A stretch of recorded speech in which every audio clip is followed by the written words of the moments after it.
Join us now and share the software. Join us now and share the software. Hunters can get piles of money, but they cannot help their neighbors. When we have enough free software and a call, we'll throw out this dirty license sounds evermore. When we have enough free software and a call, we'll throw out this dirty license sounds evermore.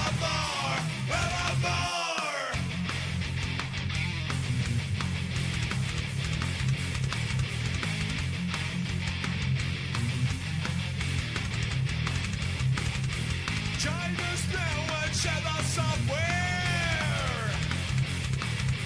Join us now and share the software. Hunters can get piles of money, but they cannot help their neighbors. When we have enough free software and a call, we'll throw out this dirty license sounds evermore. When we have enough free software and a call, we'll throw out this dirty license sounds evermore.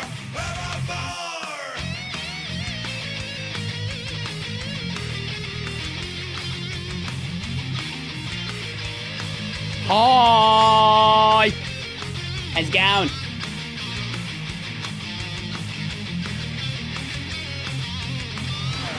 So, how to crop 12? GOT initial impressions for it? I'm sorry, what? Sorry, what was that one? So how's Florp 12 got initial impressions for it? It's Florp 11, but there's a 12. I don't know. I noticed the setting, they've moved the settings entirely around. Like there's like a dedicated Florp settings menu that actually works now, which is nice, because the old one was kind of very tacked on to how Firefox usually does its configuration. But yeah, overall it seems like it's fine. Like, it seems like it's just... I've not noticed any regressions, so it seems like it's just a general improvement. Yeah. Yeah, I don't really use any of, like, the... I'm not... Okay, I'm not the kind of person who uses the, like, ooh, vertical tabs or what any of the, like, fancy stuff that you might reasonably use something like Florp 4. So for me, like, it is just not... Like, I basically run it as if it's Firefox with a little bit of Florpy configuration. That's basically it. So, I should mess around more with the settings. You're a Vivaldi user. Ooh, okay. LibreWolf has vertical tabs. Yes, it does. Does it? Wait, I didn't know that, actually. Oh, no, it does because Firefox has vertical tabs now. There's a vertical tabs like built directly into native Firefox. They're not amazing, but they do exist, and they do work. Somewhat. So how is everybody's day going? How are we doing? I don't remember what we were doing. I don't remember what we were doing at all. Oh, we left off with you. Did we finish your minigame? We did. Right, okay, so we came back here to deal with your minigame. Or, I guess, we came back here to deal with something, and we're gonna deal with your minigame along the way. Where are we? What is this area on the map? We're in the Marrow.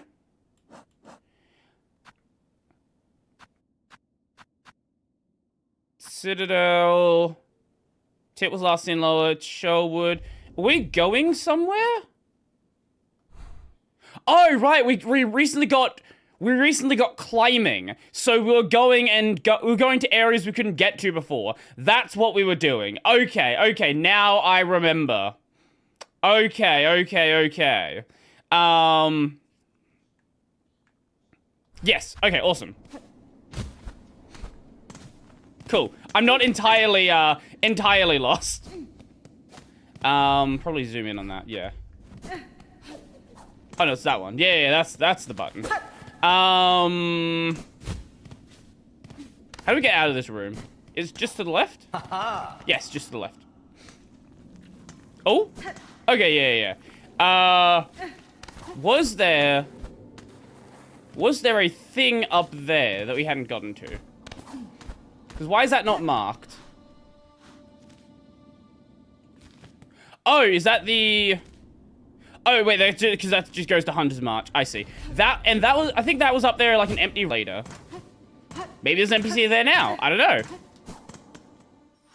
There would not be. Okay. Well, okay.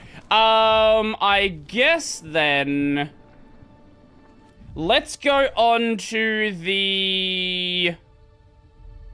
There's an area in Hunter's March there. I guess we can do Hunter's March? Yeah, let's go there. And then circle back around to Deep Docks. Yeah, I like the sound of that. Wait. Can you remind me again what feature keeps you on Vivaldi? Yeah, I'm actually curious about that myself, because I've not been a Vivaldi user for a very long time.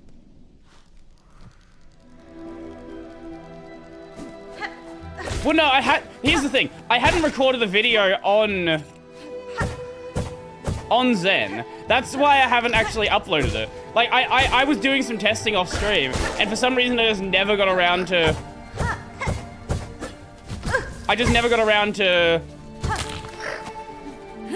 doing a video on it. I don't know why. I should do that. Because I liked what Zen was. No!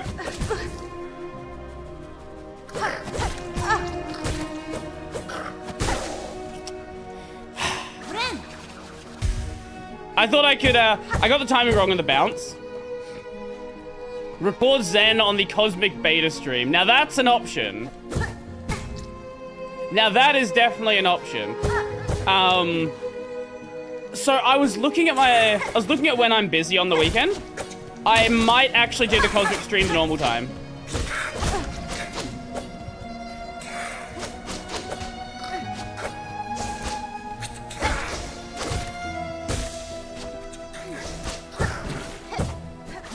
So I thought I was heading out like first thing in the morning on Saturday. I have like a 2-hour window where I'm not heading out, so I might just do it there. It'd probably be like normal stream time, like this time but on the weekend.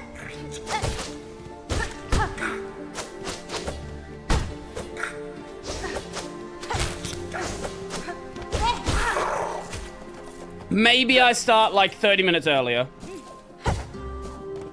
Maybe. We'll see what time I get up.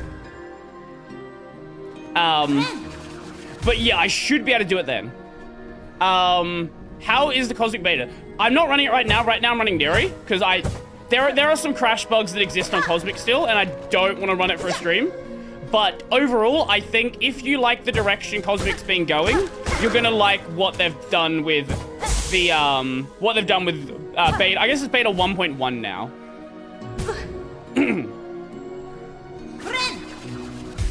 Oh no, that is a hash, not a plus. It's YouTube has like a ranking system. You know how like Twitch has like Twitch points? There's now YouTube XP. Has it really been that long since you've been at the stream? Because that's been there for like 3 months now. Wait, has it actually been that long?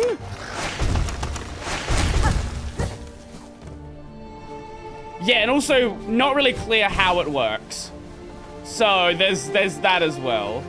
Right, yeah, you couldn't get up here before because you needed that. I should probably go to the bench just in case this is something stupid.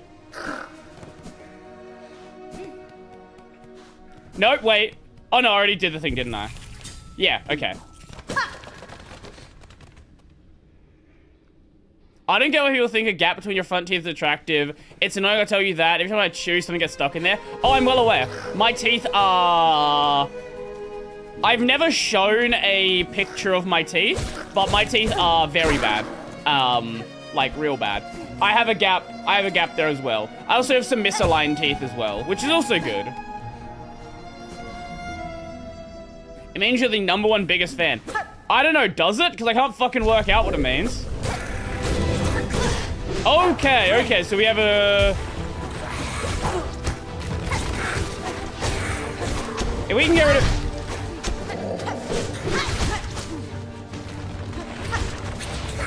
If we can get rid of one... Okay, yes, now... I was saying, if we can get rid of one, it wouldn't have been a problem. I've been on Tekken T for an unreasonable number of episodes. It hasn't been that many, has it? Yeah, so I've been hearing a lot of different opinions about Silent Hill F. What is the go with that? Because I don't know anything about it.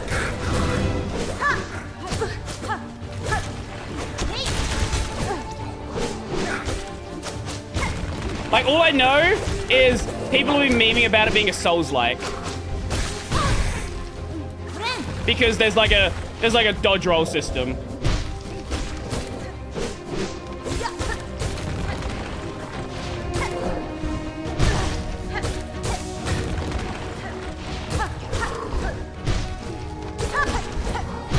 There we go. That was an unoptimal way to fight him, but it still worked. Should do it again sometime, maybe after a year of KD contracting. How long you been there right now? Okay, that's a reasonable trade. Wow, that's... Hold up, that's big numbers. Okay, I'll take 500. So that's clear now. I guess we'll head down to... Deep Docks. Also, there's also this area in Far Fields as well. We'll head down and go from there. I don't remember if there's spikes there. I think there might be spikes at the bottom. Yes, there are. It's pretty close to being my favorite in the series. Not expecting that. A return to form and glory. Well, that's good. Well, didn't you say that you disabled XP? So, like, you not getting XP is kind of like... That's kind of like you intended for that. But like, I don't know the requirements for people that actually are getting XP.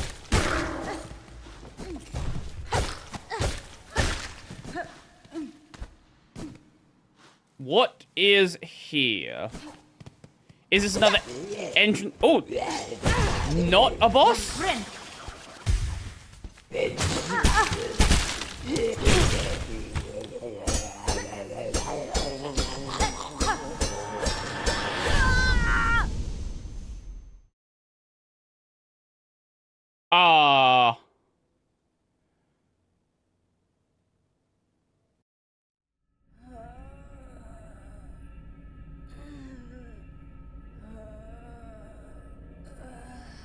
Oh, we're naked.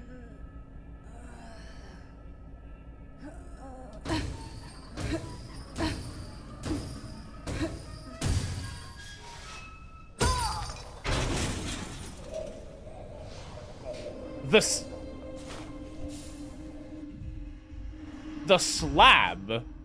Oh, there's no map at all.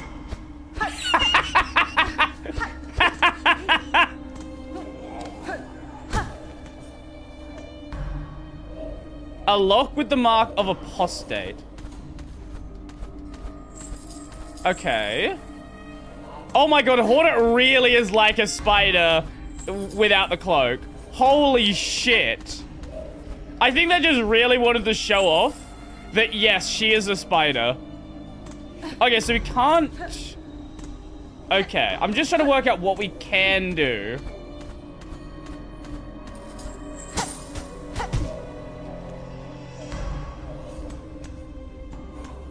I have how this genuinely hilarious sprite has really messed up content.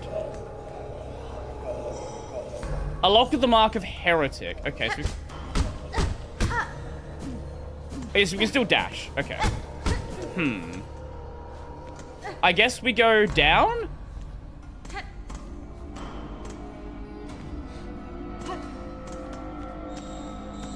Can we break that?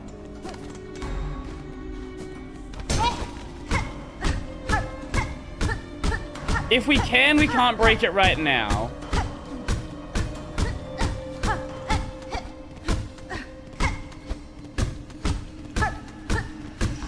What if the dress is yet another layer? Dyslexia strikes again. What did I read wrong? I hate how this genuinely hilarious sprite has really messed up content. Did I read that wrong? We getting banned. True, brother.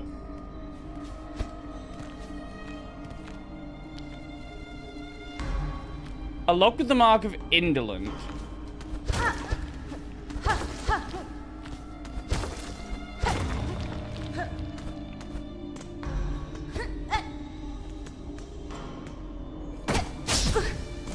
Right. Keep that in mind.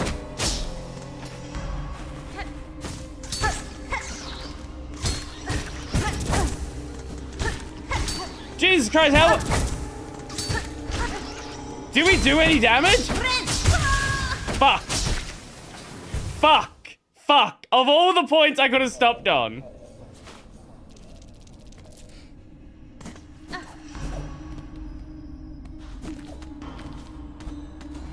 Do we still... Okay, we still thread.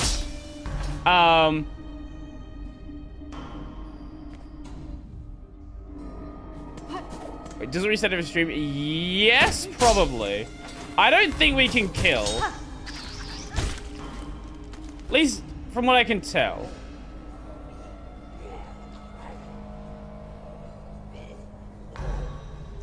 What did I read wrong?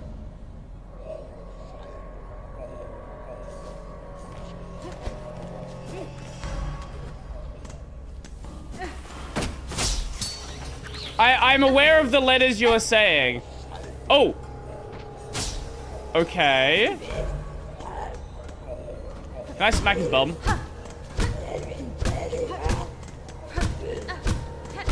So you're saying if I do that thing where I break sentences across multiple messages, it'll make me the number one. I don't know. No one's really clear on exactly how it works. The cloak? What about the cloak?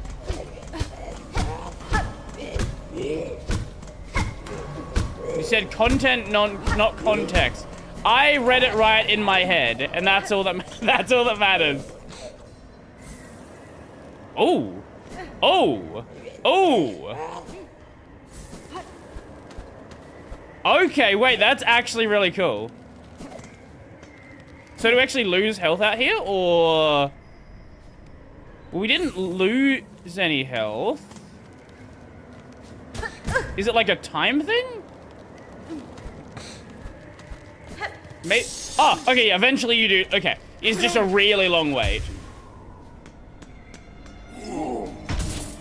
Can we kill anything? It looks like we're doing damage, but I don't know if we can kill. Unless we can kill with our threads. We might still be able to kill with the thread abilities. Oh no, we can definitely still kill with our feet. Just takes a long fucking time.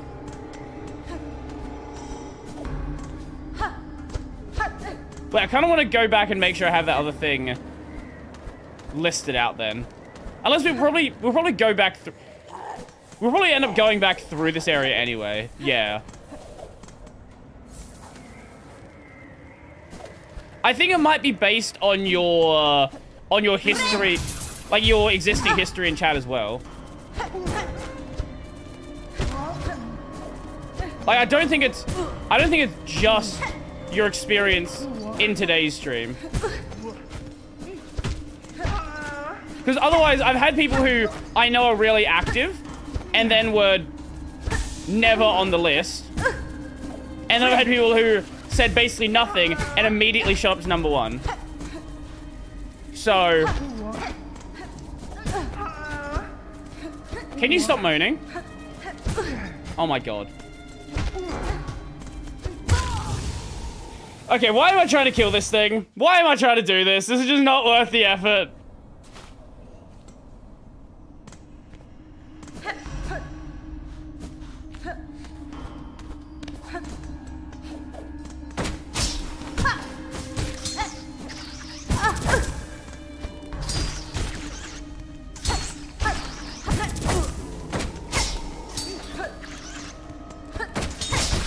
Oh! What's the way to do it?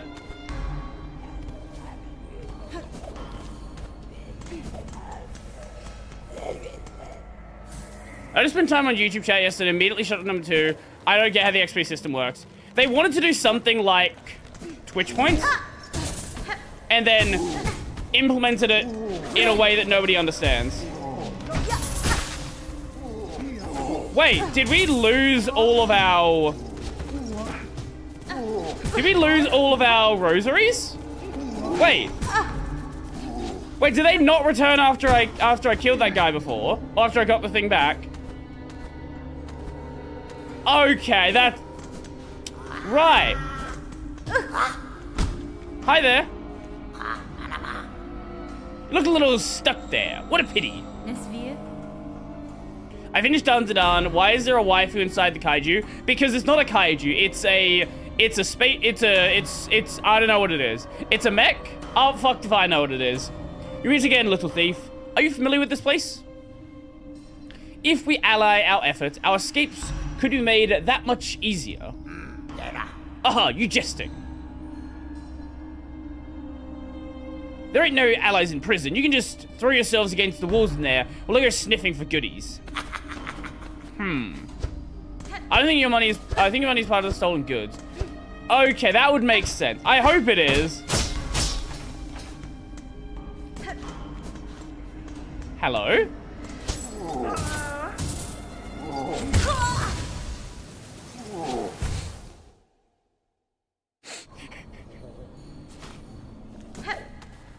I want to see if there's anything else in there.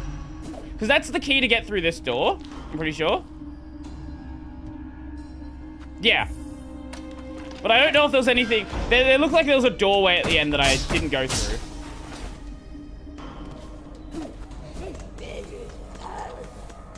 So I just want to double check that. Oh yeah. All your favorite series are getting sequels. Vending Machine's getting a sequel. Fucking oh, that is all. Oh, okay, so the keys do not get used once. Okay. Fucking what else is getting a sequel? Shield Hero's getting a sequel. Shield Hero's getting a 5th season. Very excited for that. Oh, it's just light coming through. Very excited for Shield Hero Season 5.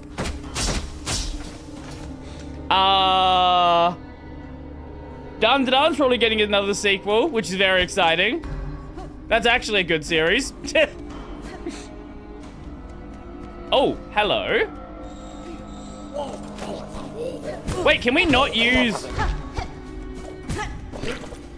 Hold up, can we not use our threat abilities?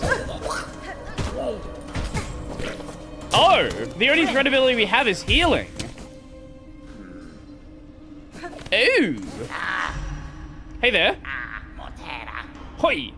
We thought one of them buzzing bullies was sneaking up on us, but it's just a mangy jail bug. Are you there then? Caught thieving, were you?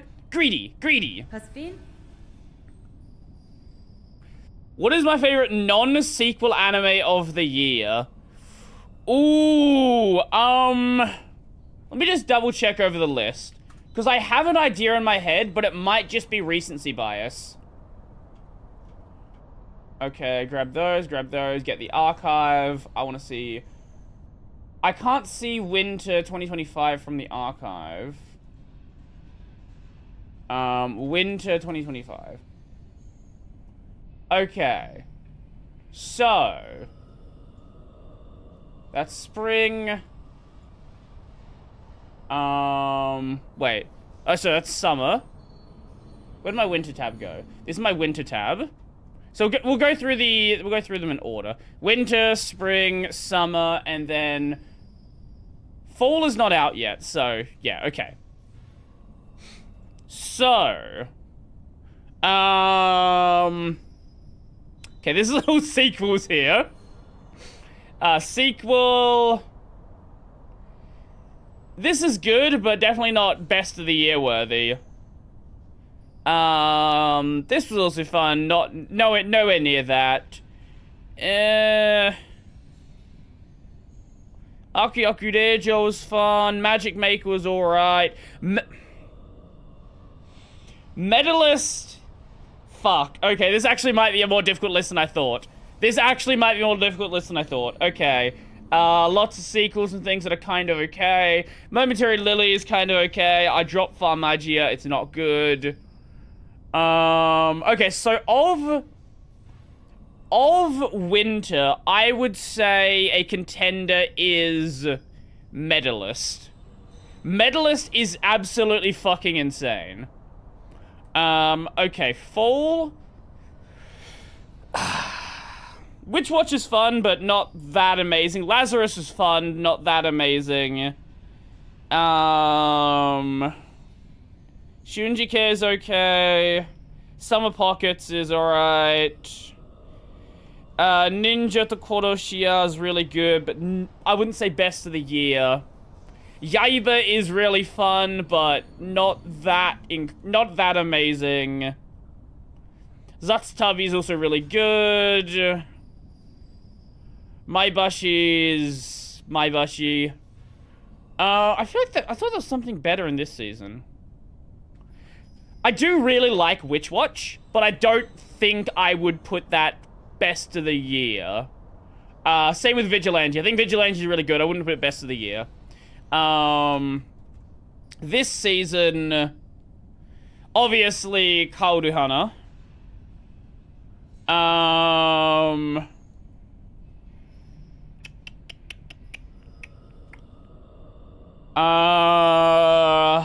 Watanabe is really good as well.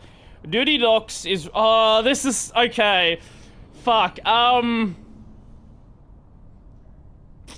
okay, so of non-sequels of the year, I would it's tough. It's really tough for me. It's Duty no Hoseki, Kaoruhana, or Medalist. If I had to go with one of those, probably Medalist. But I'm also a really big fan of sports anime. And this is such an insanely good sports series, and they put so much effort into having the figure skating actually be animated well. And it used 3D animation in a way that makes sense to be more dynamic. I've stolen nothing. Rather, I suspect the wardens are servants of the Citadel. The cage used to be in my capture boss, similar runes to when they first brought me to this land. Okay, then Medalist it is. Thanks, I was just fishing for recommendations for things I did not watch. Okay. Yeah, do you like sports anime? I don't think I've ever asked you that. I feel like you may have watched some, but I don't know if you're like a general sports anime fan. Pah! There ain't nothing fine about you, jailbug. We recognized a fellow thief as soon as we saw you. Now, don't be lingering around here. Those guards would be wanting to pop you back in your cage. Quick. That's fine. They'll get a chance. I'll reclaim my belongings and leave this grim place with haste.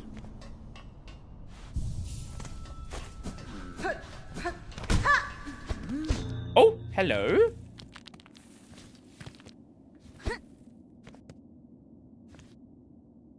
A husk with a map of the slab etched. Aha! Oh, right. We don't have our compass.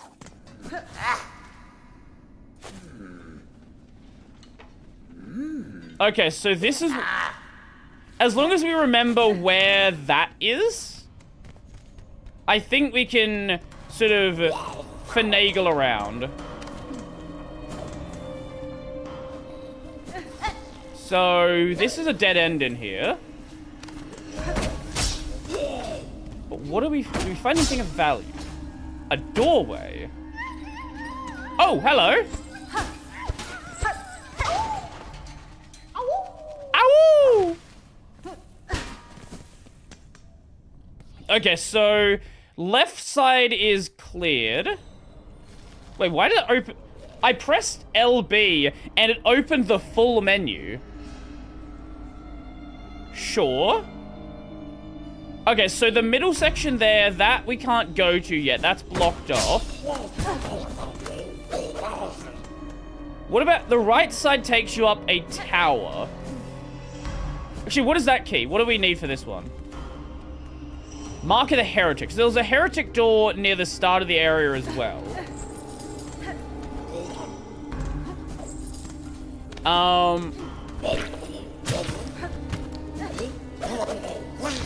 Okay. So this is area left of the doorway. Left of the entrance. Ah, okay. So that takes us back there. Or left of the bench, sorry. That takes us to that one. Okay. I think if we search the zone, like, one by one... Oh, we can't go up there? It looks like we should be able to. Maybe there's an area we can only just fall through. Huh, okay. I love Haikyuu, that counts. Yeah, of course Haikyuu counts. Haikyuu is probably one of the more popular sports anime. At least it was when it was airing. I don't know if it's still popular. But like, I remember Haikyuu is what got a lot of people watching sports anime. So left here will take you to that one. And this is... Oh, is this the path we came through before? Oh! Oh, wait, are we back at the start now?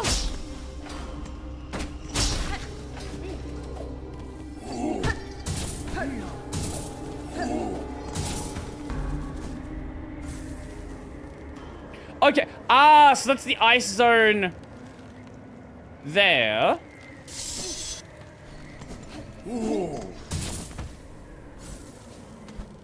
So let's go back up. So that's the ice. That's the bottom of the ice zone. So that's the top of the ice zone.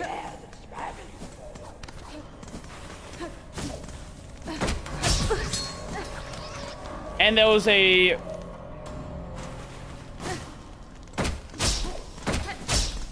Okay. So we should be... Okay, okay, okay.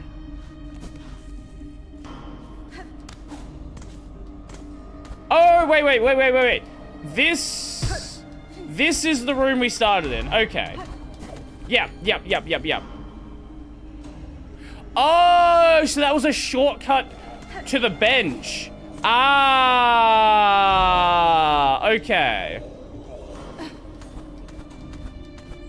Right. So that right there would be top door. Okay.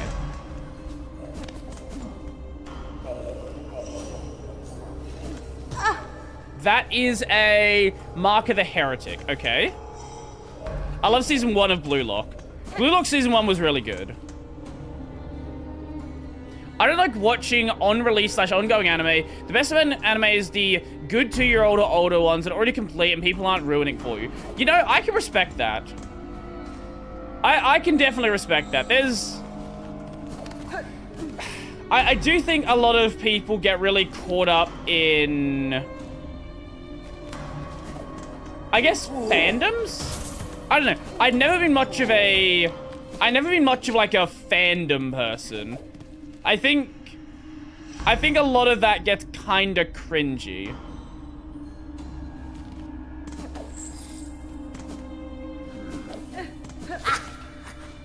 I think a lot of fandom people are also very how would I say it? I think fandom people are different from fans of a series, if that makes sense.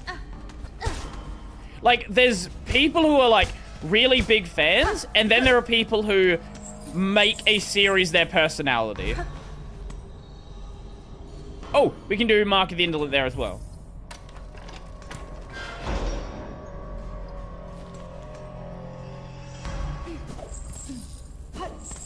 Oh, this is where we found the guy before, is it? I think. So that should take us over to right side tower. Oh my god, what am I doing?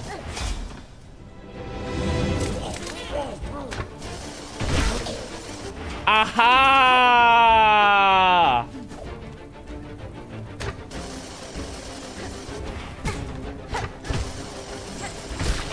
So we should be using the traps to kill them.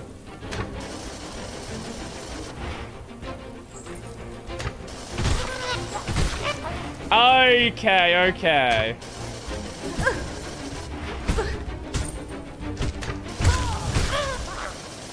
I still want some health, though. I watched 10-plus-year-old anime based. Person enjoying being part of the JoJo fandom during the Golden Wind hype. Everybody was just shitposting. Nobody takes it seriously. Yeah, I think some communities are better than others. But I think a lot of them... Right, like... one of the main reasons I never played,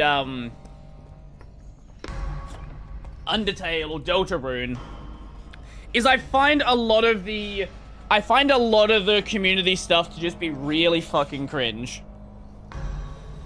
Like, every time I look at like Undertale or Deltarune, it feels like the game and then the community are two different things, right? Like, the community, it feels like nobody's over the age of 12, and I don't particularly want to get involved in that.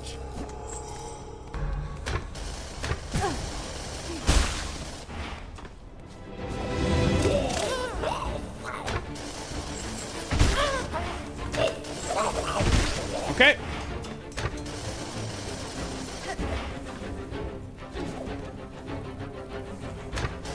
I love the Dragon Ball fandom because I don't think anyone in the Dragon Ball fandom actually likes Dragon Ball. I don't think anyone in the Dragon Ball fandom's actually, like, read the Dragon Ball manga, watched Dragon Ball, has any idea what's even happened in Dragon Ball. Because a lot of them will have, like, you reference things that happen, and unless it's, like, a major fight, they don't even know about it. Okay. This is a, certainly an interesting kind of Hollow Knight fight.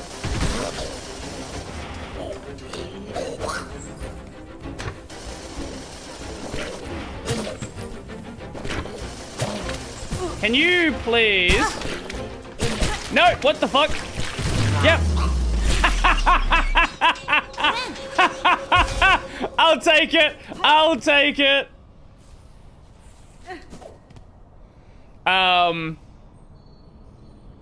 Oh no, the music's great.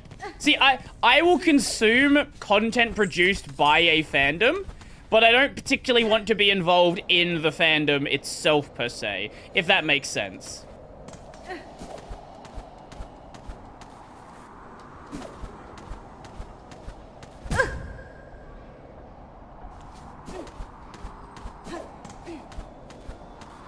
I think we can probably pogo off of that.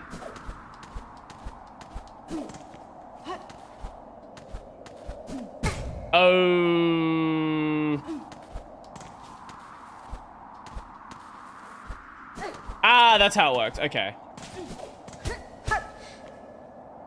I really like the story Adelaide had to tell. I also don't like the fans around it. And it's not a recent thing. Like, I remember in high school when Undertale first came out, like, the people I knew, like, I think it's got, like, it's more so. But, like, it was kind of always like that.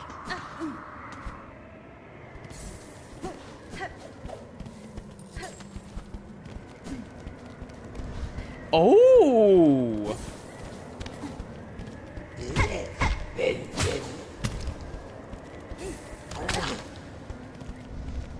I want to get a healing.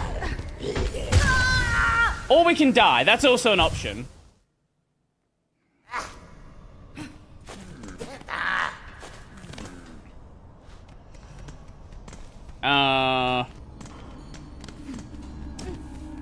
Well, at least this area is not a big area. There is that.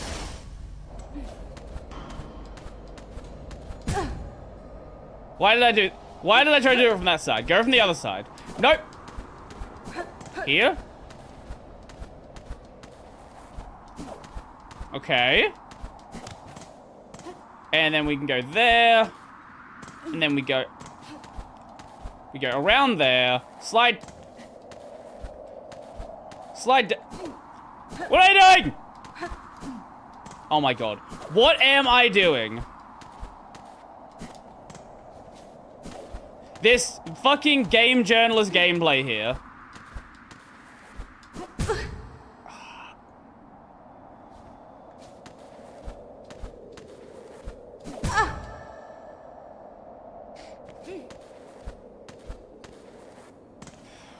Oh my god. There we go. Oh my lord.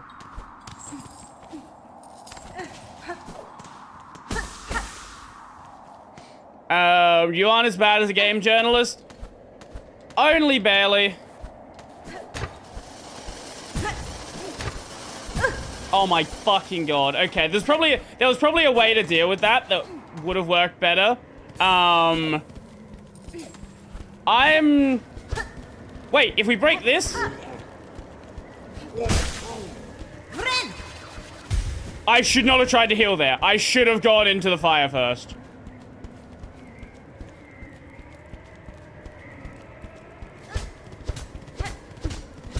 Wait, I really like the year it came out, there was news of a fan giving someone cookies with a stapler, with staples in it.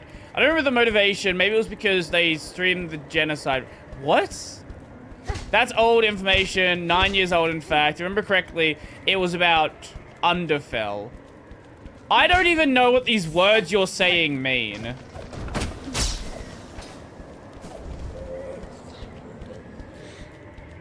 Brody, my large Hawaiian arrived. As in, your pizza or a large Hawaiian? Because I didn't know you could order large Hawaiians.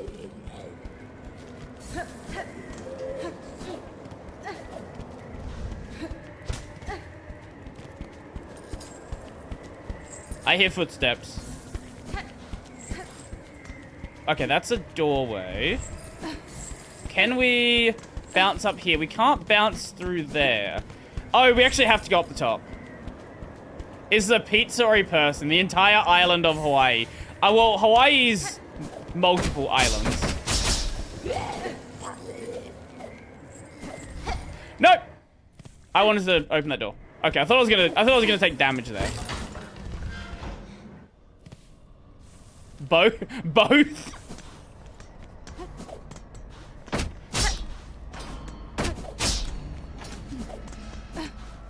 Okay, there should be... Okay, the bench, whatever bench is pointing to... Oh, this bench.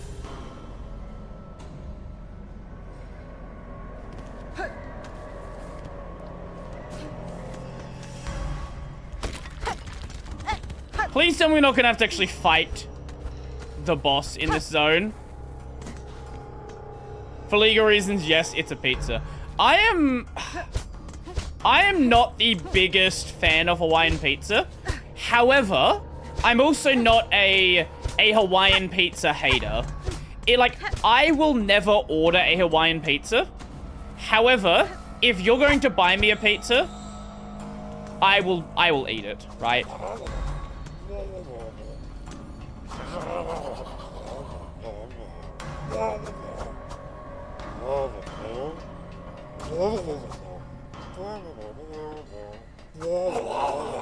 Underfell is an AU. What does AU mean in this context? It meant which characters are good and which are evil. Basically, Flowey becomes the only good guy. And lore-wise, Flowey's kill or be killed rhetoric is from Asgore instead of Flowey in Underfell. Right. Whatever any of that means. Sure.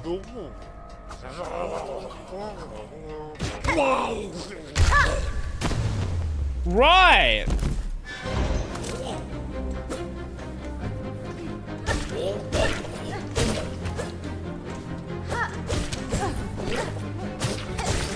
Righto! Oh my god. What am I doing? What the fuck was any of that?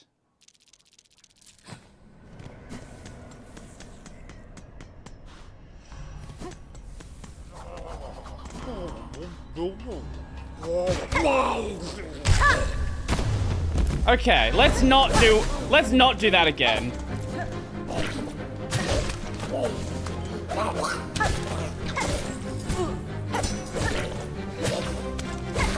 I didn't even lose the cloak for that long. I already forgot how to fight with it.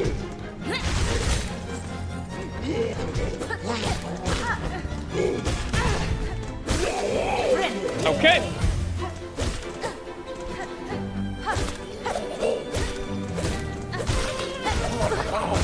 Okay. Nope. Fuck you.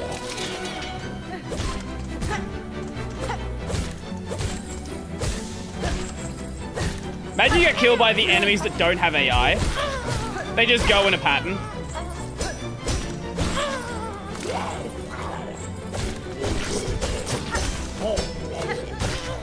Okay. God damn it. Fuck you. There we go. Key of the Heretic. So I believe there was a heretic door near the start? Wait, did it say heretic or ascetic? It does way more hits if you mash the button. Like mash the... Do you mean like mash the button to use it? Because I did not know that. Mention because the game doesn't make that obvious. Huh. Okay. Oh, did we... Hold up. Did it remove our charms? What are we doing? This button.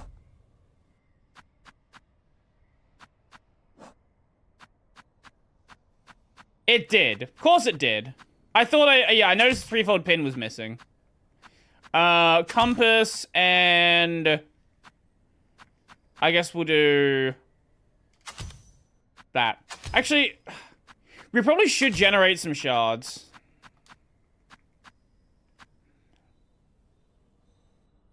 And... I'll take that one.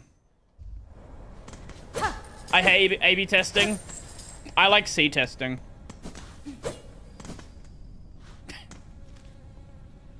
Ah, lovely. Okay, so now we have everything. But yeah, Fell is everyone is evil, but Flowey becomes your ally, and Asgore does some pretty messed up stuff as a bad guy. I see. I see. Okay, that's an apostate door. So is that door down here an apostate or a heretic?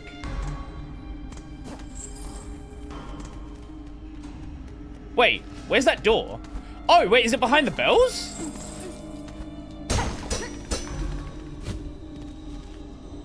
Because there's a door right there. Oh, is... Okay, wait, where is that? You can't break that. And that's invulnerable. So there's got to be a path to get in there from somewhere. I guess it'd be a path from the apostate door? But where do we get the apostate key?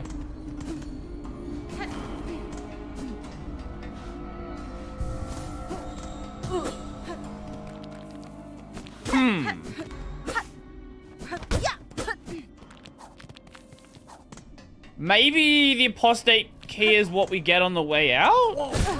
That seems weird. But maybe. What are you? Yeah, that's heretic there. So maybe apostate's down here?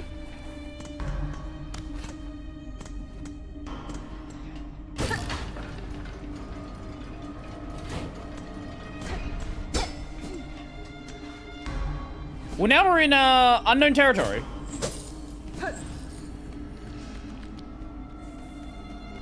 I know already that. I already read that one.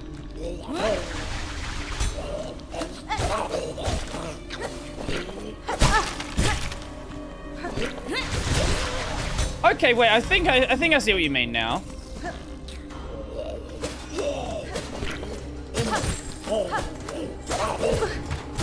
It was already a really good ability anyway.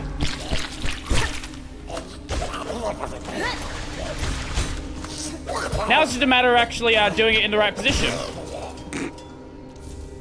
Shard bundle. Ooh, nice. Actually, I should probably just break those so we don't have to worry about collecting more shards.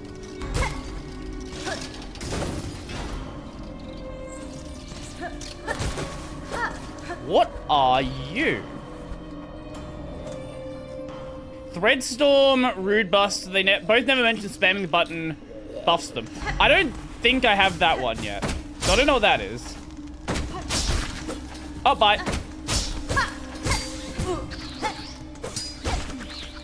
Probably.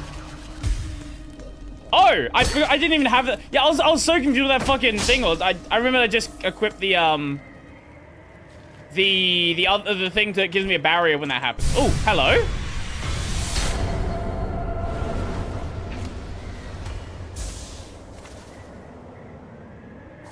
Heyo. I didn't even remember that was a mechanic. I literally did not remember that was a mechanic. Okay, I'll take it.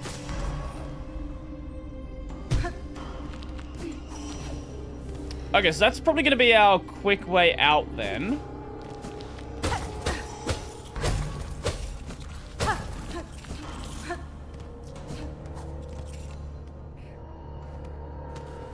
Oh, okay. It's another game. What is DT? Distro tube?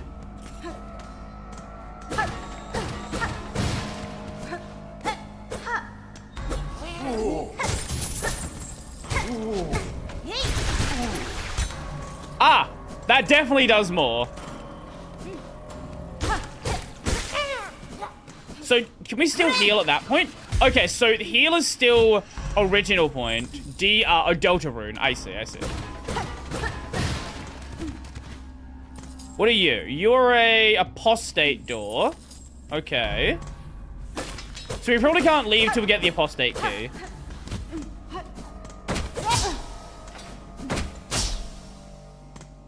Delta tune. Oh, no, we can leave. Okay, unless the apostate door's down there as well. Deltorine.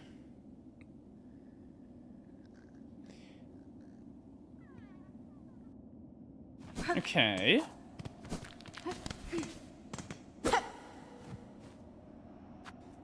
Yes. I don't want to leave here just yet. I'm still curious about this apostate.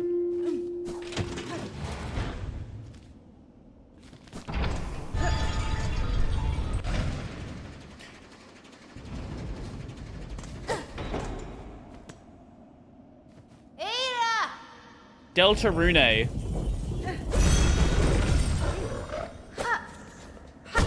Welcome back, Bell Beast!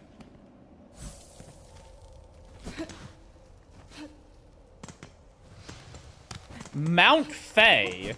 Okay, wait, we're in a whole new area now. Okay. I just want to finish off this, and then I guess we'll look through that. I'm assuming this is a completely optional area.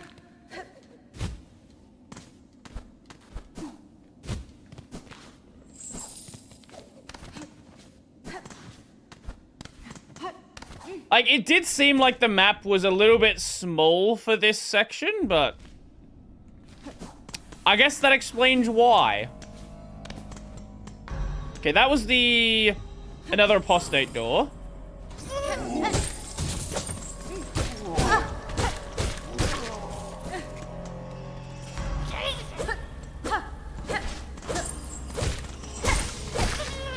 I don't know if it, like, connects back down at some point. Actually, it probably does. Yeah, Mount Faye probably connects through the big tower here.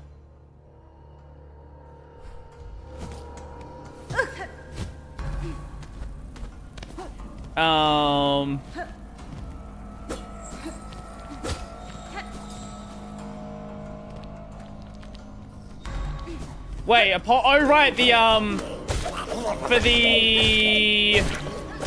Wait, if I remember correctly, was he the one who did the golf charity? Charity in air quotes?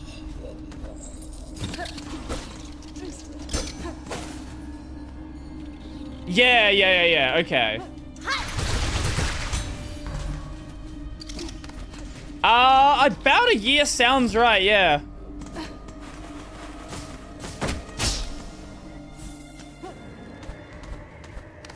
Okay, so there's that down there. There's that stuff out there which you can't get to. Wait, was that anything here? No. No, nothing?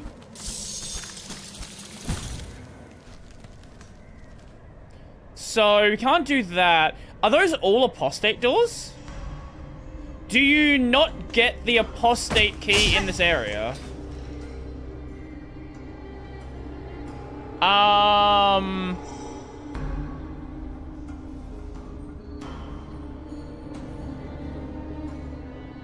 Okay.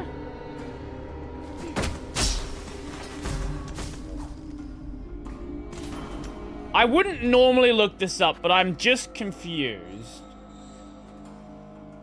Silksong apostate key. Because if it's not in this location...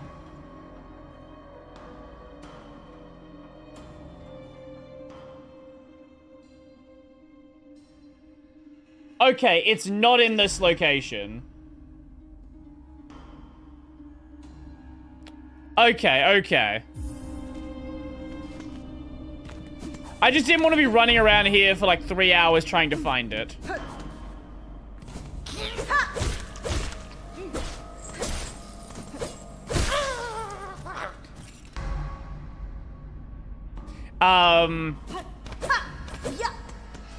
Yeah, I don't know why he apologized after this long. Honestly, I think it'd be better if he didn't apologize, because no one even fucking remembers it happening. Like, honestly, when was the last time you thought about the completionist scam? Genuinely, when was the last time you thought about it? Because for me, it's probably about 11 and a half months ago.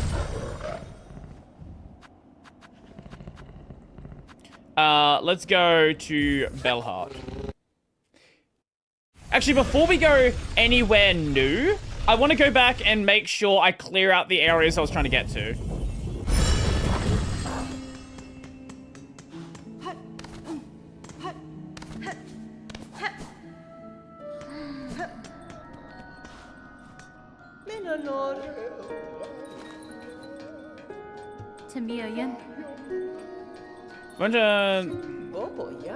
Then you have my thanks and more to Redbug who braved the wild. Okay, yeah.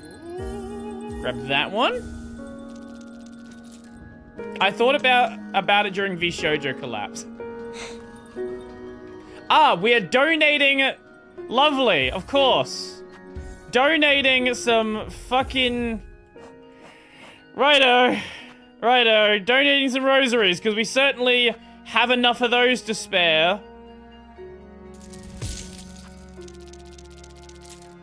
That takes us just... Oh, no, just enough.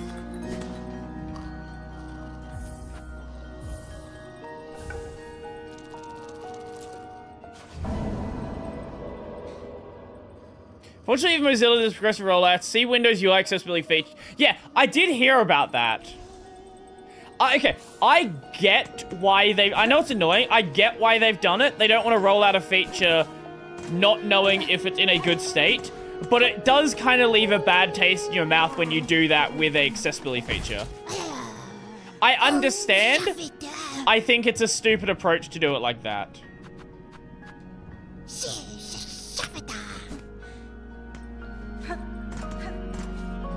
And that was Hidden Smith.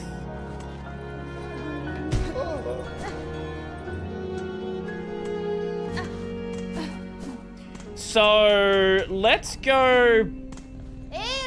See, wait, where are we? Where are we missing stuff? So we can go over to. There's this bit over in Deep Dock. So I think if we go to the Deep Dock section here, we can do this. Yeah.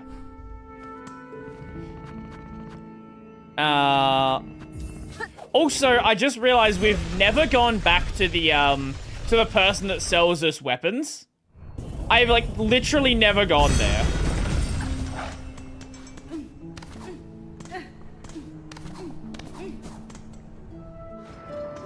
Anyways, eat time. Catch you later. Enjoy your sleep.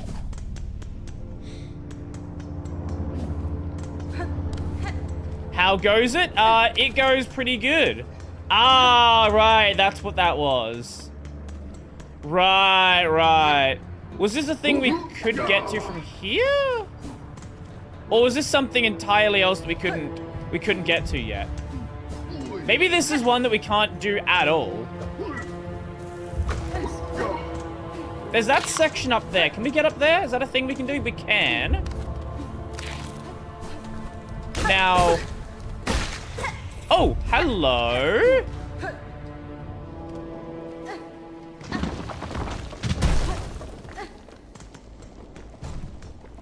Okay, another challenge area.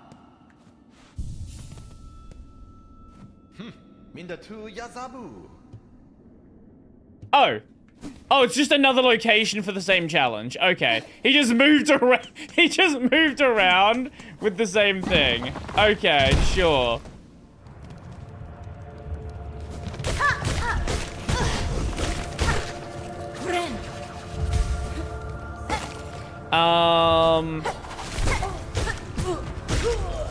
Whoa! Hello! I'll take that. That's nice. Okay, that takes us here.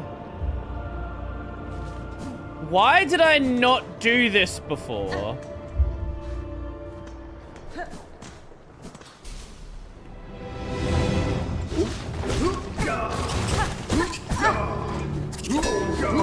Wait, yeah, why did I not do this before?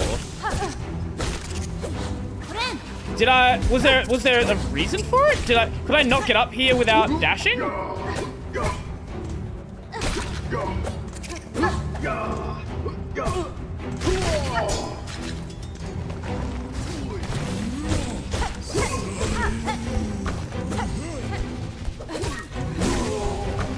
Oh, fuck.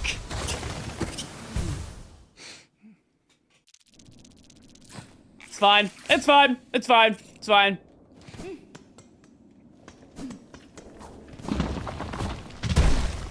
Because this is not that crazy difficult of a fight. I'm just bad.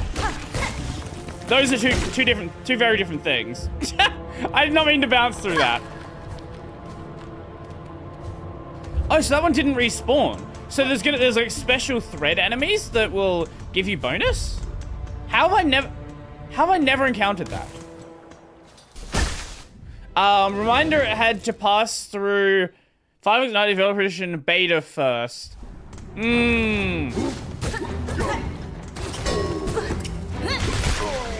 Okay.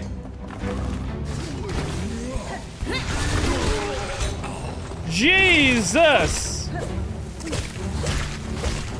Yeah, I can see what you mean about that does more damage like that.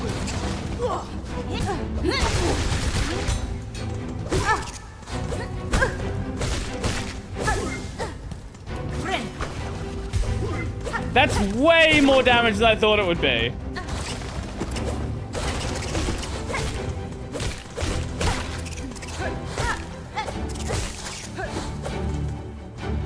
Because, like, it did enough before, but, like, that's a whole nother level. We're clearing rooms with it.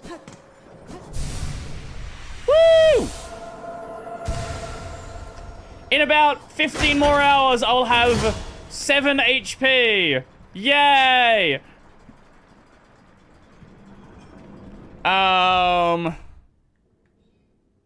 Yeah, while we're here, I guess we'll go check. We'll check the weaponsmith out. Because I don't think there was anything there that I cared about. That's probably why I didn't go back to it.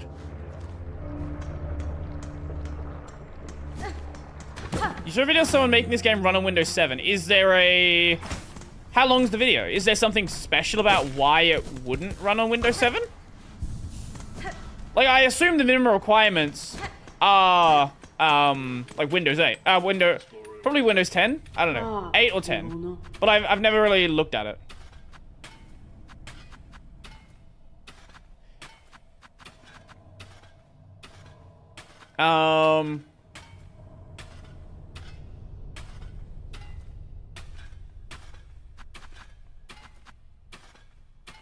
Crafting by claw alone. With this shit, with this kit, you can craft finer, sharper, and deadlier tools.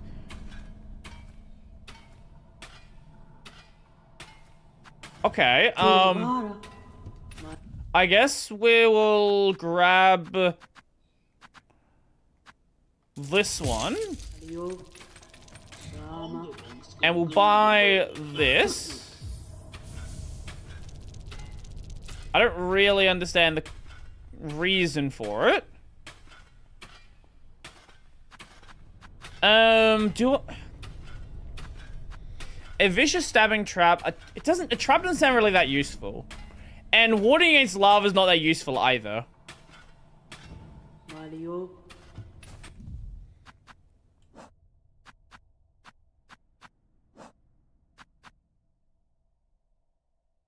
Oh, so that increases pouch damage. Ah, okay, that makes sense.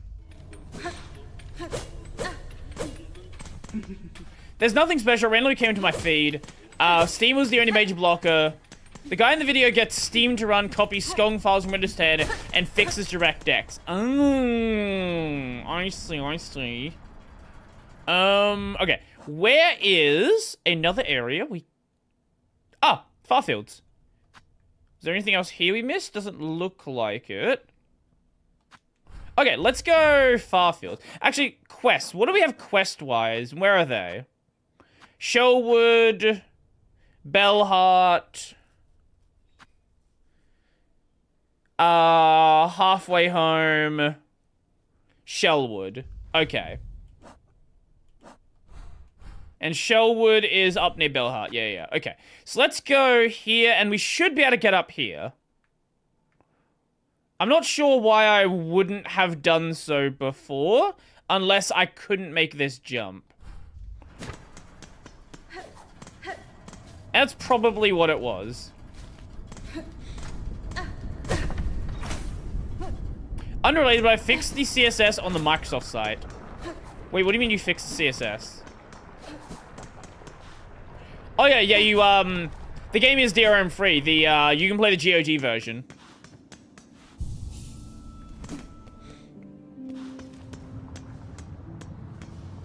Okay, now, can we make that jump?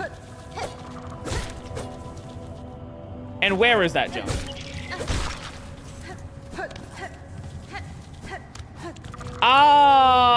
Probably, yeah, I wouldn't be able to do this. Yeah, okay.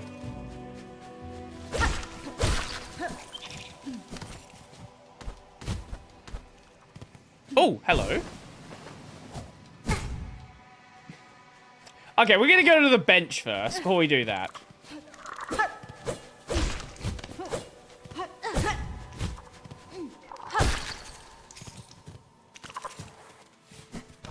Hello?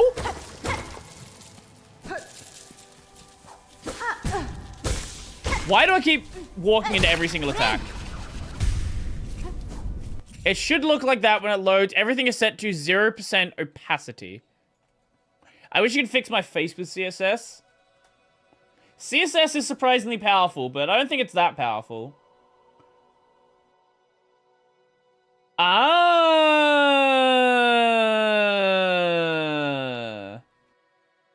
So this is your, hey, are you sure you want to uninstall Microsoft Edge? I see. Ah, so that was a table before.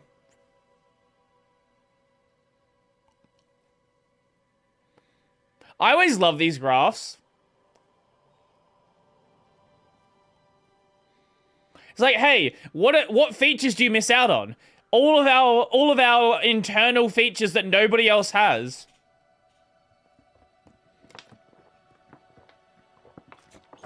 Charts like this are some of the least fair comparisons you will ever see. Thank you for that. I definitely... I was thinking of talking about that on the channel. I don't know, just because it's kind of funny. Create thread. There we go.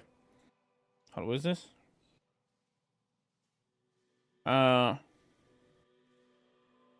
Okay. Yes. You're missing out on our bloat. What about our bloat? Who's bloated? Oh, Edge, yeah. Edge is surprisingly one of the least bad. Now, I wouldn't say good, but least bad options out there.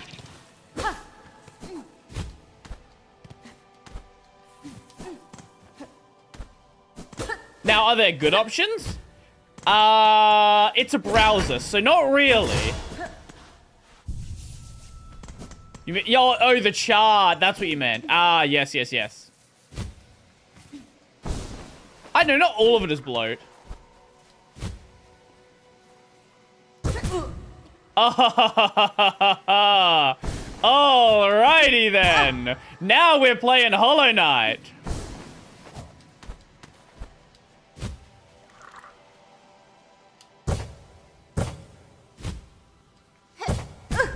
No!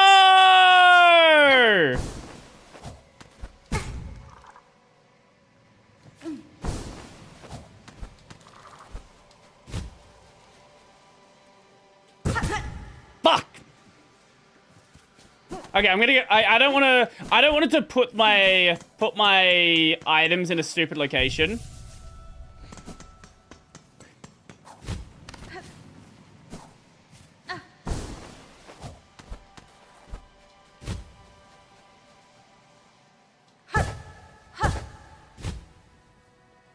Yeah, that one's bait.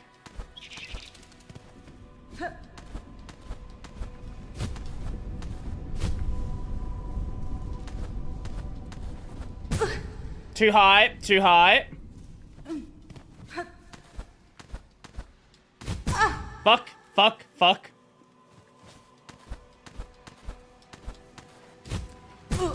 What am I doing?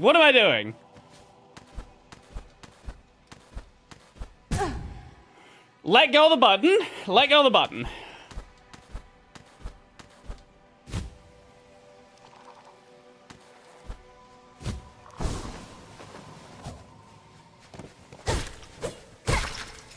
Ah, thank you for your not a heal. Oh, is that it?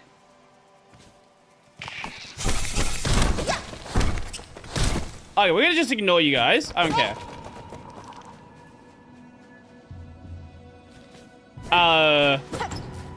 Woo! Is that it? Is that all it was? Oh, okay. Well, I guess that wasn't actually that threatening.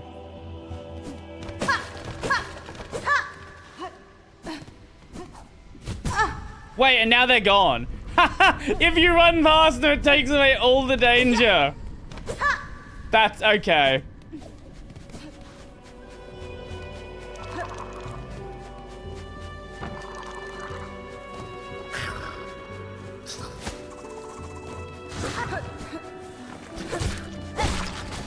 Okay. Perfect, yep. That was super tough. That was the toughest thing we'll ever deal with. I have never seen a tougher area.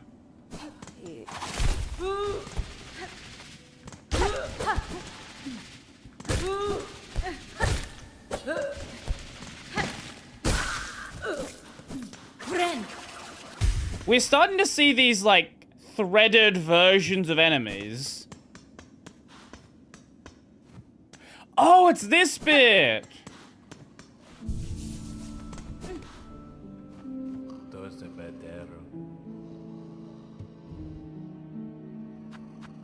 A holy burden to maintain your poise, whether striking... Ah, that one! Yes, we'll take it. I'm not going to use it, but we'll take it. Yes, that's better. Sharing your devotion with me will surely bring you luck. Thank you, Morty. Appreciate it. Okay, so that's that bit cleared, but there's still the area on the right-hand side. Is there anything up here? Oh, right, this. I wonder what the deal is with that. Because that was there before as well. So I assume there's going to be like an area maybe that connects into this from the other side. Maybe you get here from like a Greymore or something? I don't know. Maybe not Greymore. Maybe you would have to like go around. Because there's definitely something here.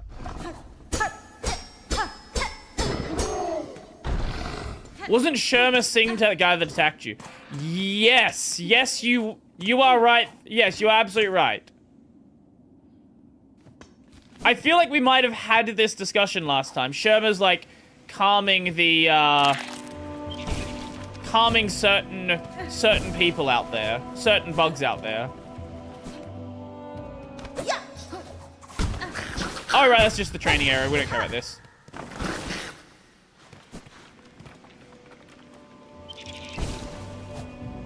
I saw this video yesterday. It was like, this took me 100 hours to make this remix. And it was like a generic club remix of Sherma's song. It's like, I don't know, man. It doesn't sound bad, but I think that might be maybe 100 hours wasted.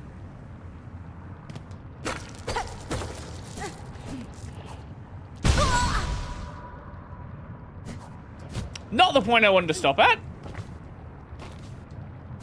Ah, right, this was that boss room. Yeah, yeah. Oh, yeah. This boss room, by the way, is completely broken. So, you, at least in the earlier patches, you could just walk out and just get over here. I think these were gone in the boss fight, but you can make the jump with a well-timed dash. 100 hours is 4 days. Yes, 100 hours is 4 days continuously, though. And usually people say 100 hours, they don't mean 4 days, they mean 100 hours of work. Now, would someone actually just say 100 hours when they actually meant 4 days? Oh, absolutely.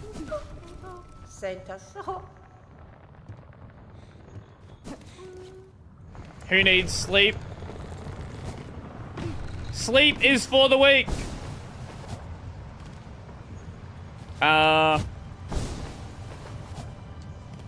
Ooh, have we... Oh, no, we went up here already. Yeah. Yeah, because I think you got up to that bit. Yeah, okay. The better Sherma remix? What is this? You've given me a timestamp.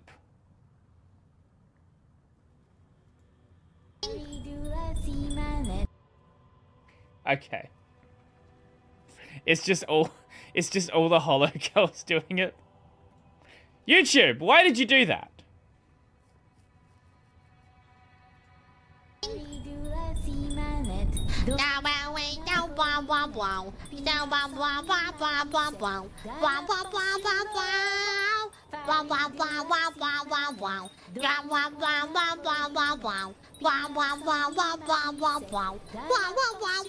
Own all?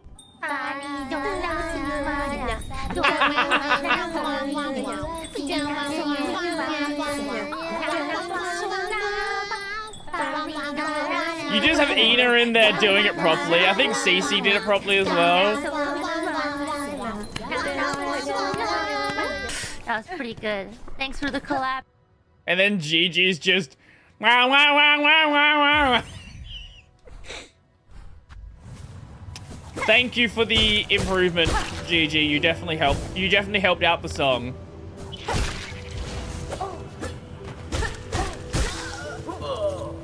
Oh. Now what is the deal with this? Oh.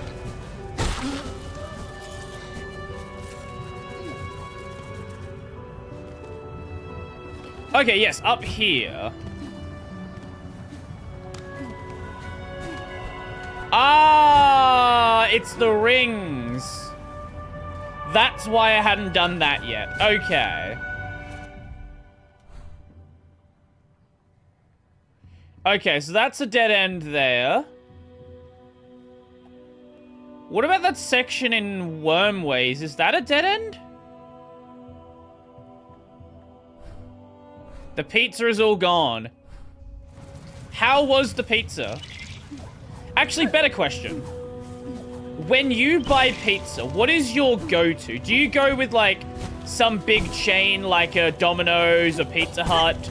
Or do you prefer going with, like, some small local place?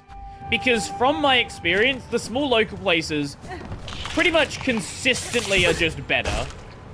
But I don't know if you want, like, super cheap or, like, a good pizza.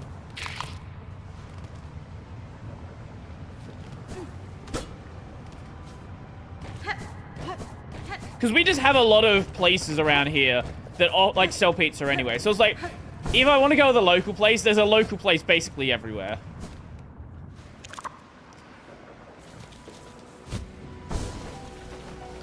I feel like, was grappling in the trailer? I don't remember, but I feel like it was.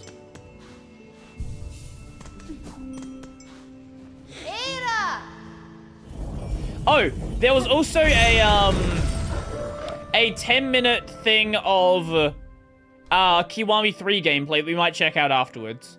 So if we go Wormways, quickest way to get to Wormways would be, I guess, let's go Bone Bottom. Just go from that one. Order from Pizza because although their site is literally broken, I know my way around it. And they're all, that's open this time of night. Okay. What is Pizza like is that like a Canadian chain? Or is that like some smaller place? Because this is not a name that exists in Australia. Trust me, I've seen more accessible websites on GeoCities, it's that bad. Well, a lot of the time, the GeoCities sites are basically just text. So at the end of the day, if the site's really bad, at least you can trust the screen reader's probably going to work on it. At, like, the bare minimum.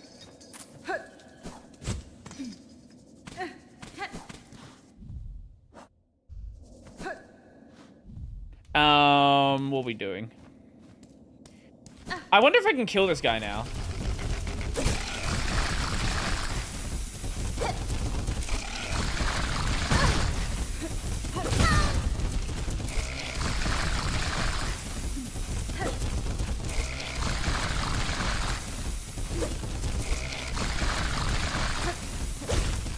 I want to get a heal in. Okay, I gotta be very, very careful about where I do that hit. Fuck! Oh, no, we're good. Okay. I thought the bench was way further away.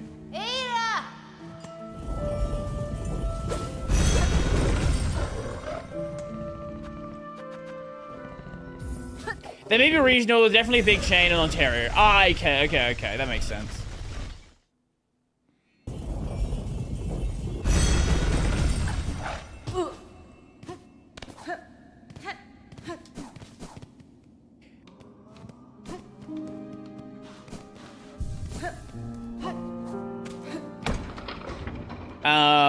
I think we can do this. I don't see any reason why we can't do this. It's just a matter of not being stupid, which is probably a pretty big blocker. Because we were doing it before with less damage.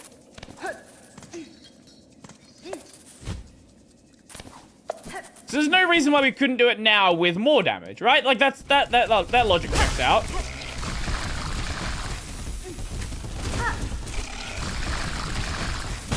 Oh my god.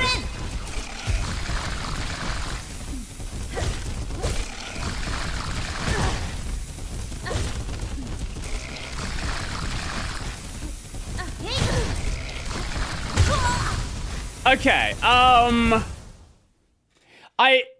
if I want to use the silk attack, because that's going to do a lot of damage, but I don't know if the timing is there to do it.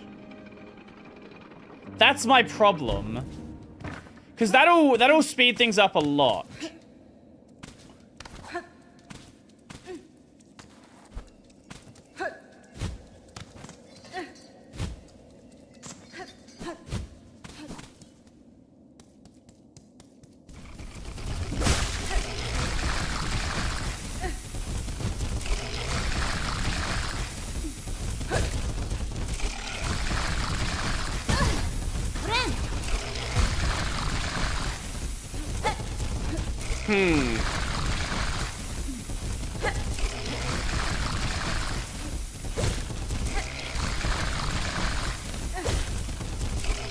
Okay.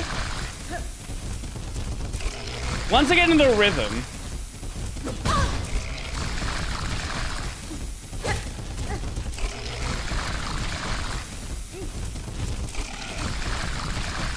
We also got to make sure he's like sits in a point that's not awful as well.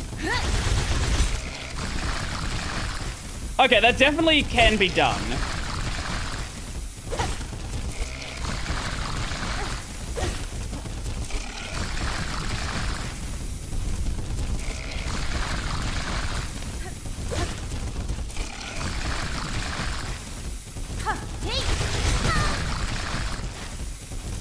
And I need to make sure I'm not pressing up when I do that as well.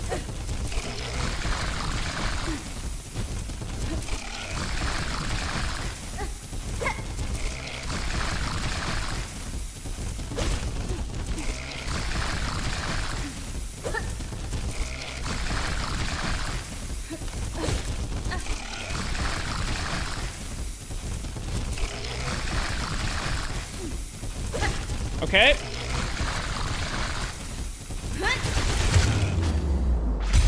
There we go. There we go. That was actually a lot less health than I expected. Beast Shard.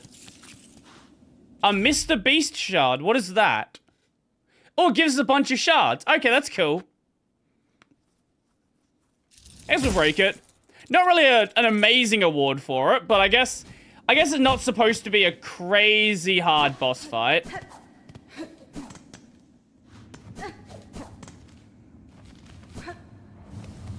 Well, it's technically not even a boss fight, is it?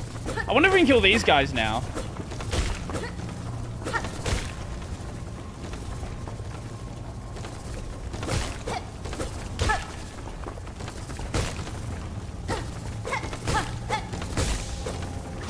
We probably can. I don't know. We might need another upgrade, but I feel like it's doable.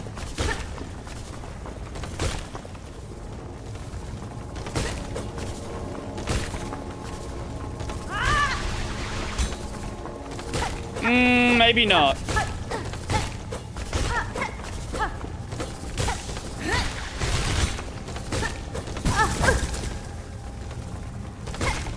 I think we're gonna be very specific about when we do it.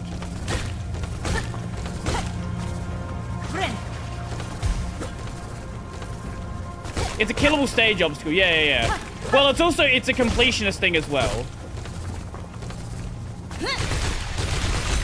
No, I don't think we can kill that.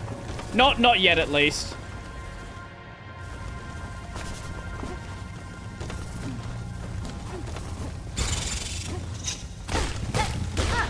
Okay, yeah, we can definitely get up here now. Hello?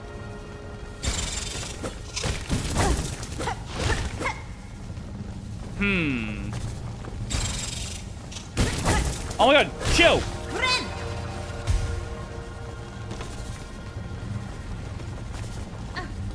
Okay. I didn't know we were playing a fucking horror game today. What should be an area where there's like a way that you can get like a light source later on? Oh, hello. Fuck you. Oh, what is this?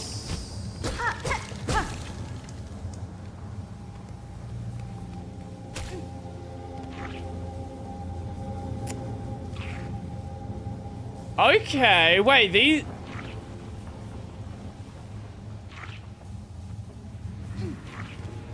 Like, that feels like it might be a lantern, or it might be something from the first...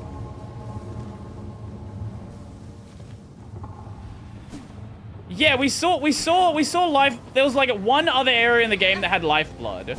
But we can't use it.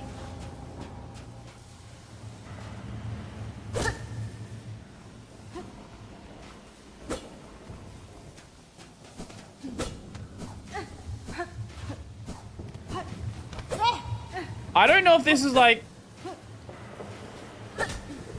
I don't know if this is an area we have to like come back to later?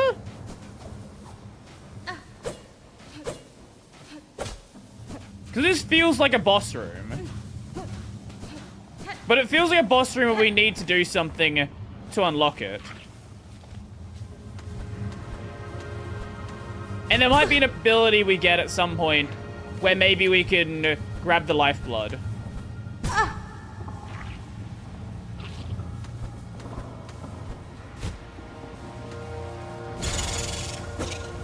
Oh my fucking god.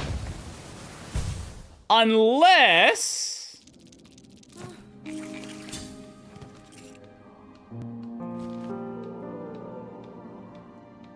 I have a theory. I don't know if it's a valid one. I have a theory.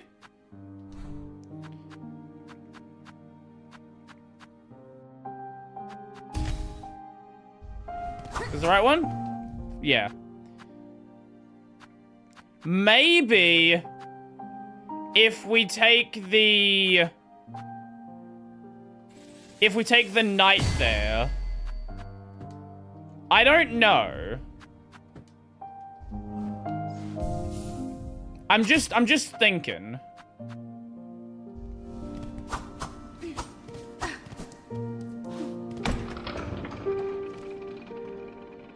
I could be overthinking. But that's the only idea I currently have. And if that's not it, we'll come back to it some other time. But considering that we get the knight crest very nearby...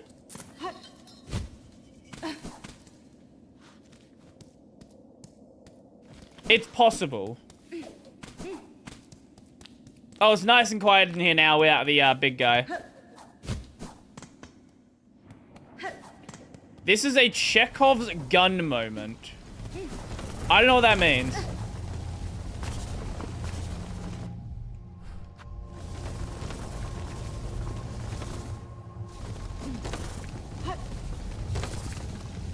Did I go the right way? Oh, yeah, I went the right way.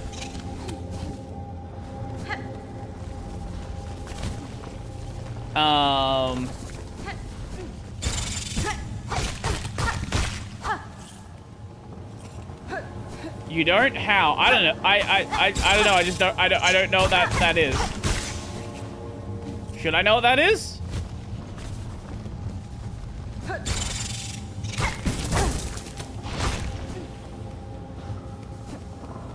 Just Google it. Okay, we'll do that in just a sec. Let me just...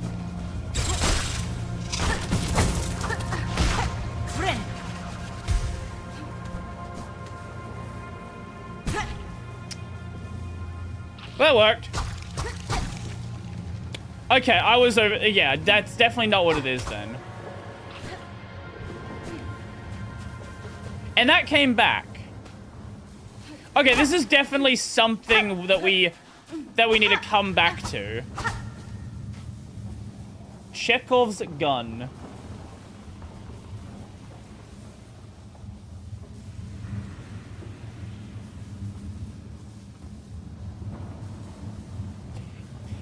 A literary and dramatic principle that states if a significant detail or element is introduced into the story, it must have a purpose or be relevant to the plot. Right, okay. It's like deep nest in here. Yeah, this really feels like... Yeah, it keeps coming back every single time. This really feels like a thing where we need something to deal with it. I'm gonna mark this on the map.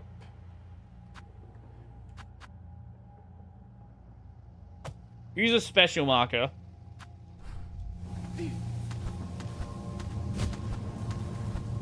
Now, I could very well look it up, and we will look it up before the final boss if we don't work it out. But for now, it's not that big of a deal.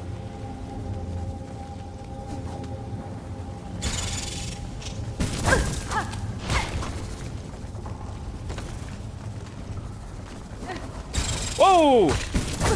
Oh my god.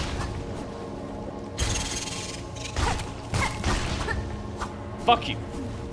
So we can get a heal here, can't we? Yeah. Yeah, there we go. Ah, yes, yes, it did. Oh. Hello. Ah, memory locker. I'll take that.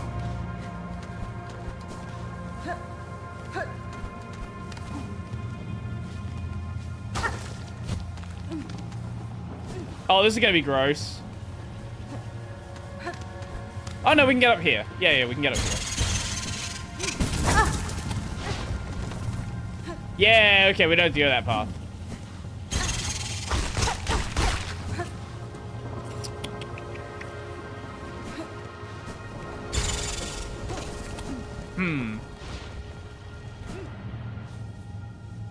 Wait, could it be number 1, number 2? What? No, yeah, I think I saw one other area with it. I don't remember where it was, so I didn't mark it down. But it's definitely something to take note of for later in the game.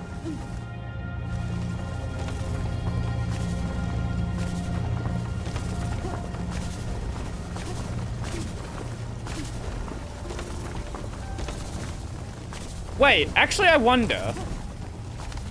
I forgot I had that.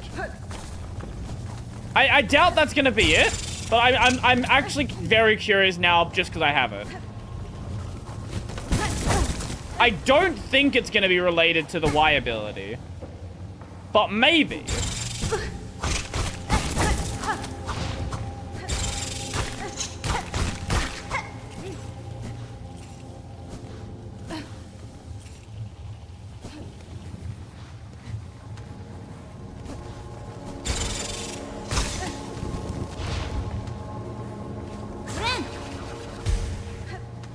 I just remembered I had that.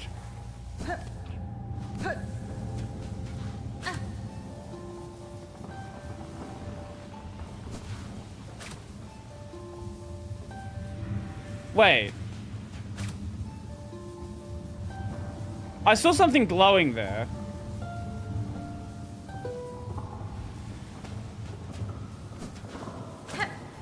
Okay, I think it is. It is related to this, but it's going to be an upgraded version. Yeah.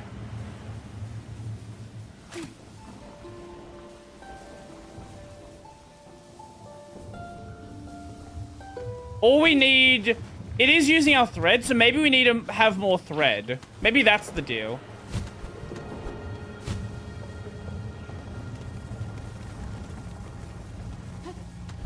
Because we only had one little bit of thread.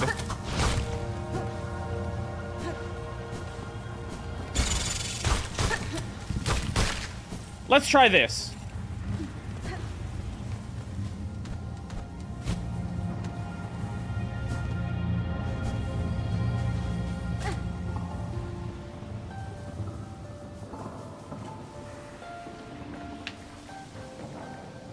Only a little, only a spark, too dark. The buds must grow. Only a little, only a spark. To our dead land's life, the buds must grow. Too dark. To our dead land's life, only a little, only a spark. The buds must grow. Is this just repeating?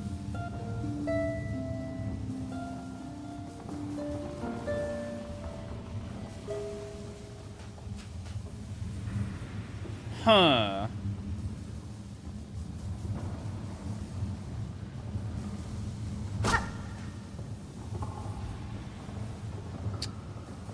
Okay, so we made progress. But that didn't do anything with... Do we have to do it here? Because there was the glowing thing here. So maybe we've got to do it on that spot?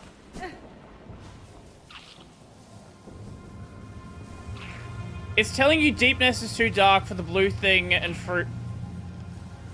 I guess that could be it. There is that area we haven't gone to yet.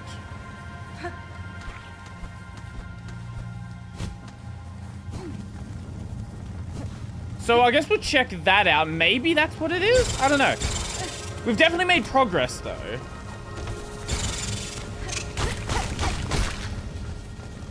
It also could be we need like an upgrade for our song. Because there were like upgraded versions of the like the soul weapon in the first game. So maybe that's what it is.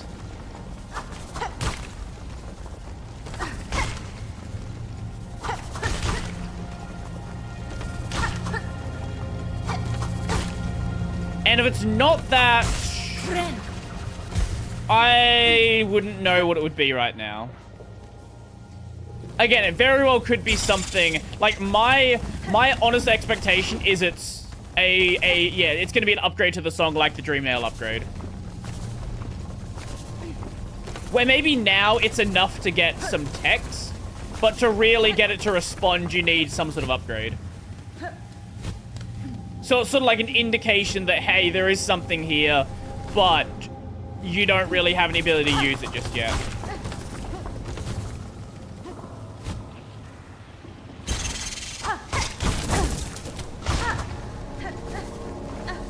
I think that's the safest bet.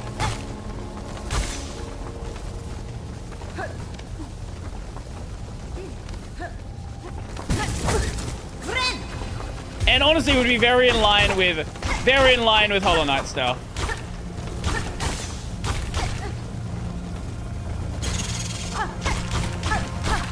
Okay, up here. Then we can go here. Okay, this is the way we couldn't go before. Oh? Are you just another little zone, or are you something actually important? Oh! Hello, you friend? This looks promising. This looks very promising.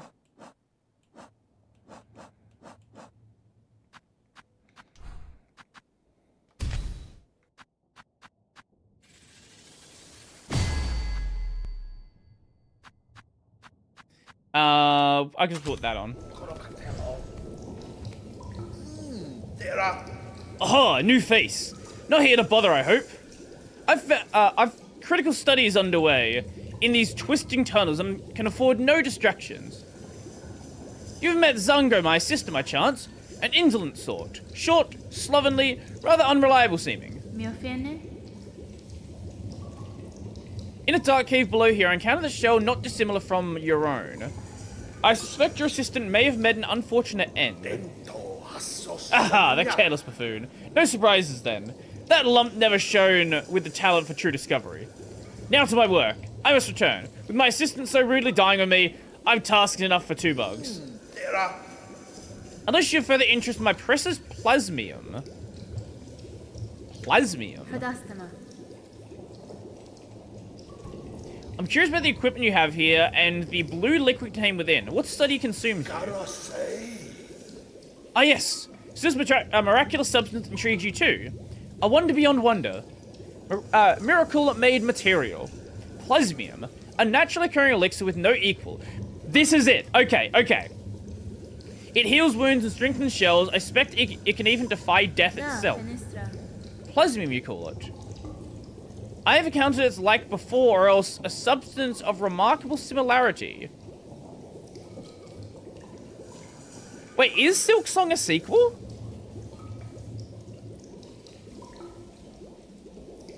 Because obviously she would have encountered it when she was in, what was the area in the first game called?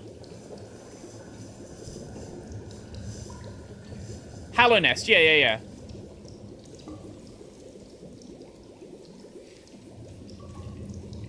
So, she would have encountered it in Hallow Nest. So is Silksong actually a sequel then? Highly unlikely. The grey and barren soil of the mainland could never produce something as singular as this, and that is an undisputable fact. Plasmium was discovered by my master at the farthest edge of Farloom, hidden deep in the salt-stricken waters. I brought it to these caves under her direction to study how it flourishes in a foreign place. Perhaps like myself, you've been bewitched by the plasmium's beautiful glow. Would you assent then to assisting me in my studies? Absolutely.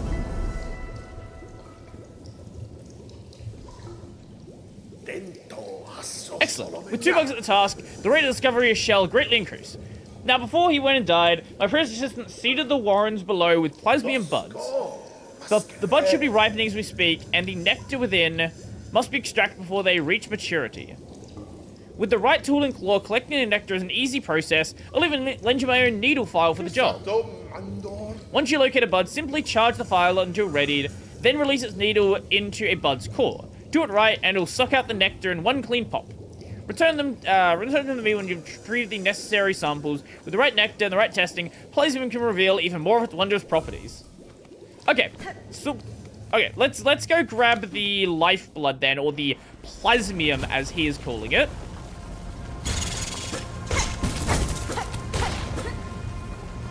I guess we can go this way.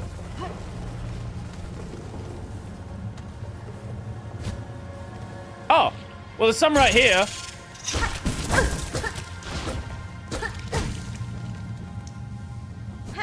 Oh, okay, it immediately grows back. Do we need to press?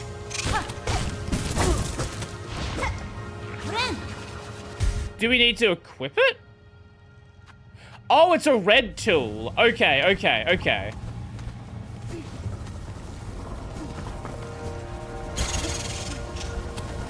I thought it was gonna be like I thought it was a quest item. Yes, here it is.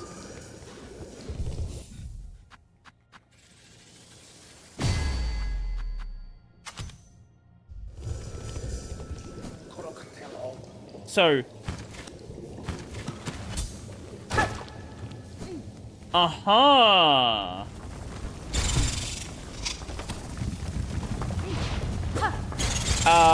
Now where was it?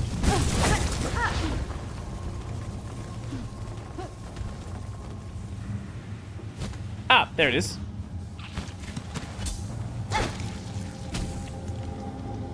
Plasmium. Do we just... Okay, we need 3 of them. So... Well, there's definitely the one where we were at before. But that means there might be another one here. Unless it's the... Unless the flower works as well. Because he said we want to harvest it before it gets ripe, I'm pretty sure.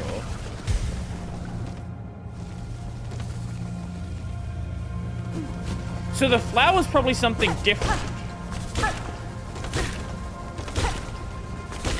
Or at least, it's obviously related, but it's not exactly what he's looking for.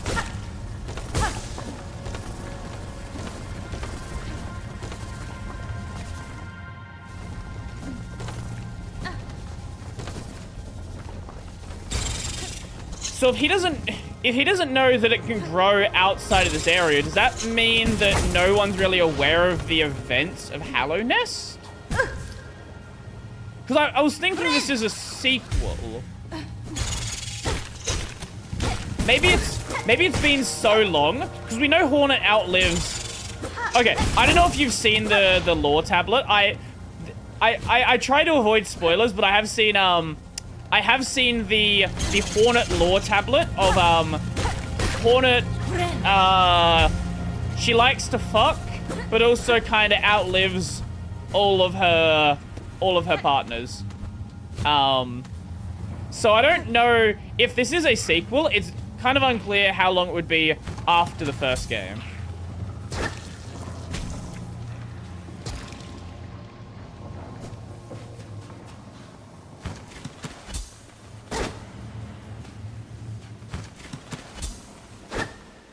Okay, so we can't do that.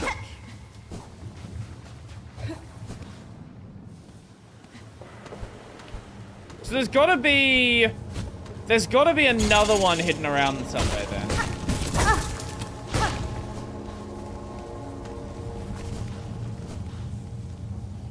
And I don't know where that's somewhere. Because was it? I know I saw another bud somewhere. I don't remember where the bud was. I don't remember where it was in here. Wait, Hades 2 came out? I did not even realize. There has been no hype around Hades 2.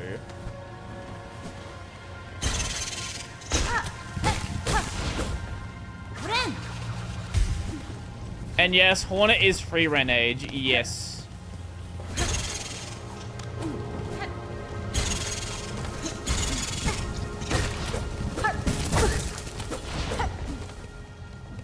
I'm gonna look around this area just in case there is more plasmium here. But again, it's possible that it is like a whole nother area that's gonna be located.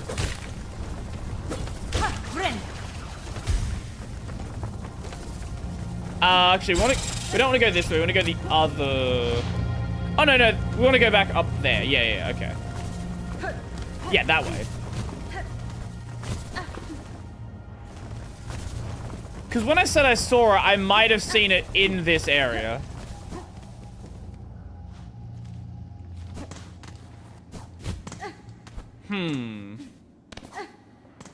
I doubt it would be in here. It looks like it's only growing in the really dark areas.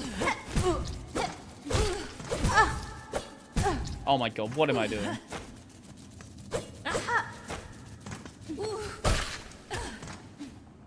I think the early access was way too long. The hype completely evaporated. Yeah, there is definitely that. How long was it in early access for? But wasn't Hades 1 was in early access for a long time as well. I think the difference is people didn't really know about Hades 1 until the game came out. So like, yes, it had a long early access, but it, like, the hype didn't start until after the game released. Oh, hello. Dead Bug's Purse.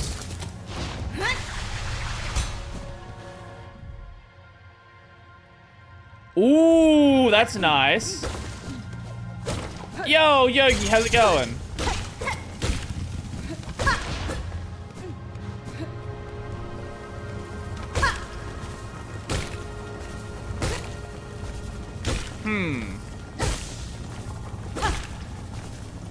There's maybe another situation where I have to check if the item's actually even available in this zone.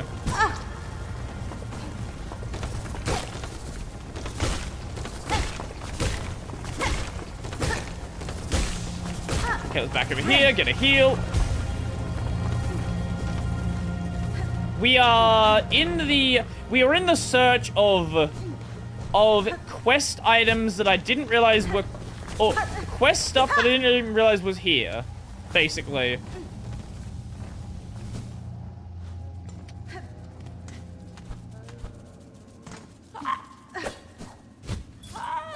some connection between this game and the first one.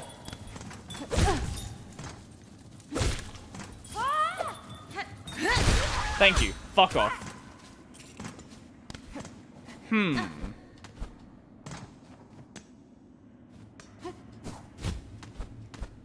Okay.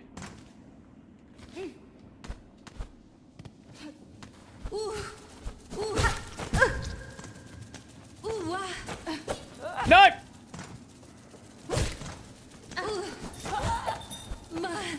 Nope. Fuck you.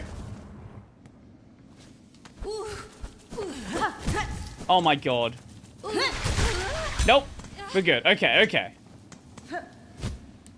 Huh. That looks like a bit I should be... Not what I wanted, but that's still something.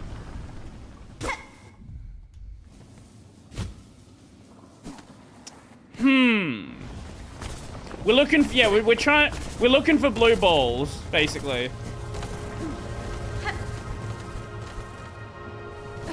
I have a feeling it might not be in this area. Pirantes, other.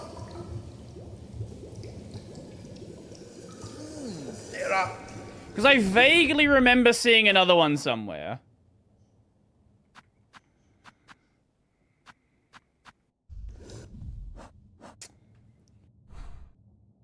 And I've explored all the wormways now. Wait. Could it be in that area we couldn't get to before? Silksong Plasmium.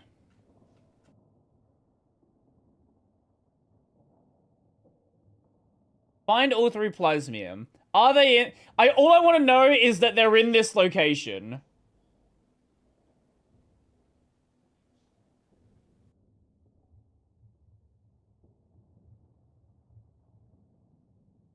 They are all in this location. Okay, I just missed one. Oh, it's the one area I hadn't looked. Okay, that makes sense.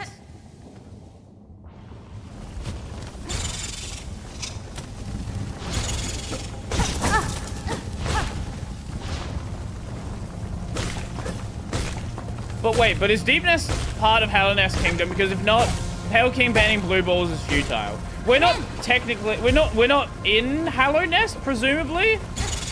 Imagine the game is just like, oh, this is 1,000 years in the future, and it's we're actually being in Hallownest the entire time.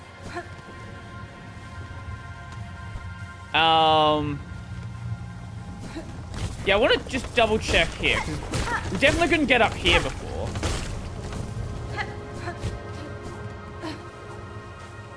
Yeah, there's like a zone up there that has like a door we can't get to. I don't know if there's a cheese. But there are ways you can get additional height that you shouldn't be able to get.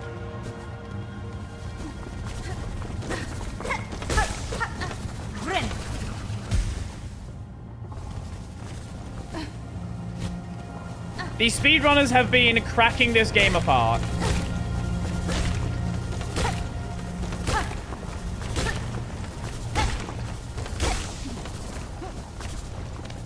It's yeah, down here.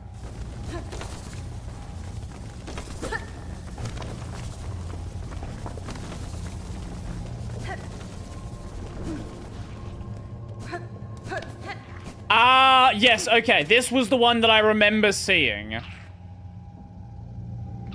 What am I doing? Wrong button.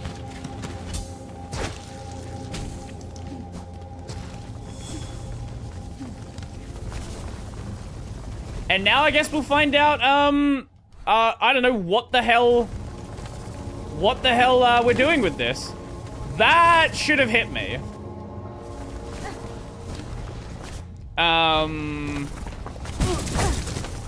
Well, that one definitely did. Yeah, we'll go this way. This way should be easier.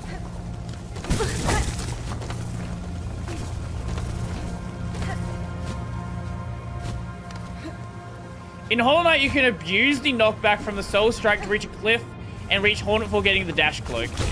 Yeah, with the beast form, you can use it to get slightly more height, which is great.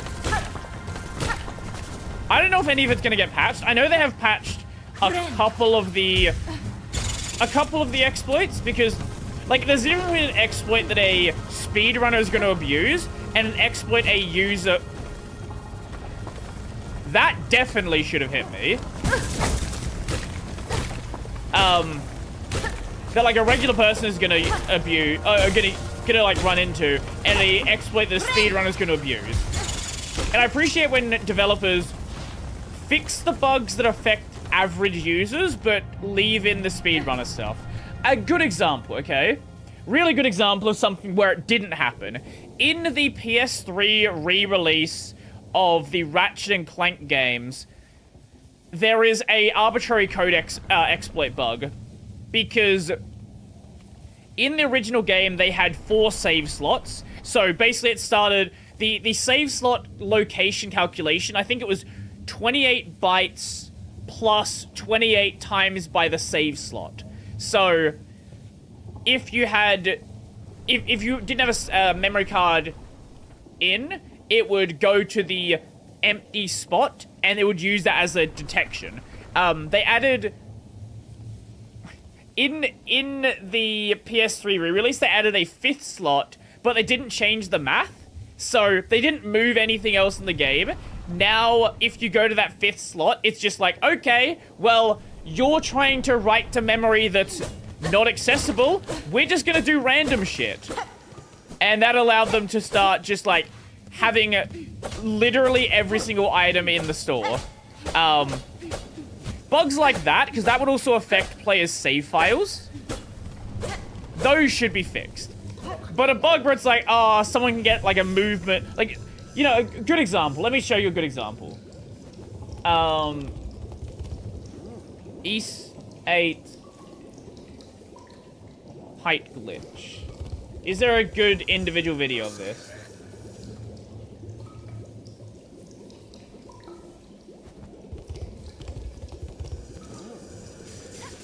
Yeah, bugs like... Is this the one, or is this a different bug? No, this is definitely the bug. Bugs like this one a regular player is not gonna run into. In East 8, if you bind evade, switch character, and guard to the same button. Let's see if it demonstrates it properly. Yeah.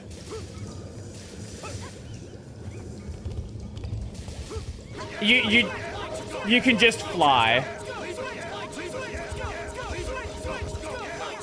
I think it's supposed to include attack in here, and you can then raise your height as well. Bugs like this, a regular player is never gonna see. And I like when devs like leave stuff like this in the game. Because stuff like that could very easily be patched. Just don't let you double bind. But that's no fun. Gotta say. Did you use the W item bug in FF7? I don't know what that bug is. I want my Ransom 32, my Expeditions 33, and my Rule 34. How long were you thinking about that one?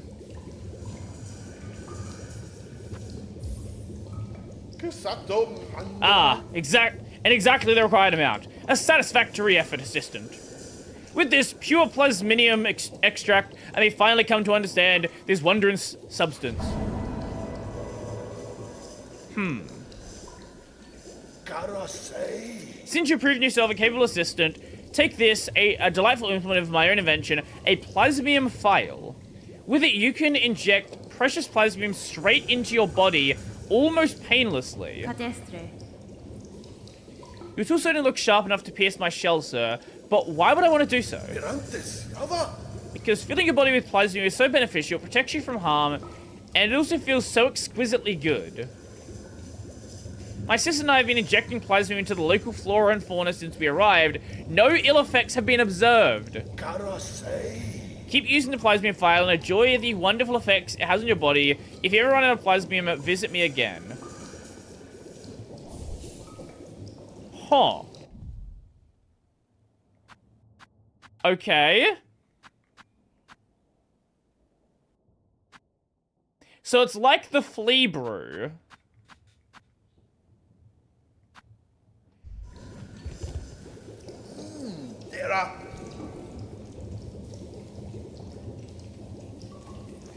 Huh. I'm still not sure about the flower, though. The flower still hasn't been answered.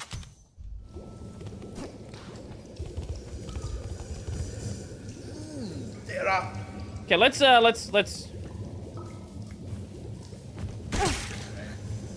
Ah! So that just gives us lifeblood.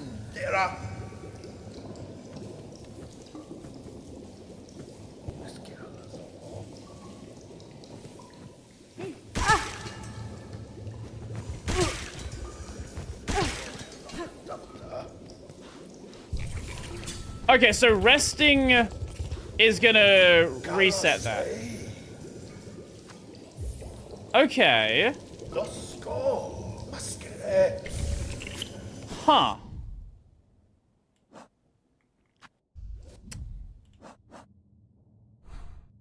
So we can basically just inject our lifeblood whenever we want to. Okay, so we've cleared out all this bottom area stuff now. Except here, which we need another ability for. I guess we can go... I guess let's go up to Shellwood, because there's this bit right here.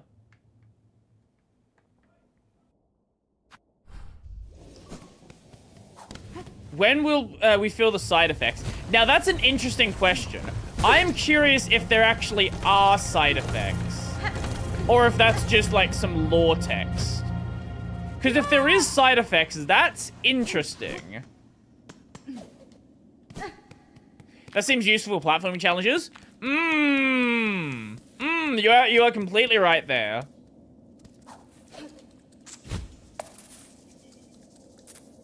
I will have to keep that in mind.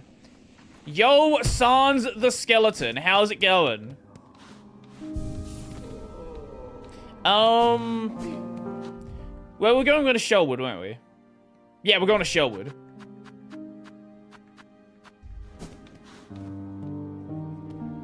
Does it have a max you can use at once? We have 4 charges per bench. So, 4. Assuming we can't get a upgrade to it. And I guess after we've done Shellwood, because this is like the main path. And I don't particularly want to... Like... Actually, wait. Maybe that's how you would get up there. Huh. Actually, yeah, no, it probably is. Yeah, so I think we'll do this, and then we'll go from there, I guess. Right, that one's locked.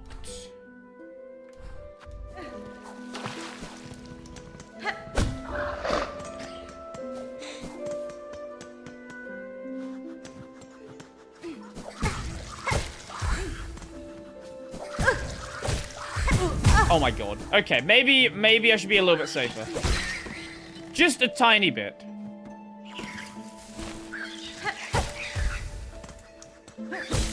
There we go. Thank you for the heal. I would like a healing upgrade. I wonder if that's a thing. Oh, right. The flower bouncing. Ah, yes. Yes, you get 1 shot before it recovers.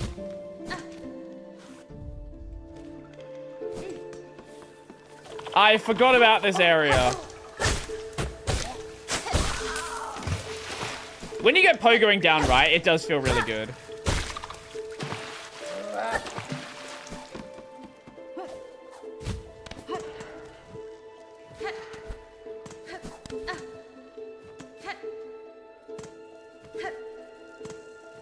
Oh, we couldn't get in here before because we didn't have wall jump when I came here first. Okay.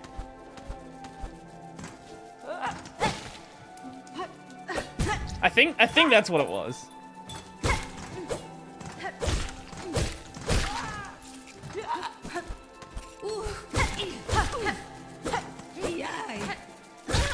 You just say AI?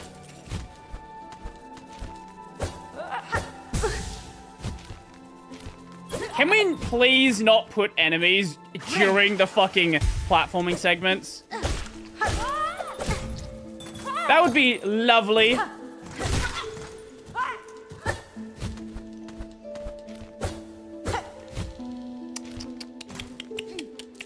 Good job, Brody. Good job.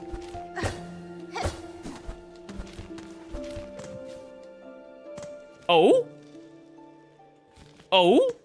Okay, we're in a new area, new-ish, or new section of the area. At least look at it, might be a zone transition. Adria Hermione is also a Sengek master and is a super woman who is also an awesome streamer who also knows how to cook good meals. I think fuck she is is this really working? cool and I think she needs more cooking streams. Is the kind of streamer that I will hang out with so that I can chill out and relax in the same manner that he will chill out with streamers like T10 Nat. But I want to know if you think that T10 Nat is hot or beautiful. How the fuck did that work? How the fuck did any of that work? Oh, that connects to that. How did any... I don't know how you managed to get past the spam filter. That's impressive. Oh.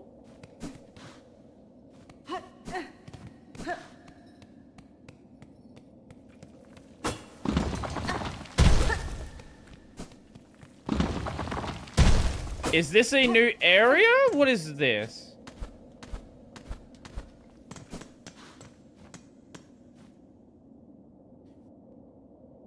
Pilgrim, accept the judgment of the rise beyond, that all who stand at Farlim's holy crest prove pure of will and want.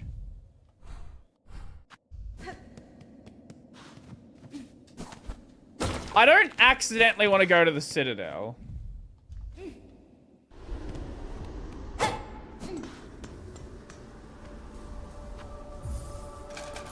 So I feel like that is like a big quest zone, and that's probably gonna cause something to happen that's like a point of no return.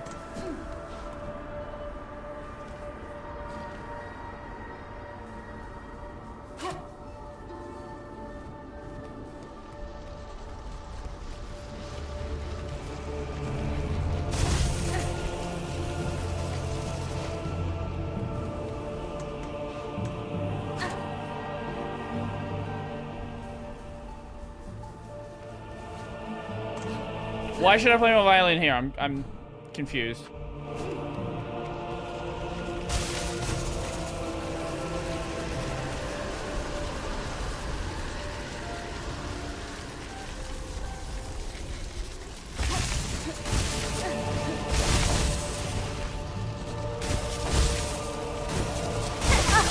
Okay, I cannot pogo off of those. Oh, the law. Oh, the law area.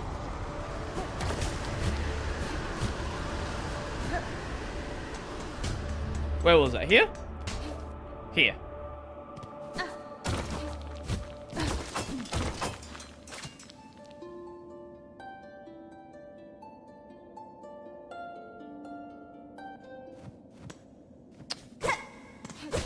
Not seeing anything.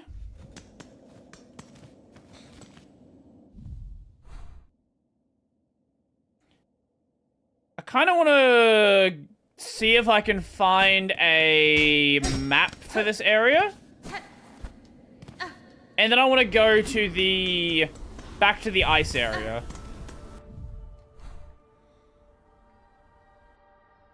Yeah.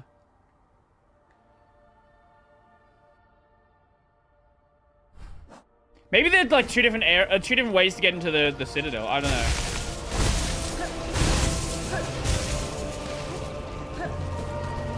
Could be. Hello.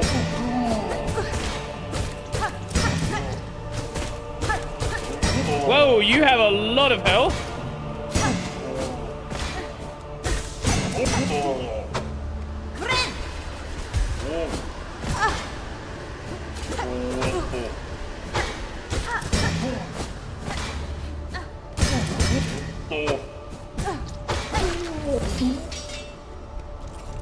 The patch notes mentioned something about this area.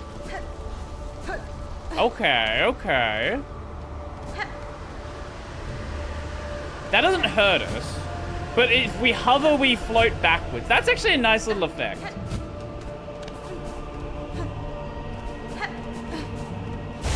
Whoa, whoa, whoa, whoa. Slid in there. Fuck, fuck, fuck.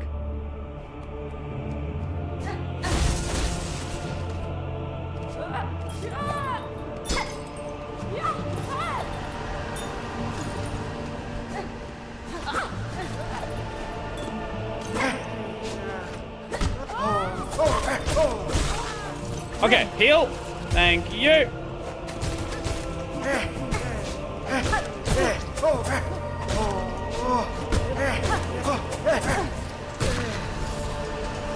Ooh, I would like to not be loyal.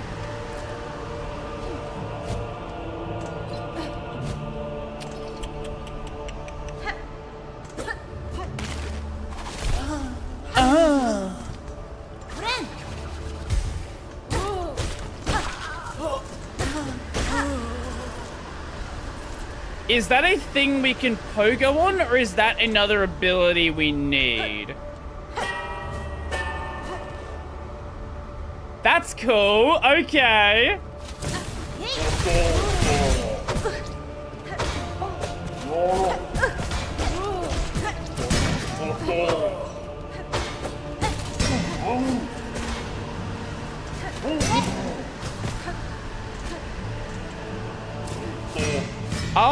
I don't like you right now.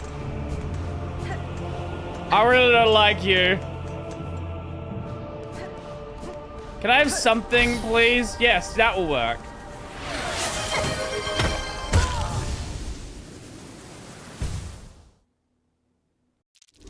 It bounces.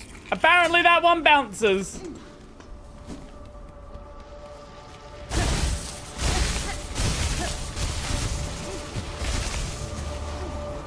You got too close to the sun, Icarus.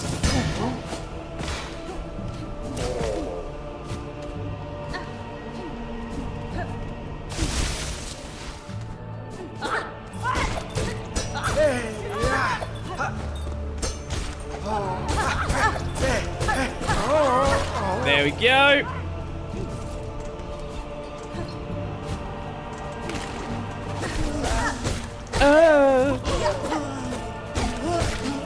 I do like the running attack. The running attack is interesting. I don't use it that much. But like the actual, like when the running attack hits, you do like a bounce in the air.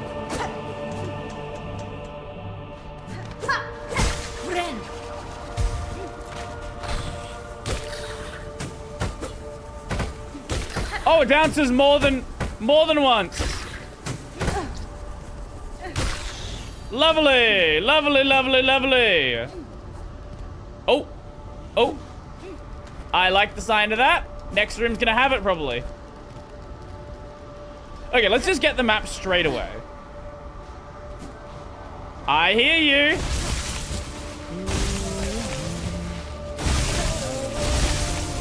Hi, what are you doing in here? Oshunka child. Child building needle. Child building needle. Maybe she thinks she's talking to the needle. Have you seen Trace and my master nearby? I feel she was here only recently. I cannot say for certain, Chakra. Though if she travels seeking skilled opponents, these steps would serve her well. The warriors watching over them are formidable. True. Impressive gardens they are. Fighting defensively and loath to leave their stations, they swing their weapons with a cold brutality that should not be underestimated.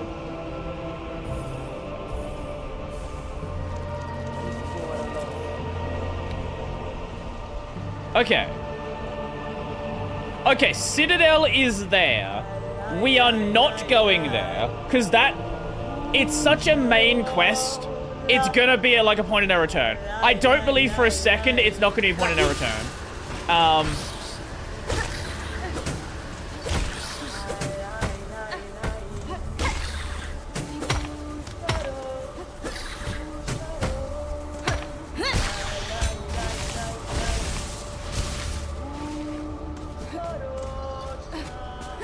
Or at least a temporary point of no return. Long enough that I don't want to deal with it.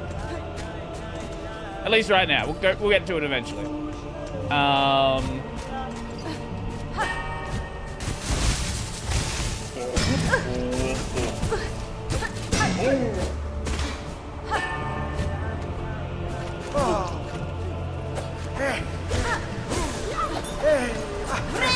Yeah, that one.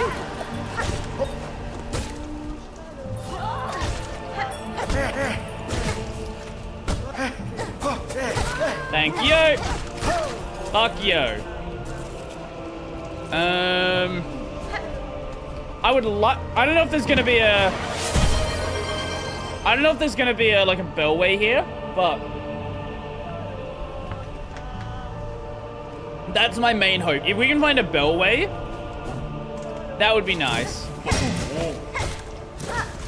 Here's my question: how the fuck do any of the other bugs think they're gonna make a fucking trek through this area? Nope.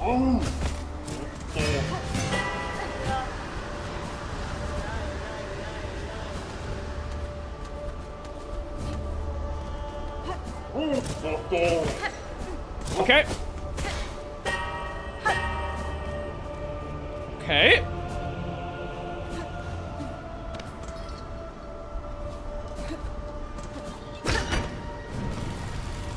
That,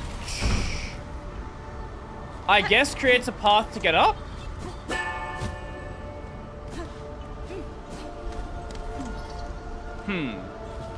What are you?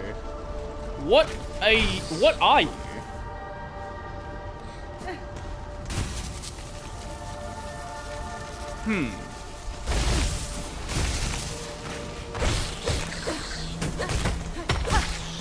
Come on, I need one more to heal.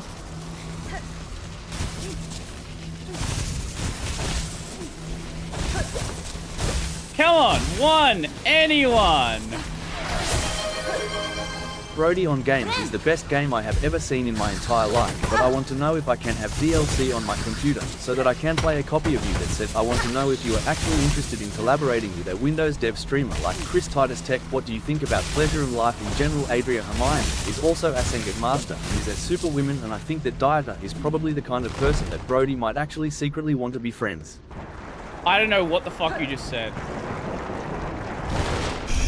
Oh! Oh!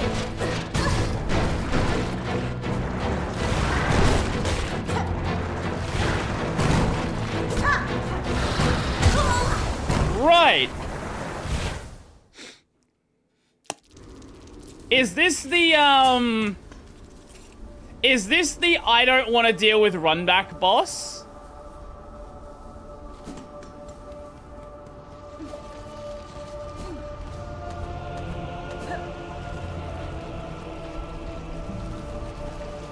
My hope is there's a bench further up.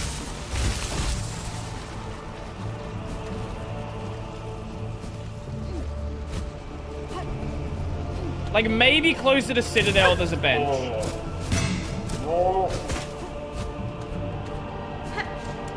Hopefully.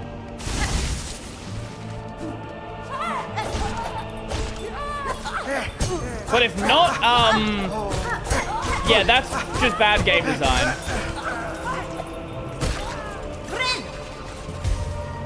Like, if not, like, that legitimately would be probably the worst thing in the game. Like, I've jokingly said that about a bunch of things, but if it's actually a run back like this for the boss, that's just not well designed.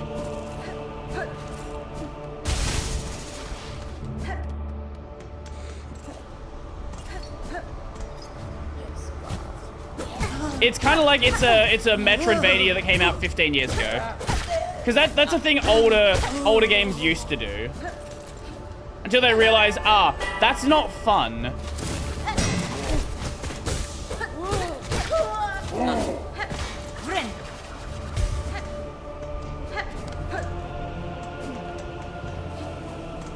So we'll go up first, because maybe there'll be hope.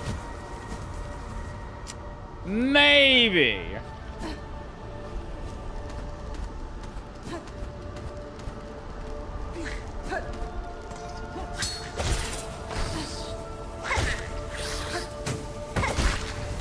It is a little bit easier thanks to having that, but even so, it's still a fucking pain in the ass.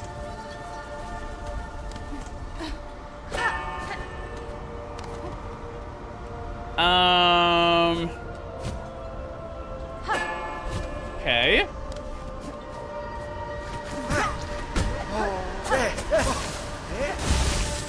Upshaw.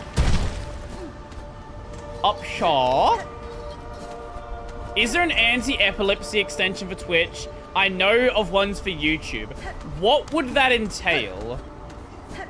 Because I don't have epilepsy. I don't know what you would want to see done. Okay. There is a good. Okay. That's something. This is much closer. Just dimming the brightness when there's flashing lights or fast movement. I don't know. I didn't know that existed on any platform. I have my monitor at 0% brightness. Is 0% more than 0 brightness?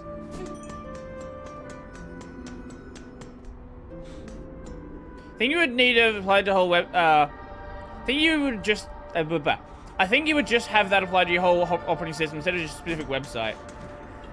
That would be the easiest way to do it.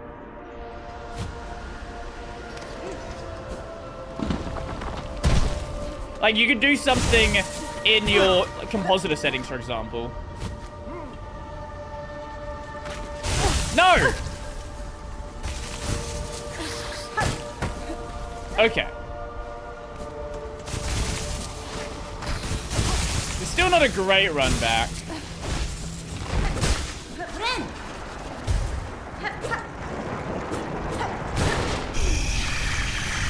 I think this will be a interesting boss.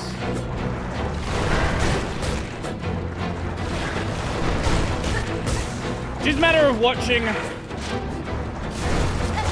I think, is this kind of like, now that I'm thinking about it, this is kind of like, what do you call it? Why am I blanking on the name?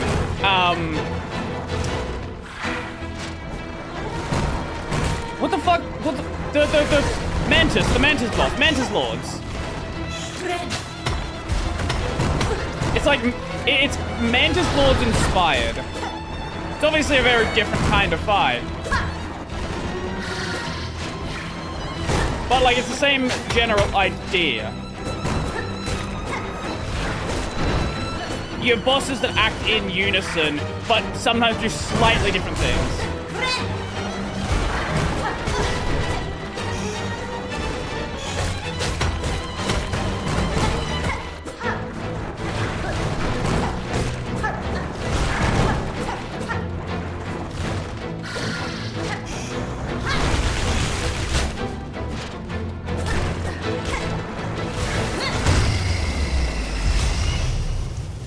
Wait, it wasn't just beat one of them, was it? Okay.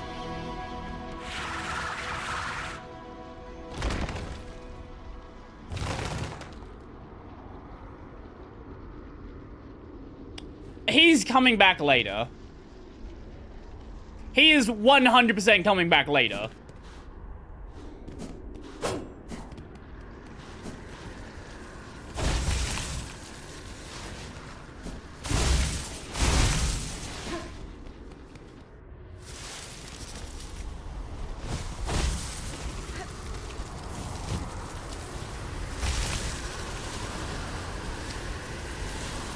This is a kind of a blind jump, and I don't know... Okay, yeah, we have enough distance. I see something I recognize up there.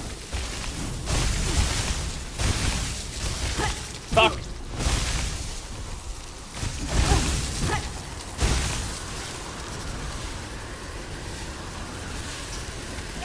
Fuck! I pressed the wrong button. I meant to press RB. Sorry, yeah. Hello, Sherma. What are we doing here? Little Pilgrim, do you sleep? Hoi there. I'm looking for somewhere to rest my weary shell and found this cozy station. These lands are dangerous. I thought perhaps some harm had come to you. Harm? Oh, Red Maiden, have faith. No harm can come to us on this holy ascent. We only need to keep our gaze upwards. Isn't this all, so terribly grand? The great stone steps, the winds lifting us up like the voices of a choir, and just beyond it all is a pilgrim's end. The great citadel at last. The shining bench is written for us. Farloom's kindness to we pilgrims is inexhaustible. Please rest, Red Maiden. Fear not. Our kingdom watches over all of us. Over us all.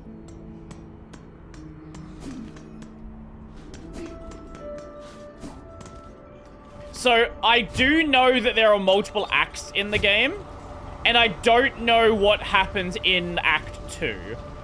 But I'm presuming reasonably so that Citadel is the end of Act 1. Which is why I'm very much not going to go anywhere near that until I need to.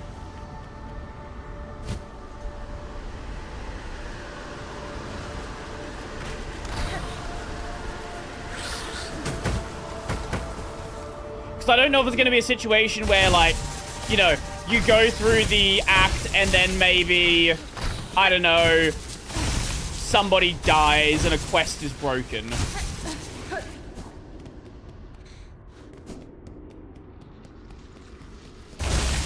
Because that wouldn't be unreasonable.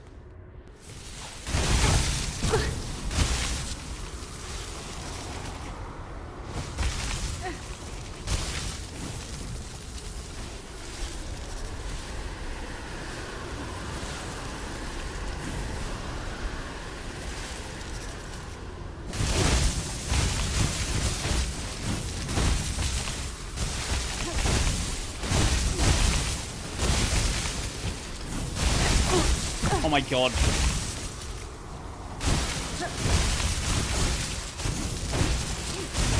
Okay.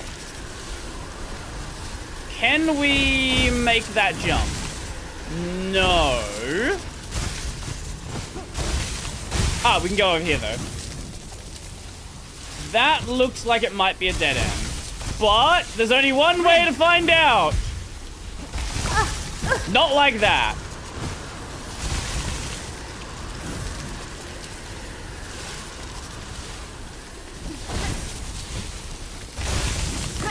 Yep, there's an invisible wall there. Okay. No!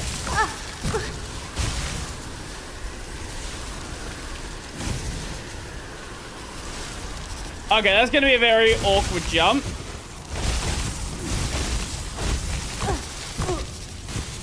I had the room there. Okay, that's definitely a running jump you have to do. I wonder if we could abuse that. Oh, hello.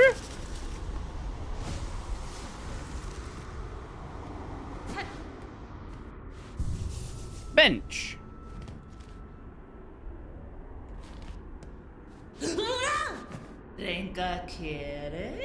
So rude to raise a Pinterest from their deep meditation.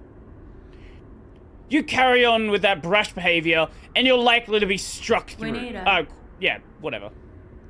I'm surprised to find a bug of sound mind alive in such an inhospitable place. You're already learned of the blades of this land. Hey, a Pinterest. Your needle there might fit you fair. Strange it is and all, but it's the pin that's the glorious weapon of Farloom. Given I'm now awake, maybe you'd fancy a little training. Care to test the power of a Pinterest? Might be even this old master could show you a thing or two.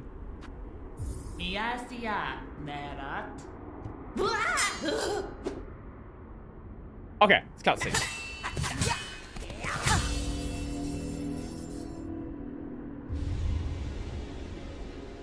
Needle strike. Okay.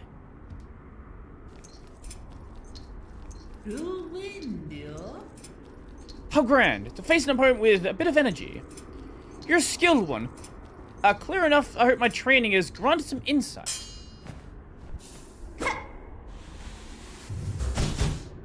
Uh-huh.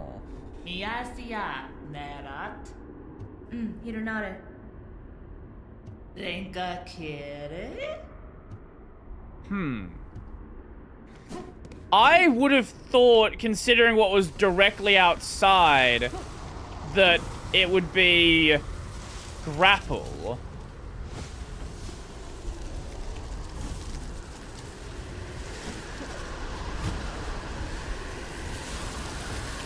Oh, I guess grapple's just a way to get back. Okay.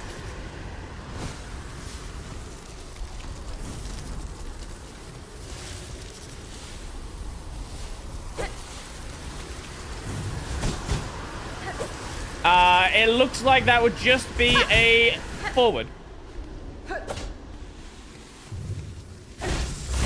Yep, can't do down either. So let's go down to the bottom section there.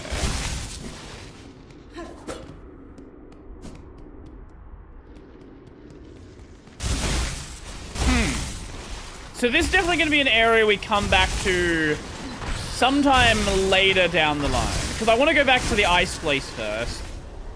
Because I know there's some stuff we can do there. Oh, right. Yeah. You probably could use it for him, but it's a bit awkward too.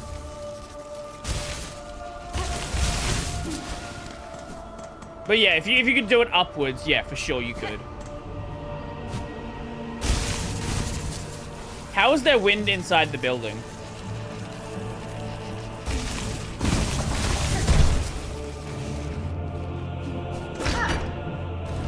Oh.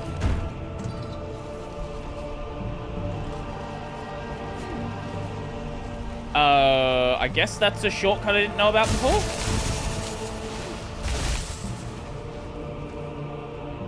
Oh, okay, here's where we are. That's my fart. Well, how about you chill the fuck out with it then? Oh, just random beads just left on the floor. I'll take it.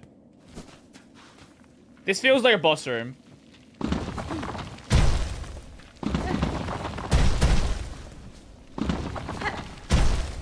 This feels really boss roomy.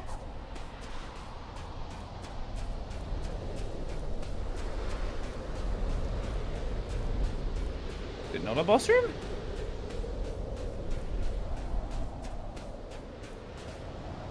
Nesvir? These sands mark the edge of Farloom's territory. I was brought to this land through the caverns beyond. Something of this kingdom's height still hungers for me. Were I to flee now, I would be pursued. Yanara. Till I find the source of that hunger and slay it, I will not be free. Oh. Oh, so that's just the edge of the kingdom. Okay. There is that up there. How the fuck do you get that?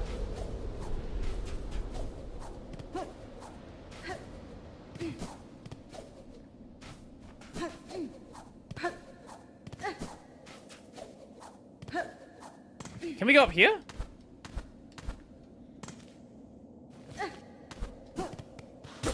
Yes, but that's not helpful. Huh. So there's definitely some thing, ability, double jump. I don't know what it would be. We just don't, there's nothing we can even bounce off of to get up there. Violin? Maybe?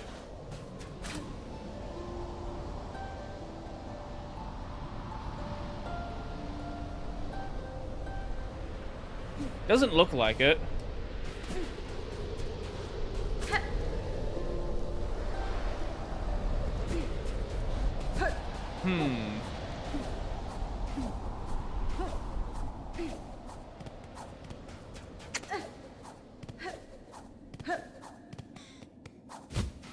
Ever heard of Holy shit, it's another person talking about Megabonk. Yes, I've heard. I have heard of Megabonk. It's a Vampire Survivors-like game. Everyone's playing. Game everyone playing lately. Best character is the Giga Chat. It kills enemies with its aura and muscle flexing. I've not played it yet, but I've heard it's really good. Oh, speaking of Vampire Survivors-like games, did you see that Vampire Survivors has a fucking co-op mode now?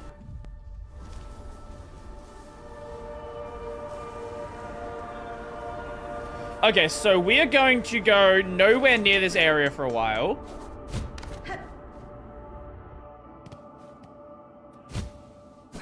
Maybe it will become more obvious as we get, like, a greater version of it.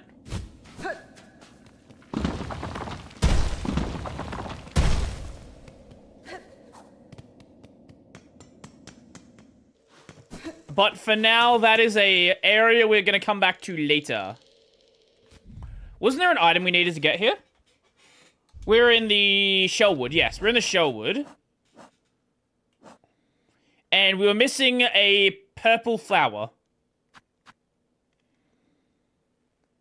Also, we're looking for tip. Seen in lower Shellwood. So I guess down here.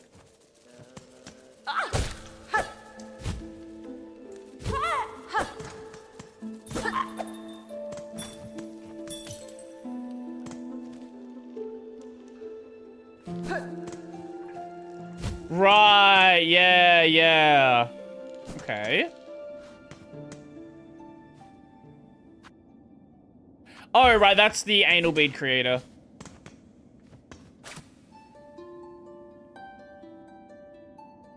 Okay, just use the same symbol.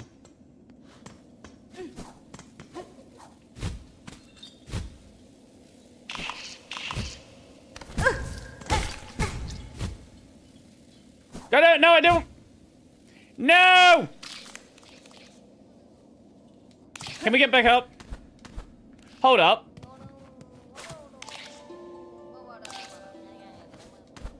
I was just curious. Okay. We've seen those guys around a bunch. And I don't know if there's anything special about them.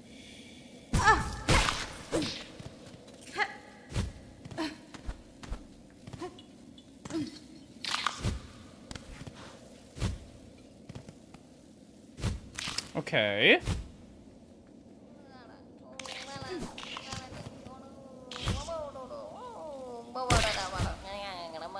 Hold up. That bug looked familiar. Have we not been?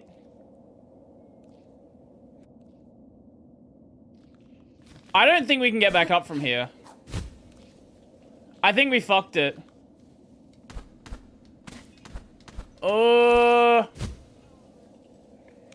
Fuck, yeah, we gotta go back down.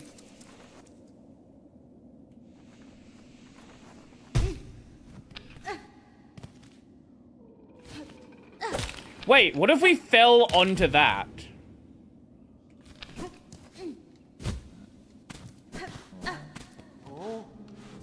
There were these items that appeared. They're like you could track.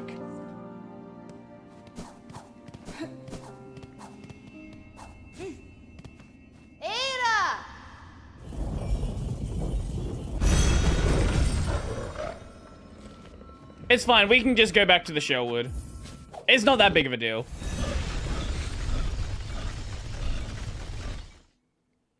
So I think we could just fall down directly to the left side.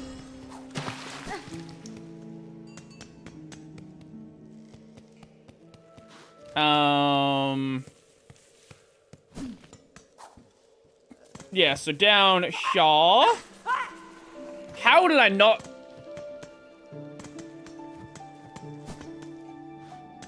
How did I not hit...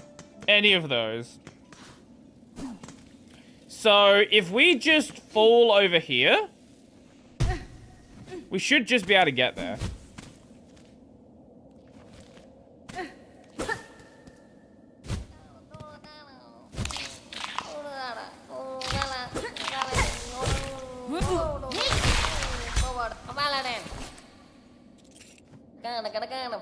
Courier tip.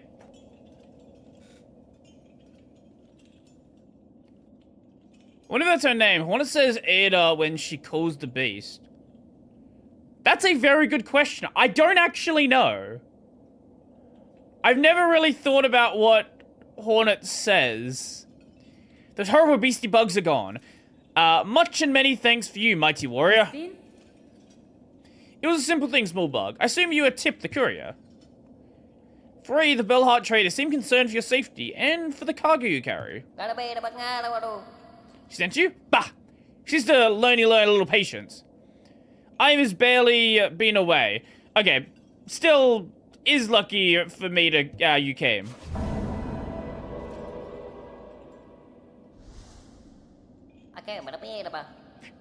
I like Tip's voice.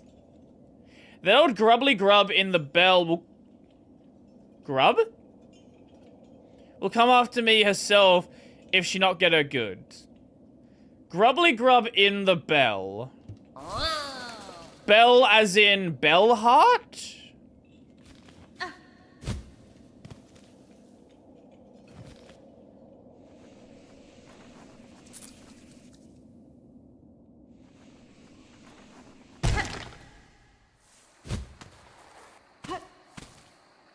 I had never broken that. How had I never broken that?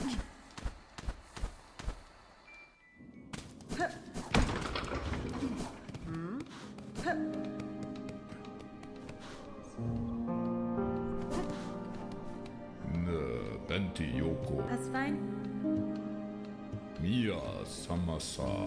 I didn't mean to interact with you. Okay. Let's go. There's a quest in Shellwood still that I want to do. It could be the Bell Beast name. Like, that would make sense. Are spring and fall swapped in Australia? I know summer and winter are.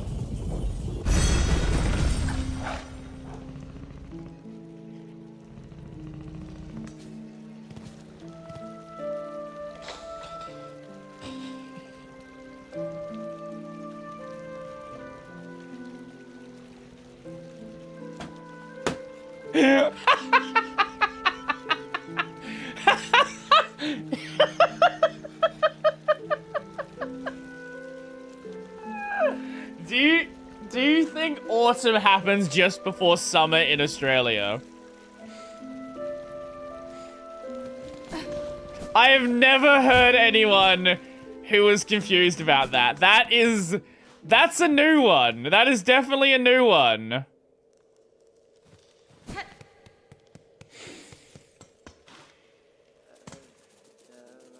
You never had wall jump in Moss Grotto before, right?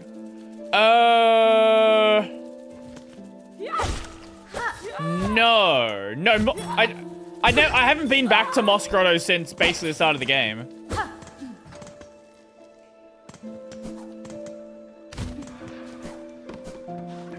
I genuinely had to ask. I never gave it any thought, I can tell. The answer is yes, they are also flipped. Summer does take... spring does happen just before summer.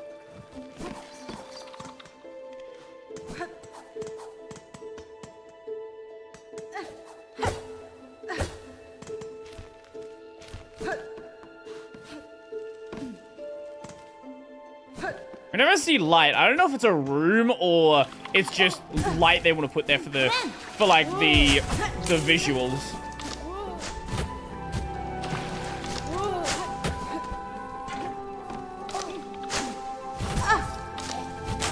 God damn it.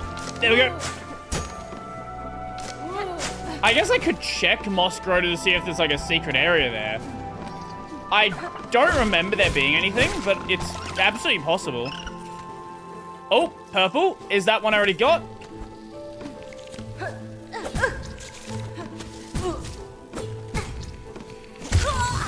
What am I doing? What am I doing?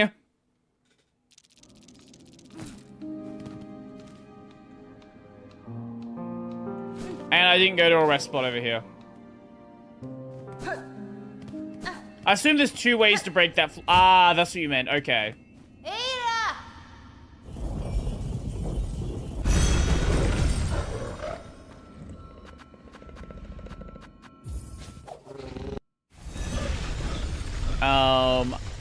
Essentially seasons occur all the same order, just the south is just always the opposite of the circle, so to speak.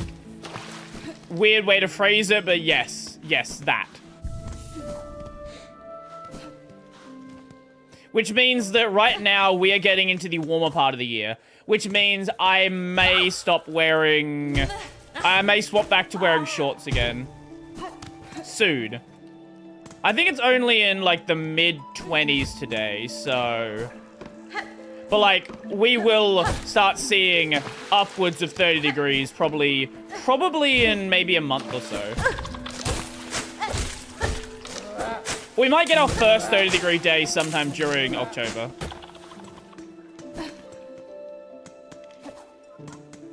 But we've kind of left the point now where you're having, like, the swap back and forth between warm and cool days. Now it's basically... moderately, like, moderate days. Because, like, that start of the season, you know, you sometimes get, like, oh, this is, like, a carryover. It's like, oh, this is still, it still feels like the prior season sort of deal.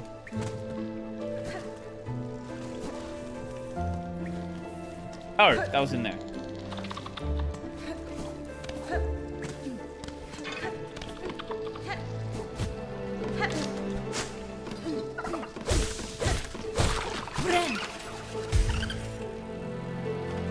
I just realized, didn't we have an extension to the thing?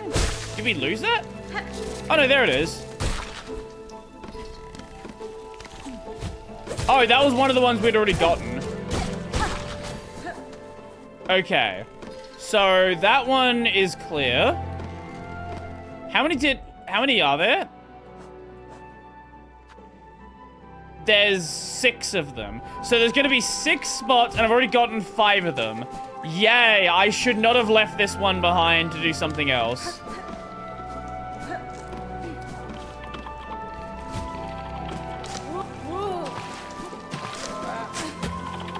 That was a really dumb choice on my side.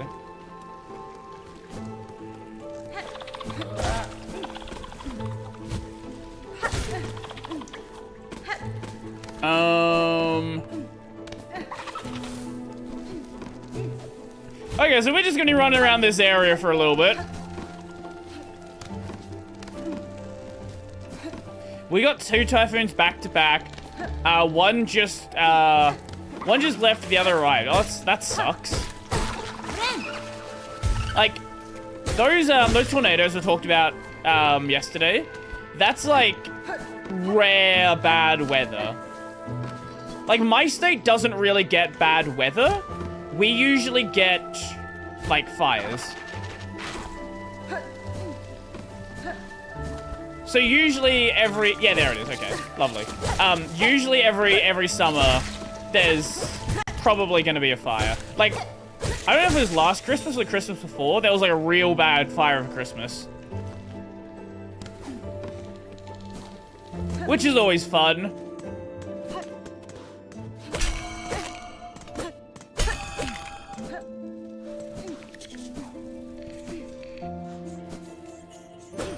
I think I've shown you guys Australian Santa before. If I've not, I'll show you guys. I'll show Australian Santa now. Australian Santa.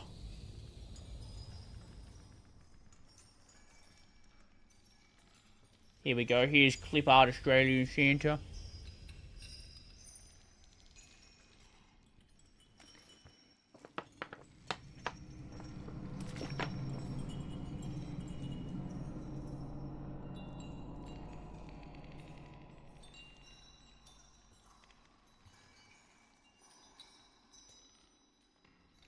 It is very common for people to go to the beach for Christmas.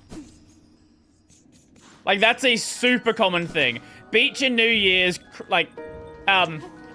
Christmas and New Year's, the beach is packed.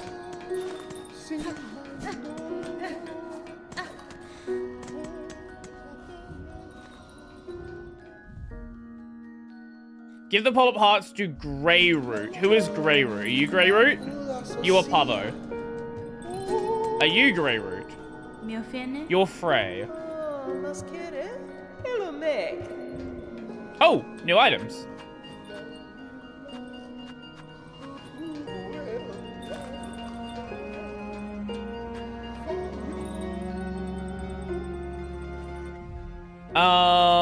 Let's grab one of these doohickeys. 880. 880. Now, it is for increasing the amount you heal, so I kind of get it, but, like, fuck. That's an expensive one. Oh, hi there. Miss Saving, thanks again for you and your big blade. I'm his maid back, and Grumpy Grub got her goods. She seemed happy even. I won't be traveling out for a while methinks too many beasties. Holy shit, this is a fucking nightmare to read. All about these even those pilgrims, all now going angry, a bit like old Grub. Cadestre. This town remains safe for the moment, Tip. You're a smart bug to stay within its walls.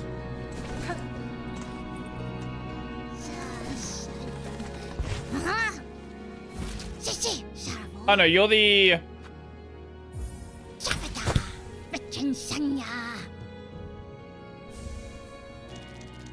I didn't even realize I had another relic.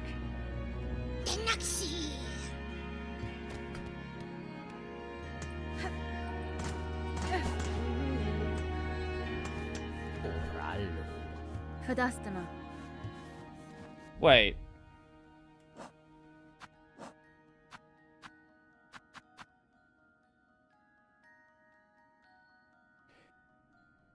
Oh, wait, this is not... No, yeah, there was someone in Sherwood.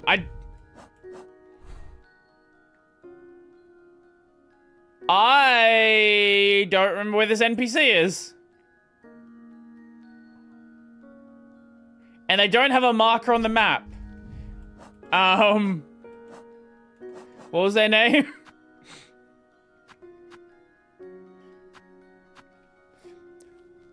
Grey Root of Sherwood.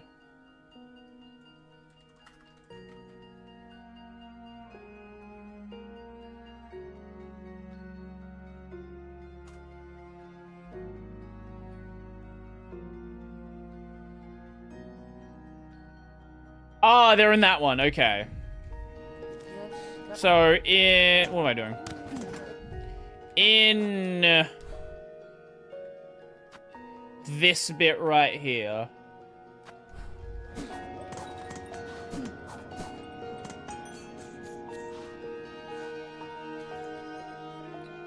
I don't know why, but I thought Australia celebrated Christmas in June. I would make sense since Christmas is during the winter solstice, but no, because globalization and Northern Hemisphere is better. Well, I wouldn't even call it globalization.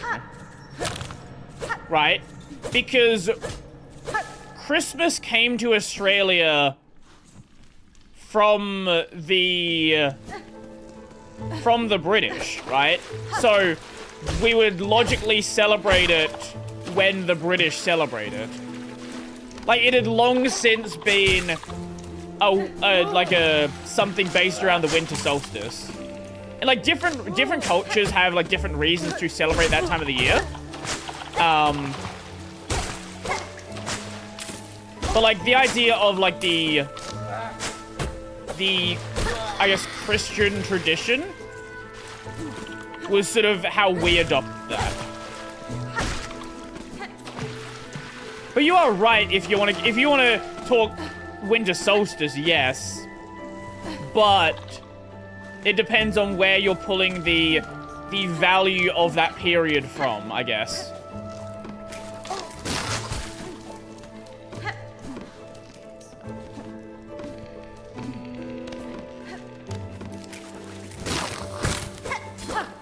I want to get stick bugged.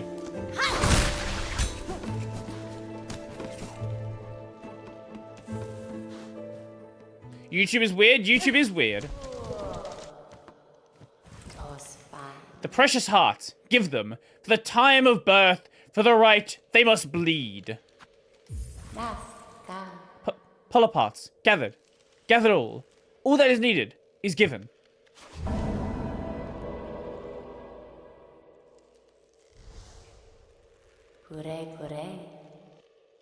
It is right now is working better than Twitch. The XP system is a poorly thought out idea. The first right of the polyp. The first right can begin. Are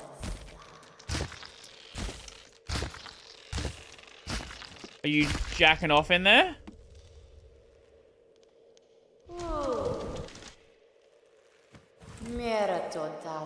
Bug, cloaked by red. The time of rebirth approaches. Why does YouTube silently filter chat messages? I don't know. So, they have like a live chat and a top chat. The live chat generally works better. Because the top chat will filter stuff. It says top chat, but it doesn't mean top chat. It's, yeah, they still filter, just less. Take. The refuse of the right. Polyp pouch.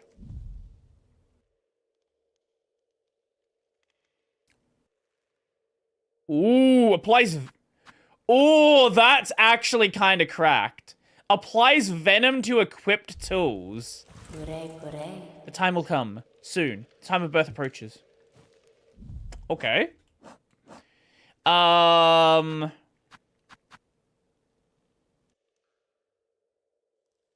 guess let's go halfway home in Greymore.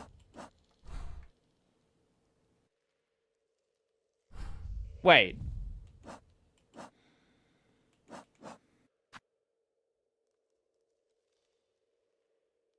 Collect silver bells in the bell vein tunnels above and below Bellheart.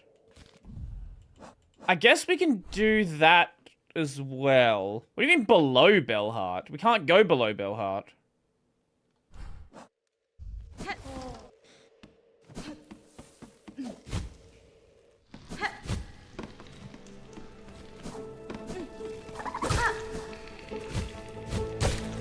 That was cool. That was cool. That wasn't. That wasn't as well.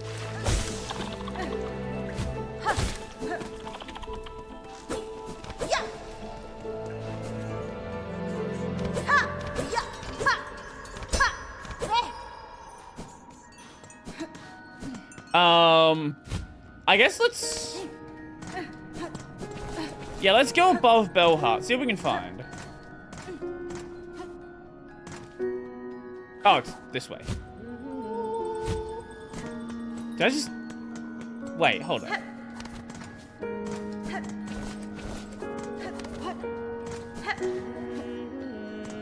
Thought I heard you.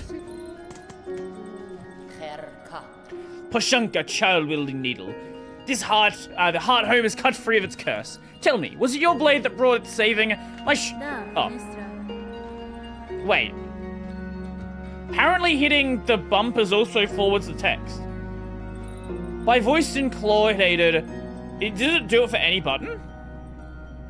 It does. Ah, I've just been pressing A because I assumed it was A. Any button forwards the text. Wow, what a nice idea that is.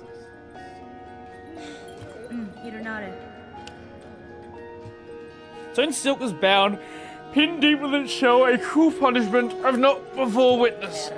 Even broken, my injury remains. A weaver's fabled skills. To meet one in combat means great challenge and great pride in victory.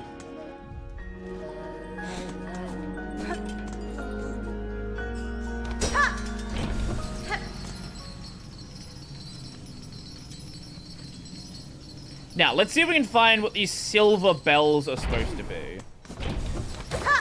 I hope it's not a resource there's only a specific amount of. Because this is a small area.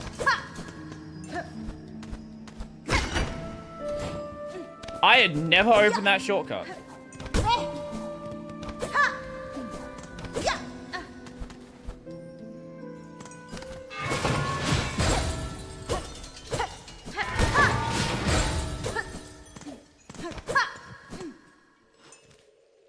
Okay, I'm very confused what this item is then.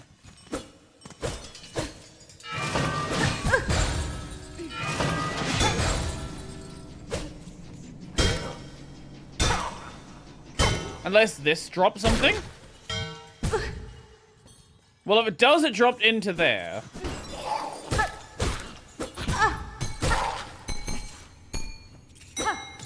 Okay, that didn't drop any bell. What is this item then?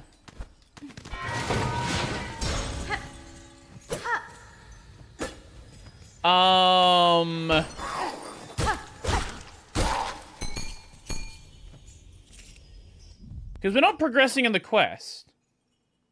Collect silver bells in the bell vein above and below Bellheart. We are above Bellheart. What is a bell vein, though? Is that not what we are in? This looks bell veiny.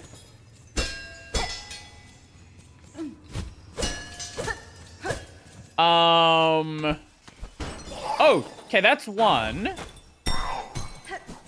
Okay, so they're just gonna be items on the ground then. Wait, but there's basically no space down here. How could there be how could there be this many down here?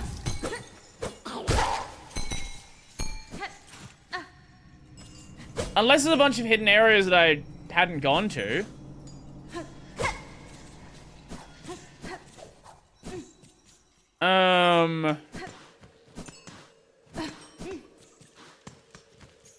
Okay, I'm real confused about that one then. You know what else looks veiny? Fuck.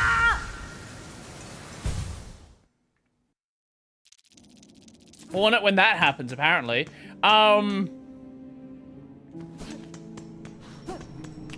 Okay, this is a real weird one, because I don't really... Because this is the entire area above Bellheart. And there's one silver bell there. Unless the... Like, my only possible guess is there's a bunch of side areas that I haven't been to. Fuck! Okay, well, I lost whatever rosaries I had.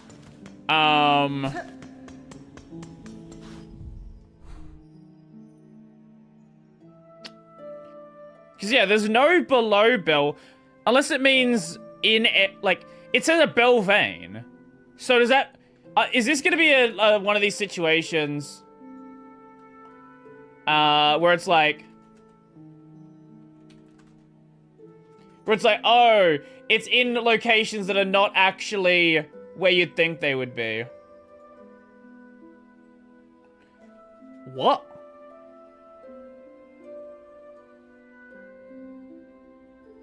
Wait, so there is an area... Wait, that area I've got marked there, there's supposed to be a bell there. There's like a whole path there.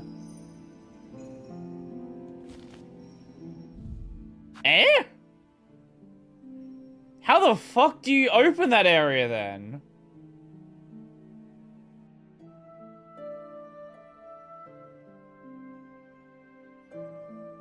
Because, like, I was under the assumption that that wasn't...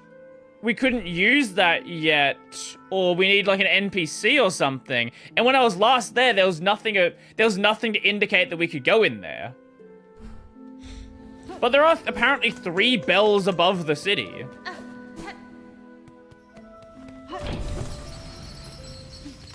I don't even know where the fuck they would be.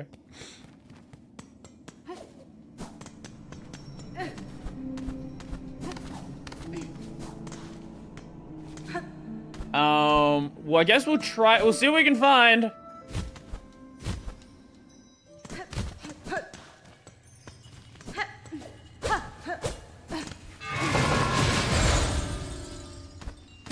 I guess this area might be more dense than I thought it was.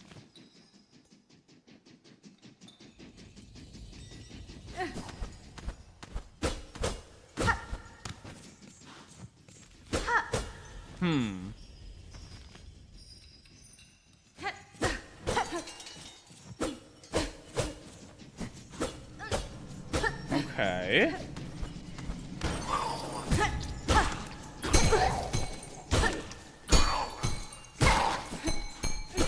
This is gonna be a, an interesting side section to find.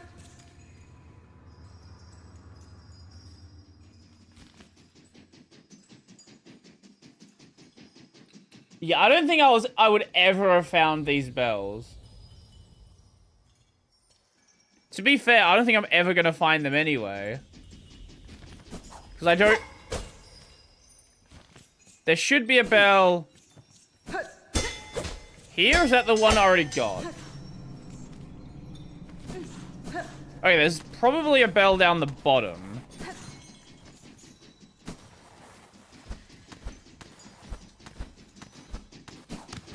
Fuck.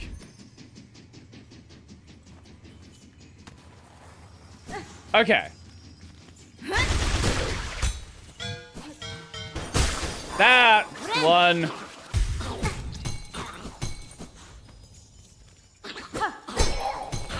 Fuck you.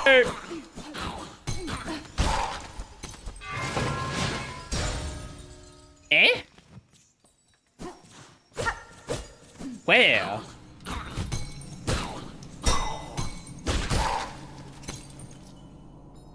I'm looking at a map right now, and there's supposed to be a bell literally right here.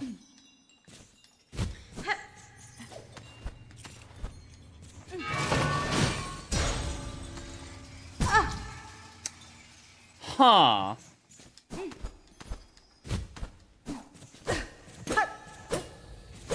Yeah, this is a weird quest.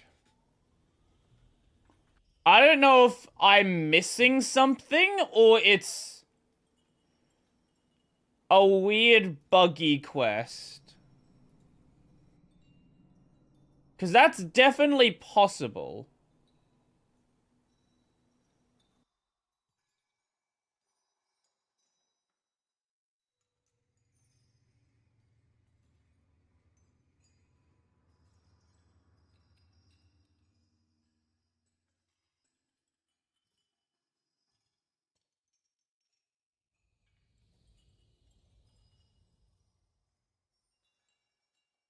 The bells spawn in random locations. No, there's a list of them.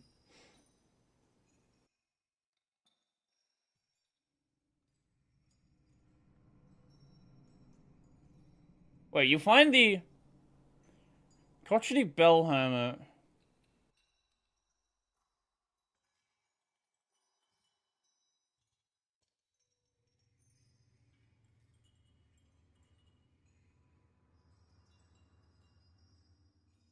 Bell hermit? Where the fuck's the bell hermit? Wait.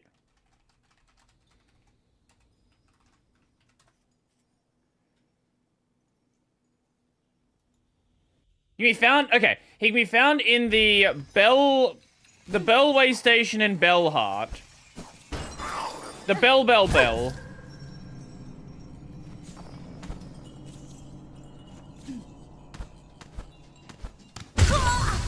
Well, that's a quick way to get back there. The bells are RNG. They are RNG. Okay. Right. Then why the fuck is there people that seem to think they have a map of them?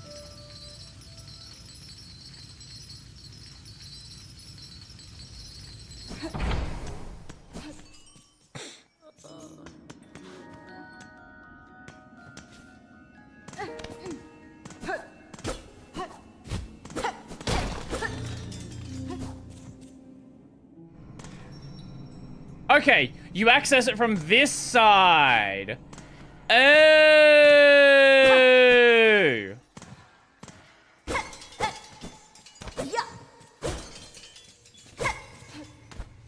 We talked a little bit about it earlier.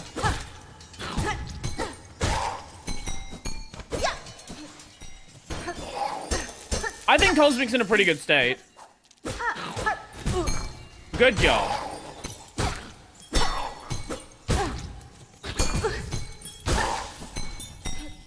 Okay.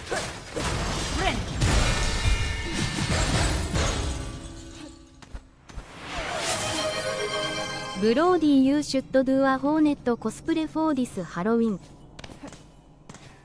Do you mean Red Cloak Hornet or Naked Hornet? Because, I don't think I can do that one. Also, I don't think anyone would appreciate me painting my entire body black. I don't think that would go well. What do you want, slave? Slave? I'm a traveler. Stranger, not a slave. Exactly what a slave would say. You! It was you who cut them down. Do not deny it. Why deny it, sir? I severed the thread and defeated the creature guiding the curse upon the town. Are you displeased? Yeah, dressed up Hornet, please. No need for Kumori blackface. Shatsu plus Akaimanto. You're a slave and a nuisance, be gone. Okay, so theoretically, we should be able to find them in here somewhere.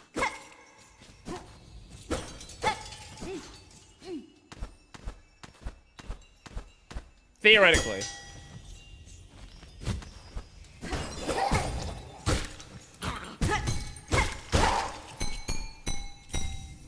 Bell!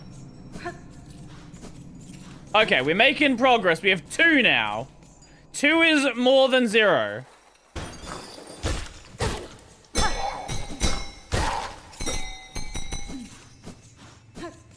A circle is not a triangle.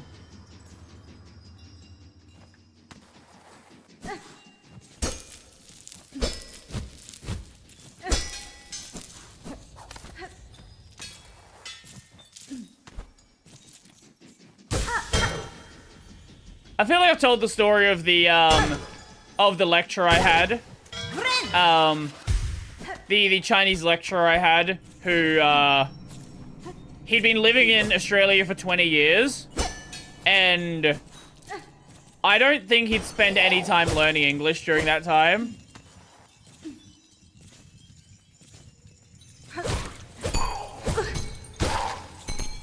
He'd also had some fun statements every so often, like, a square is not a circle. 2 is not 1. There was no context for these statements, just in case you're unclear. They were just random shit he said.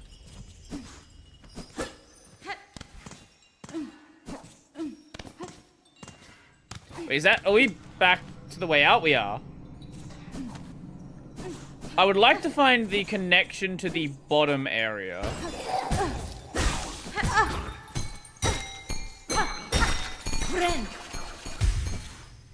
Said you cosplay as Ari Gibson from Team Cherry.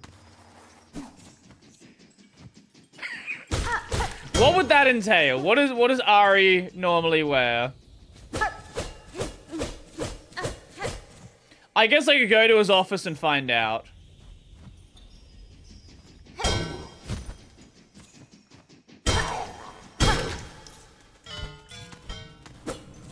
There are apparently people that just show up at the Team Cherry office expecting it to be like a lot more than it is, and like they just don't even have fucking posters up or anything. It is just a blank office.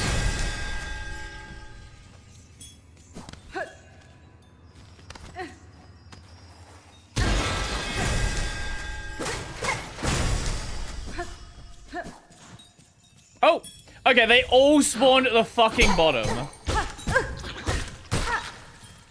No wonder I couldn't find any up top. There's still 4 more bells.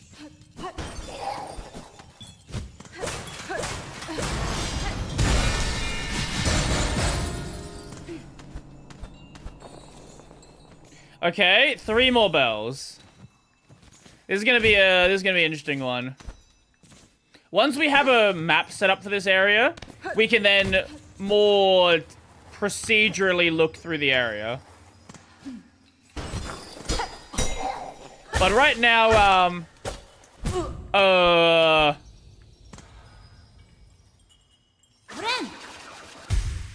I think we broke it.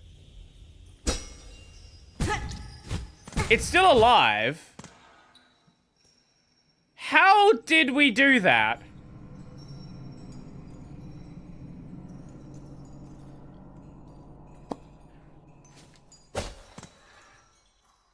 Uh-huh. That's not supposed to be able to happen. That's definitely not supposed to be able to happen.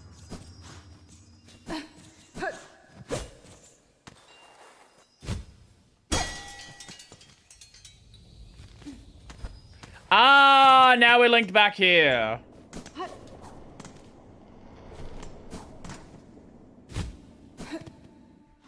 Is that the... No, that's not the bench.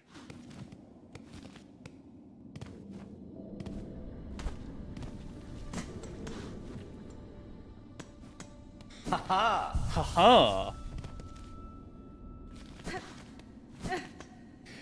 Okay, so there's still, I think, 3 bells we're missing, and I don't know where the hell they are. I guess we can take that off the map now.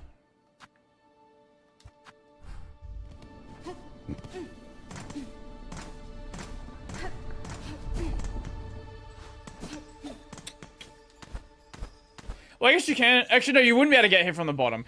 Oh my god, there's no paths shown. We actually just have to go through this entirely blind. Oh, great. Okay.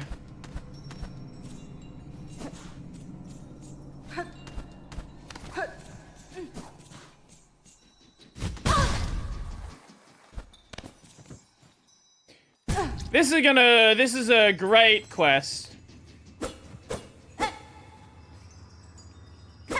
The only visual indicator we have is a light that you can't see until you are, like, on screen with it. Fantastic quest. Amazing, incredible quest.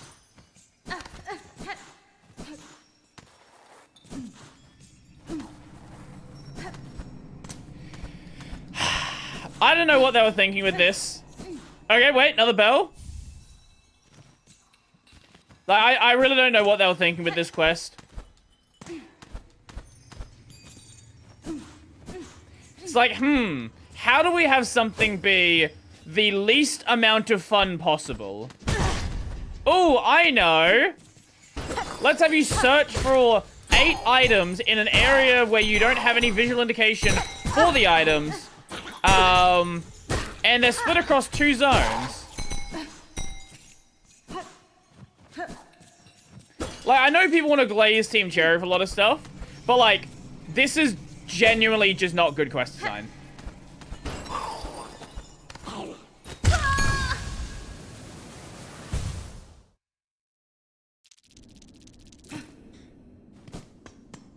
We're still missing 2, and I don't know where the last 2 are. I don't know if they're in the top or the bottom area. I'm gonna assume they're in the bottom area. But they could be in the top, and we're just not gonna find them.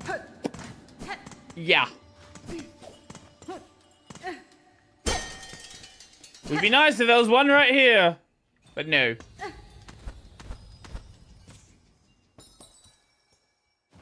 They might be spawning on the go. They are spawning on the go. Okay, there are spawn locations. That makes it slightly less sucky. Hey, look, there it is. Okay. Okay, that makes it a lot less sucky. I still don't like it.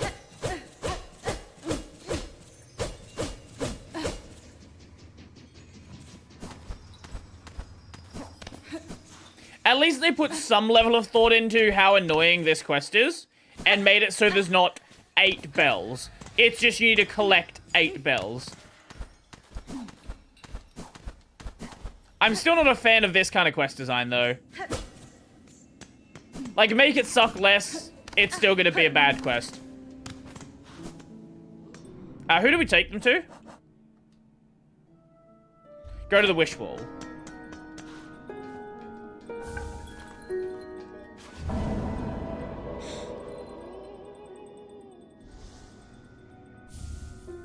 Oh, rosary. Nice.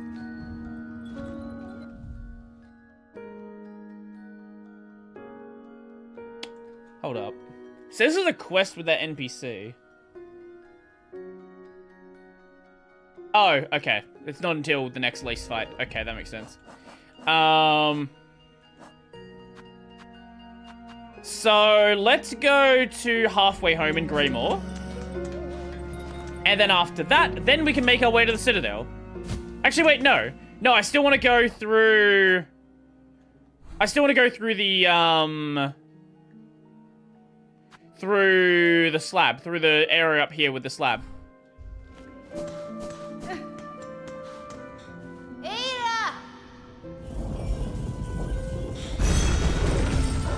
To Greymore we go!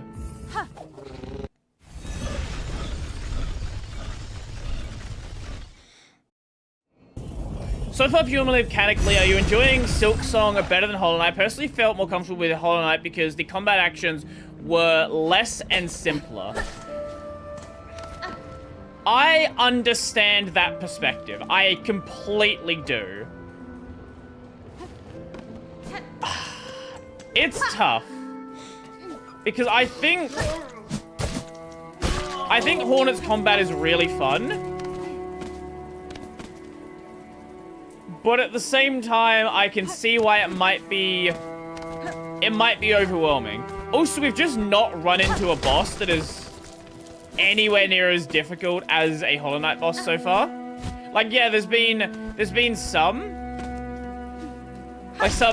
more challenging ones, but nothing that I would call like really difficult. Now that might just be the fact that I'm more familiar with Metroidvania, maybe. But like, there's nothing that's been like, you know, Mantis Lord sort of vibes to it.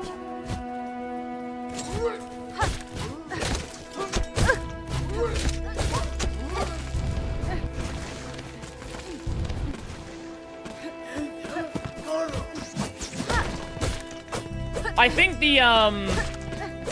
think so far probably best boss fight. So far best boss fight. Maybe Lace 1. Not because it's difficult, it was just a like really cool looking fight, and probably the Conch, I would say.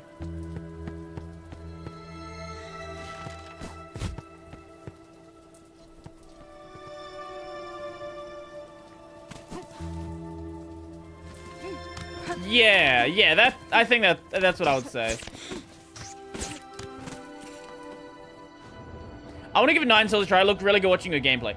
If you thought it looked good watching my gameplay, it'll be a lot better when you actually play it yourself and you're not playing as badly as I am. Buenera.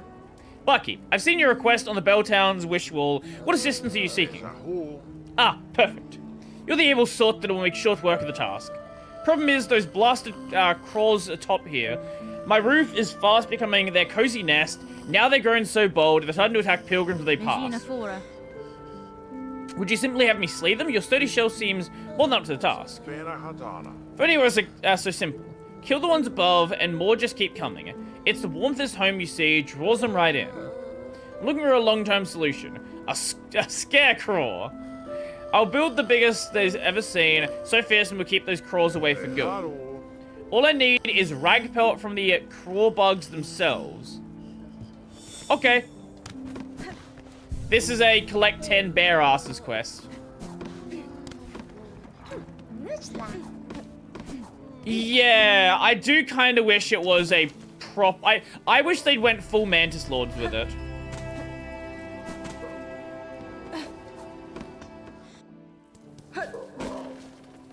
Because that's what it was like. I know you think it's like not a great comparison, but like that's the vibe I was getting from it. And it feels like the fight ended weirdly because that wasn't there. Okay, so we just gotta kill the birds. Bird murder time.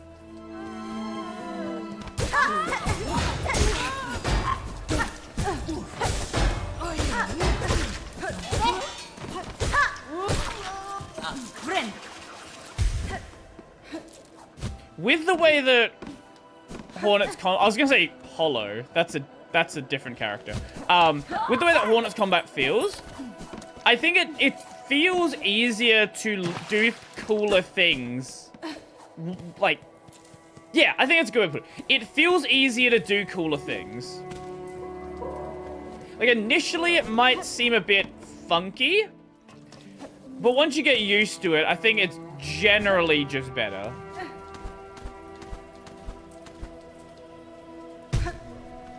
But that's just me. I like flashy combat where it doesn't feel like the game doesn't want you to succeed. Like, a lot of games, they have really flashy combat. Like, FF16, for example. FF16 has really, really flashy combat, but you can't fucking see anything.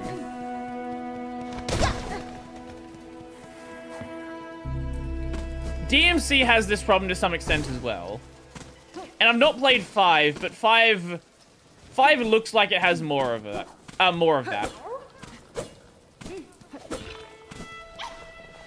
What if you have anything to say now that we've given you more? Okay, so yeah, this is just gonna be your basic flea rest point, like the grub spot. I wonder if we get any items later on for giving them more, though. Or if it's just a thing, like... It feels weird if it's just a collectathon with no reward for it. Believe there was some...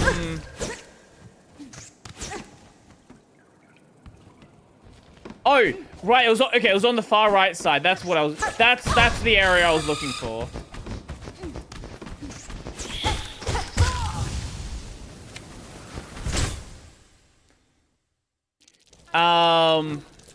Did you see Muda arguing about the Deus Ex remaster costing $35 on PS5 and the original was arguing it looks better, it's less than $1 on Steam? The far right side, that's what I said. Get your brain out of the hyper-political mindset. Just because someone says the word far right. Go off the internet for a few days. Just like go hang around normal people for like a few days.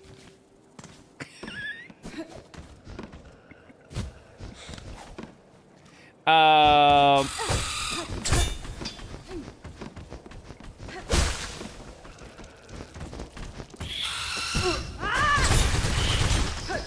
didn't kill it. JK, no bad. No, it's all good. I couldn't resist. I can see that. Yeah. Brody, Penny for thoughts on Aussie's new privacy laws for children. They're just as shit as the ones in the UK. That's all that needs to be said on them. I think they're stupid. No one likes them. I think they're stupid, and I don't think they're going to achieve the goal that they set. Well, no, they are going to achieve the goal they set out to achieve. Because the goal is not protecting kids. The goal is internet censorship. And it's definitely going to achieve that goal.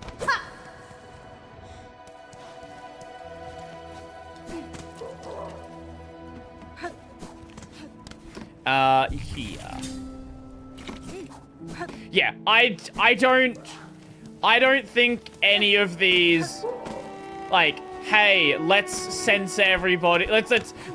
I don't like the opinions of a child as much as the next person. I don't really care what some kid's take is on modern politics. But at the same time, I don't think that's a good enough reason to trade away all privacy guarantees we've had up until this point. Right? It's like, I don't care what a kid has to say, but I think listening to what a kid has to say is a trade-off I'm willing to make.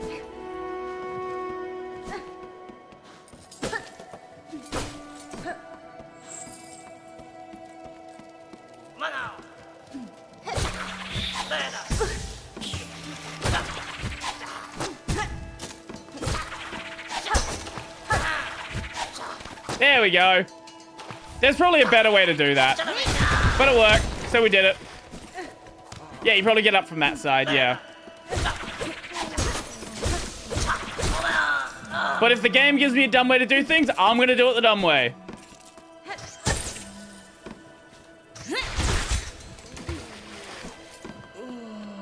Ooh. It is really telling to see who decided to come out in support of these anti-privacy laws. It's very interesting. It's very interesting to see who came out of the woodworks in support of them. It's like, I don't know why I would trust your opinion on anything. I just want to censor the Skibbity Senator.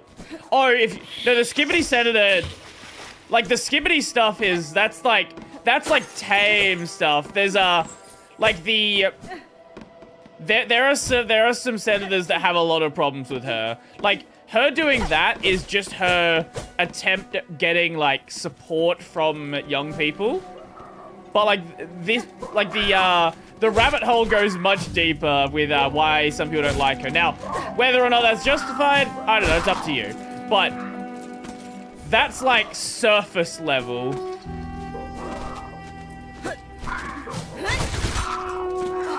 How many of these do we need?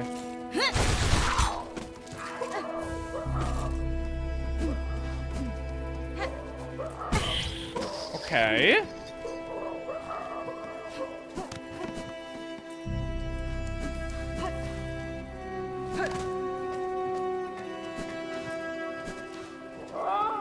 Wait, there's a whole top area I didn't even know about. Oh, okay.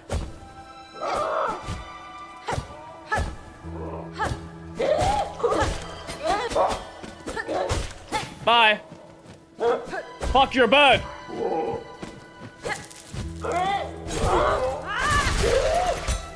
Whoa, you give a lot.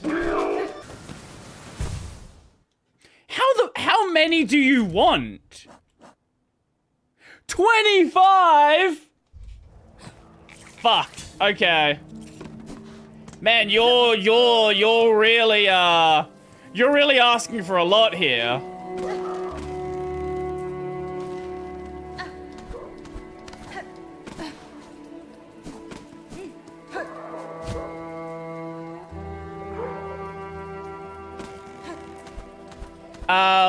It would be amazing if she gave a speech in the United Nations as it would mark the end of humanity as we have peaked and is downfall from now.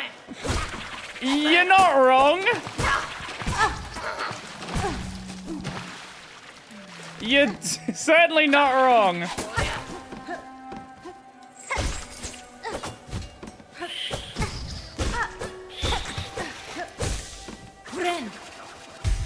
So you made attention to the bestiary in Hollow Knight. Lots of monster grinding. Yeah, I didn't do it.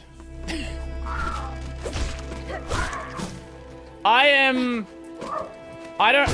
don't really like grinding as much in games nowadays. I used to as a kid when I had a lot more time. Unsurprisingly. This is actually kind of part of the reason I like Trails in the Sky. Trails in the Sky, you can't grind.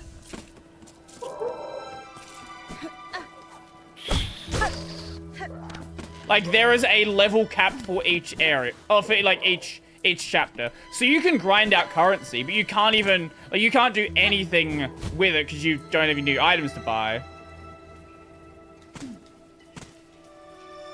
We've been going downhill for a good while now. What do you... In what way? Oh, humanity going downhill? Oh, yeah.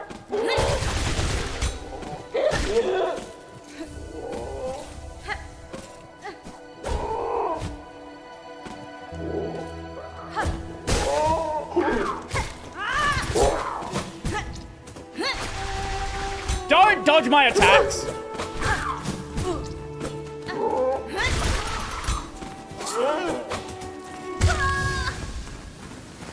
Oh, they would have been dead if they didn't fucking dodge all of it!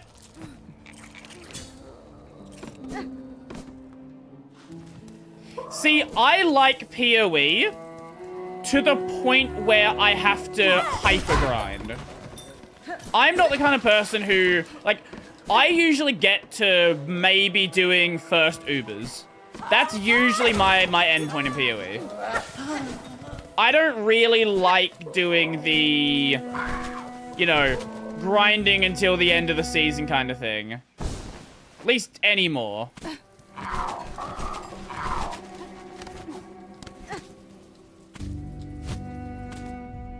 Can we not get up from this side?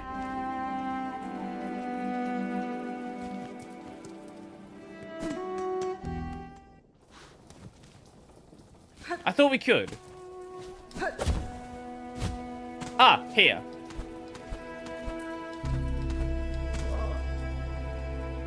Wait, that bench is closer. Why don't I go bench there?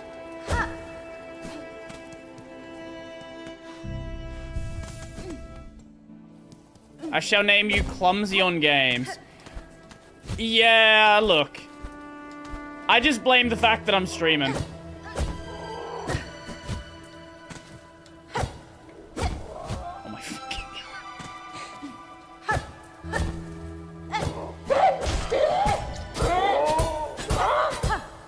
That was cool. That was not.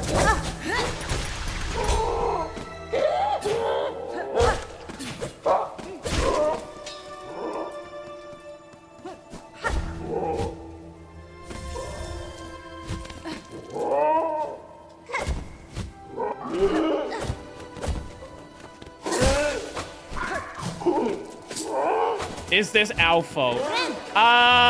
Kinda. I do like that parrying exists in this game, but what I especially like is that it exists, but like that's it. That's it. They just didn't decide to make this a parry game, because they very well could have. Ah, we've got it.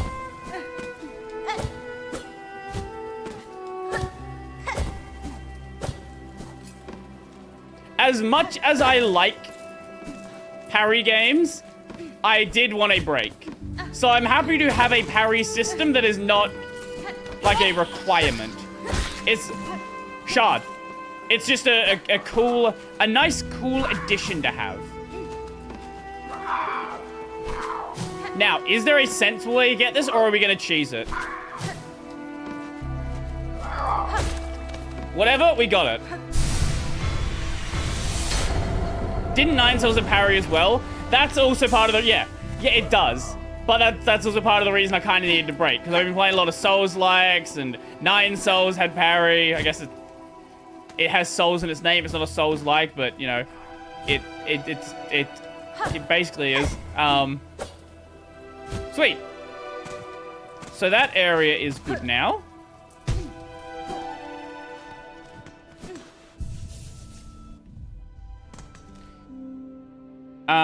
So we can't do that top area on the left side just yet. But we can go take these to the guy, and maybe that lets us do it. Probably not, but maybe. There is a non-zero possibility. Oh. Oh no, we already did that. Okay. Where is it? Here? Keep... Fuck you.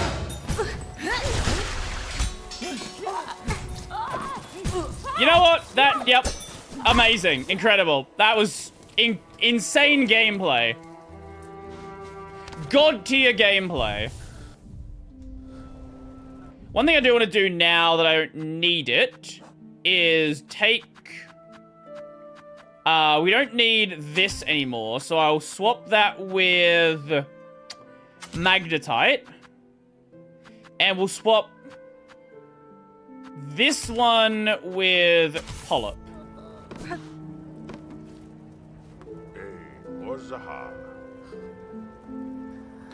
The way you will shield 9 cells always, it's hollow Sekiro. It kind of is though, isn't it? Brody when Kazan came out, yeah, brother, give me all the souls, I'll eat them all. Brody on Silksong, feels so good to have a break from parries and complicated comp mechanics. Yeah. Look, I love my Souls-likes, don't get me wrong, but I had kind of been playing way too many of them.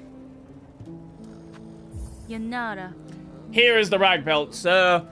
I hope the amount is sufficient for your work. Hey, this should be enough. Once I find a quiet moment, I'll get straight to the building that mighty scarecrow. With a little luck, my roof should be clear of those pests when next you pass by. Thank you kindly, traveler. There's a hole? As it goes, I've got something I think you'd make good use of, a spare crafting kit. Nesvia. So that means we have even stronger weapons now. I guess stronger tools.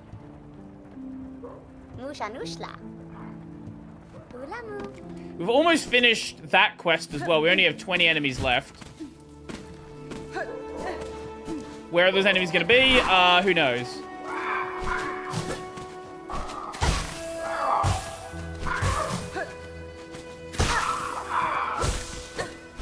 Okay. Yeah, so we can't get up. There's like a top bit of the map there we can't get up to yet. There's like a... We can bounce here, but there's a ledge there, so we can't do that. But there's also that area up the top on the left side. We couldn't get there either. So that might be like a grapple or something else we come back to later. So I think we will head up to the slab.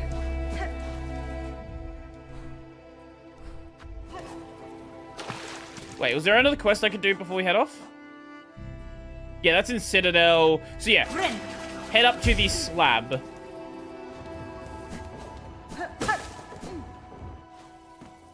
I mean, they say it's Sekiro inspired on their Steam page. Yeah, look, if they're gonna say it, then I guess that's fair. Honestly, I would like more in the way of Sekiro style Souls-likes.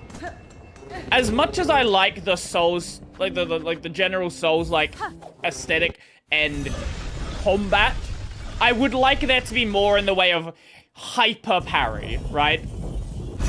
It's so rare for games to be hyper parry games. It's always dodge roll. Like, you obviously have your exceptions, but for the most part, dodge roll is like the core focus. It's like we have a parry system as well, but it's not the main thing you're going to be interacting with.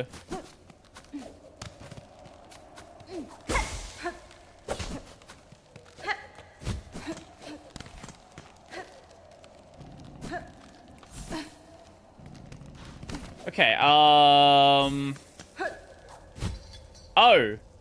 It's a grapple area. Yeah, it's a hard grapple area. Okay, we can't go here.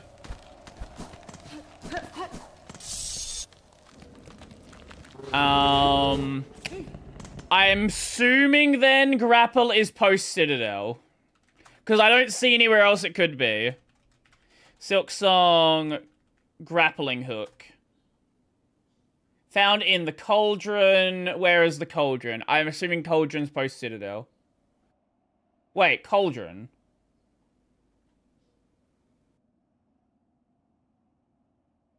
Okay, yeah, this is definitely post-Citadel. Those areas aren't even, like, anywhere near me on the map.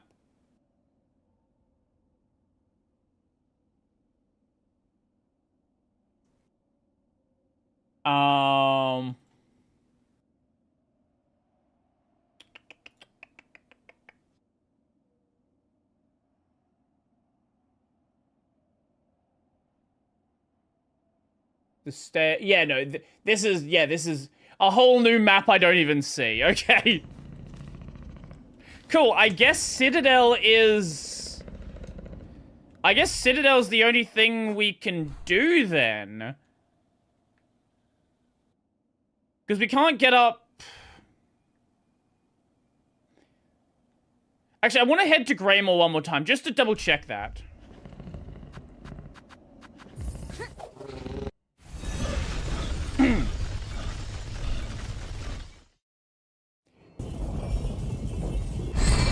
Yes. Yeah, that is what makes Sekiro special. Sekiro is an action rhythm game. I think that's a way better way to describe it. Like, yes, you can brute force a lot of stuff, but if you really want to have a good experience, and especially for the harder bosses, Sekiro is a rhythm game.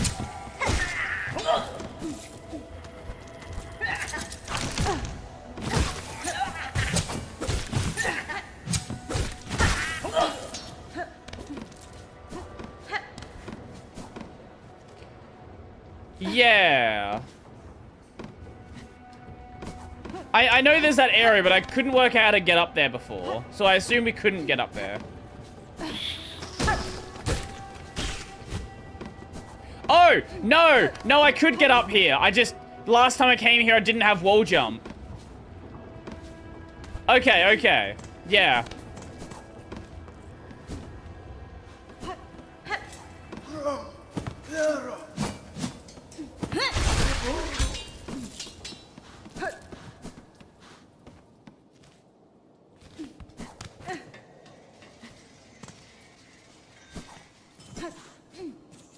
Oh?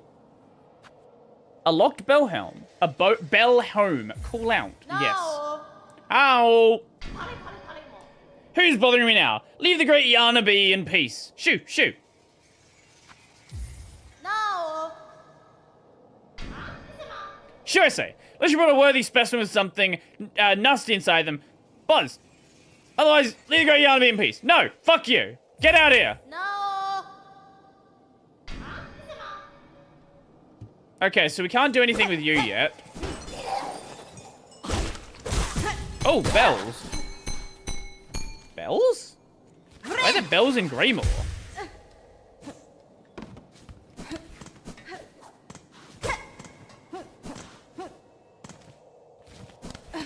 Wait, why is there bells in Greymore?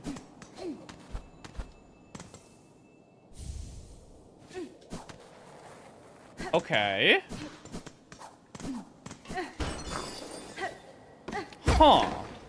I'm sure lore junkies have a fun time with that one.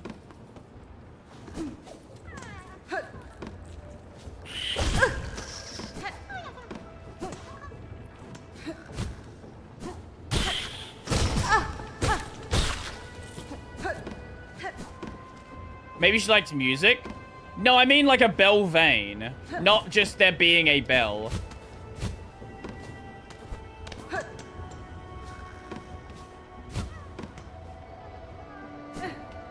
Still trying to find a use for needling? Yeah.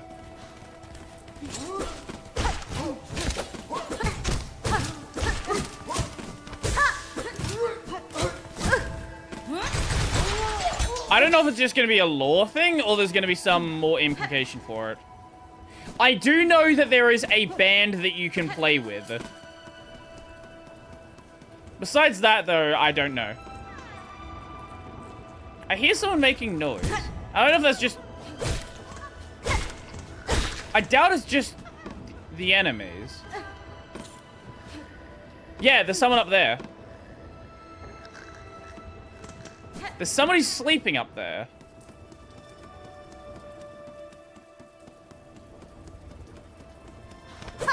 Okay. What is that? Ah, we have a shortcut.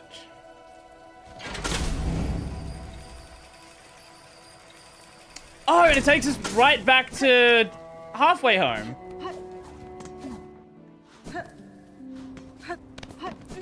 I'm thinking of doing... I'm thinking of actually streaming the Saturday at the normal time. Maybe a little earlier. Because I realized when I was heading out, and it's actually later than I thought. Like, I thought I was heading out at 10. I'm not out until, I'm not out until 12:30, so... Yeah, I might stream then instead. I don't know. We'll see.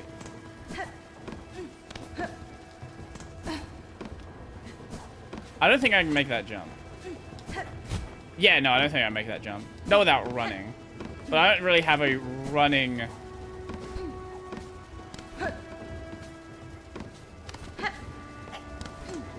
Don't exactly have a, any way to run through there. Yo, thank you for the raid. Appreciate it.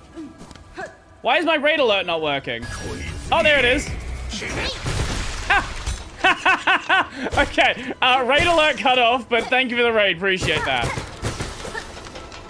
Not entirely sure why that happened, but thank you for the raid anyway.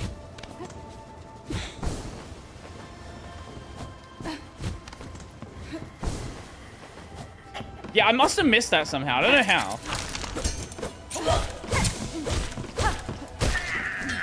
Bonk, bonk, bonk. Thank you. I guess we just head on up. Nope, not there. There we go.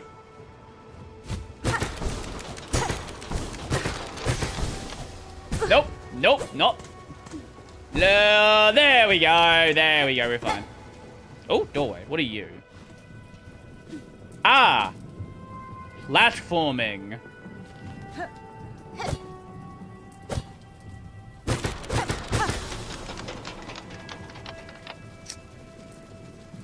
Now, why can we go up here? Okay, that... Ah, it's just a heal point. Okay, okay.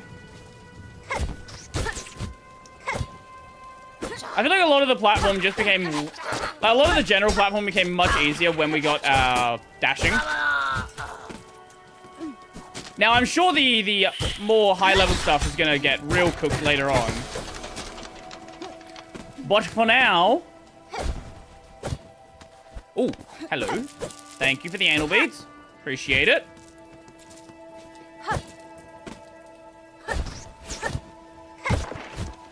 Do you know what I'm surprised about?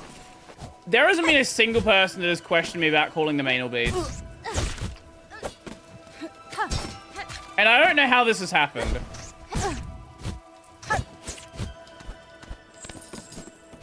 Like, I've been doing so since the start of the game, and not a single person has questioned me.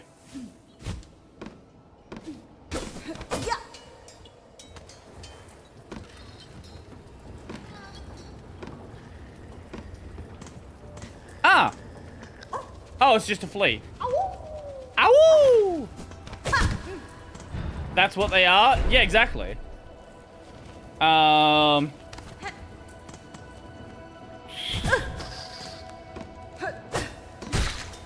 Good job. Good. A plus AI.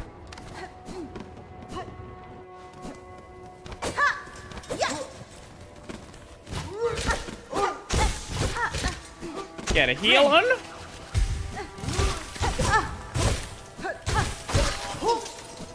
Man, the poison really does help out a bit as well. Okay, so...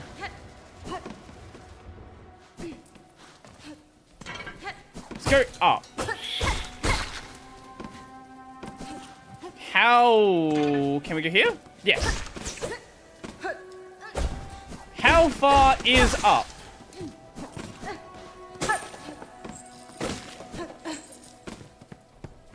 I think I want to finish off this area. Because, like, when we save and quit, it will take us back to the bench. I kind of just want to finish this area today, and then I think we'll end with the react. Do you know what also helps? The blue heart you're not using? You are correct. You're completely right. Am I going to start using them? We'll see. Let's go here first.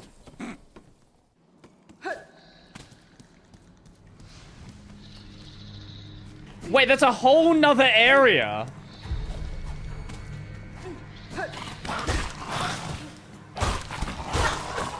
I would...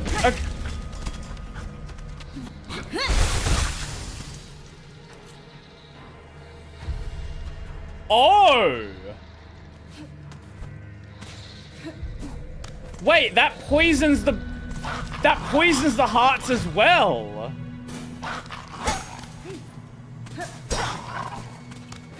Okay.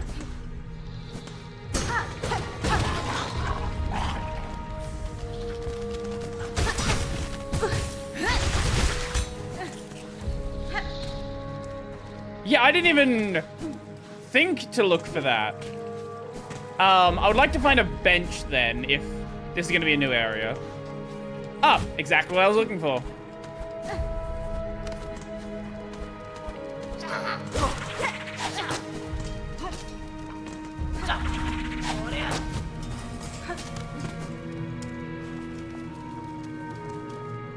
Maggots.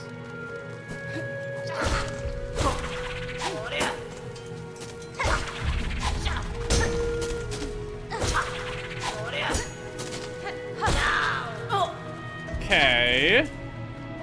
There's a bench supposedly upwards.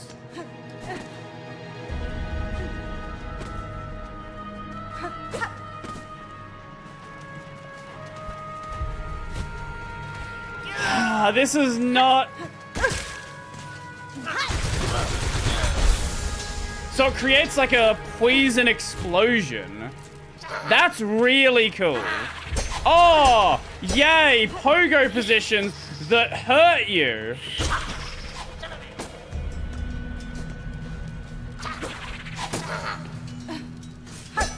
Oh, I'm not gonna fuck this up. Well, there we go. That was a good time. I think that's a good point to end off the gameplay section for today. Okay, well,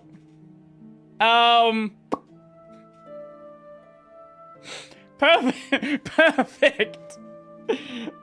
Yeah, okay, sure.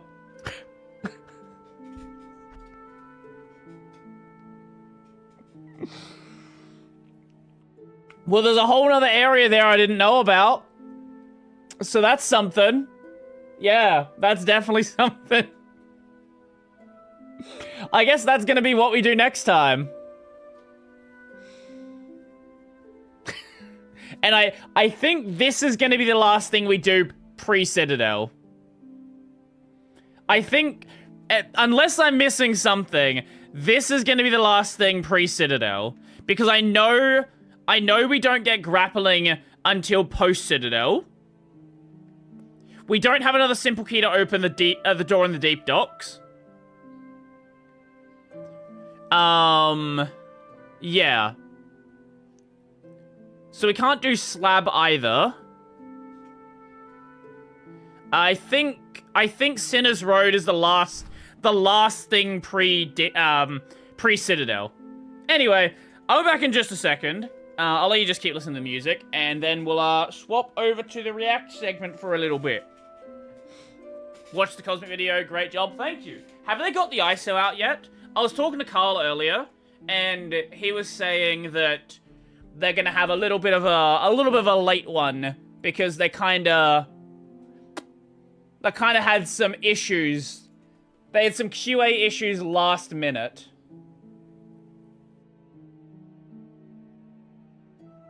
Oh, yep, about an hour ago. 2 hours ago? About 2 hours ago, they released the ISO. So if you want to go check out Cosmic and the 2404 LTS beta, you can check that one out. Anyway, back in just a second.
Welcome to Blighttown. Let me go a quick menu. I wonder how many people completely skip Sinner's Road and have no idea it even exists. It's got to be a non-insignificant number.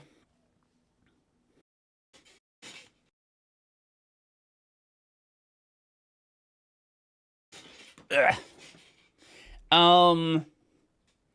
Sharing because of 9 Souls discussion. Let me just see what else we have as well. What does Kylo send? Oh, just some memes.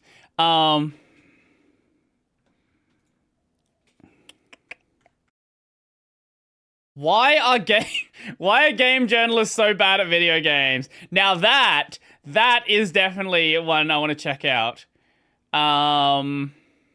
Cosmic, Reluctant Anarchist, shitting on, doesn't Kylo only send hour-long videos? Either hour-long videos or memes. That is all. Nothing else. No, there is no in-between.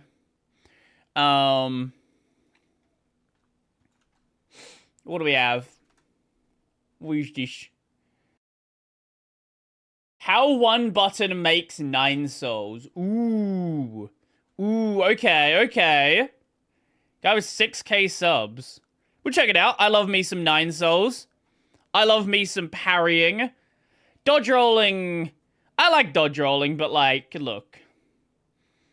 I think if a game is built entirely around parries, it is a very different kind of game than a dodge roll focus game, right? Dark Souls 1 gives you parries and dodge rolls, but it's clearly a dodge roll focused game. You can't parry any of the bosses except for the final one. I don't think there's any others you can parry.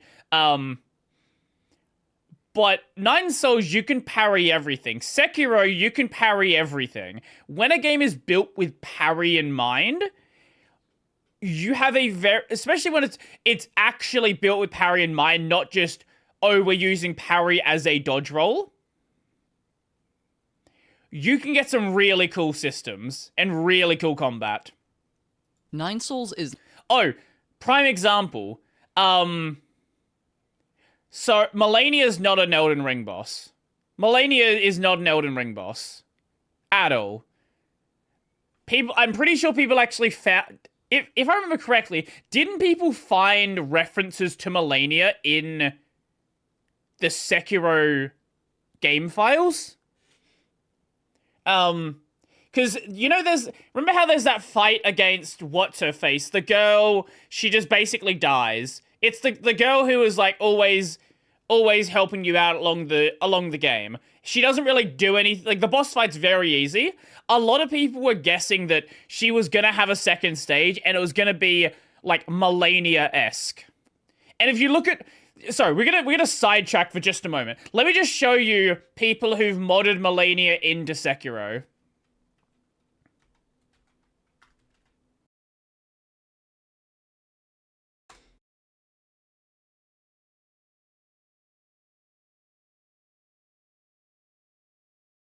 Because, like, this is, like, Melania is a Sekiro boss. It is not an Elden Ring boss. It is a Sekiro boss they didn't use in Sekiro. That's what the boss is. I am Melania, Blade of Piccolo. Like, look how well it works as a Sekiro boss.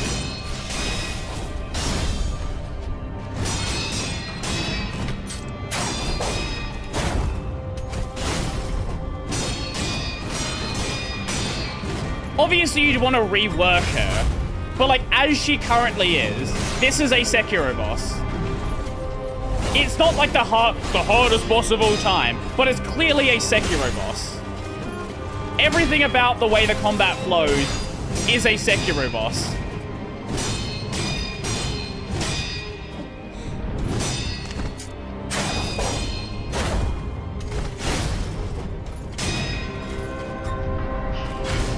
Also, I do love that the mod has Mikuru counters working. It's the easiest video to point to.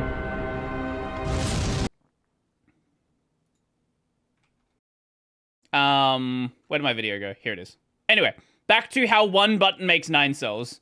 Not just Hollow Knight with a parry. It just is like not. Lady Ethereal isn't just mentally unstable Mantis Lords, and the Shanghai 9000 isn't just Cornifer if he were a fish. But Well, they're kind of close, they- aren't yeah, they? they kind Now, of are. Don't worry, I'm not really here to draw a bunch of surface-level comparisons between these two games. Anyone who's actually played both of them knows that they feel drastically different, from the tone to the levels to the progression, but the difference that... The tone especially. Hollow Knight is a dark game, but a lot of its lore is told sort of through lore tablets and things going on in the background. 9 Souls, people just die and have limbs ripped off in front of you. that caught me off guard the most was the combat. On first glance, they seem like they'd be similar. They've both got the same standard swipe, dash, projectile, and even pogo attack, but when it comes to using these tools to take out an opponent, they couldn't feel more different. Hollow It's doesn't all show because of, brutality, 9 you Souls guessed does. Yeah, it, yeah, yeah. the parry.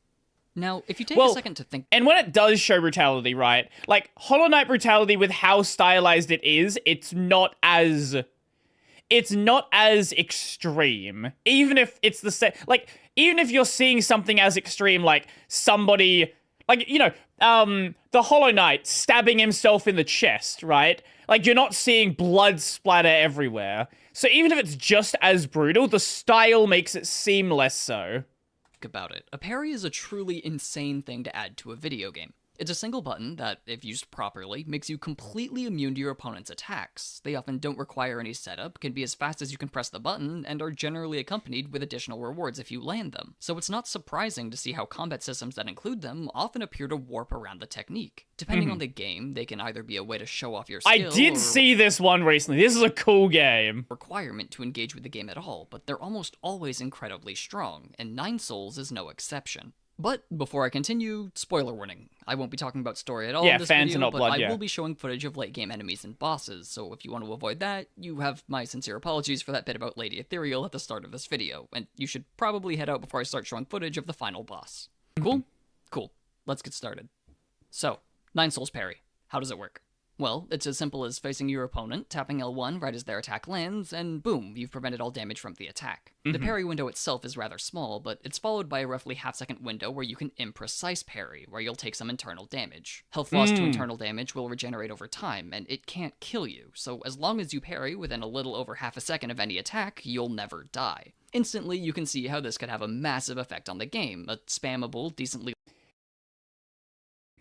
Yeah, because I'm gonna use it as my primary system. If you give me a parry, I'm gonna use it as much as possible. Long move where you're basically immune to damage is kind of insane. And to see how the developers balanced it, we need to take a look at the enemy design. By most standards, the other thing with Nine Souls is they intentionally include enemies or attacks that have to be dealt with in different ways. And Sekiro does the same thing, where you have like the Mikiri counterattacks. You can't parry every attack, and this is a good thing. You shouldn't be able to. There should be things that sort of, it's parry, parry, parry. Oh look, there's a different thing, and now I'm engaged with the combat.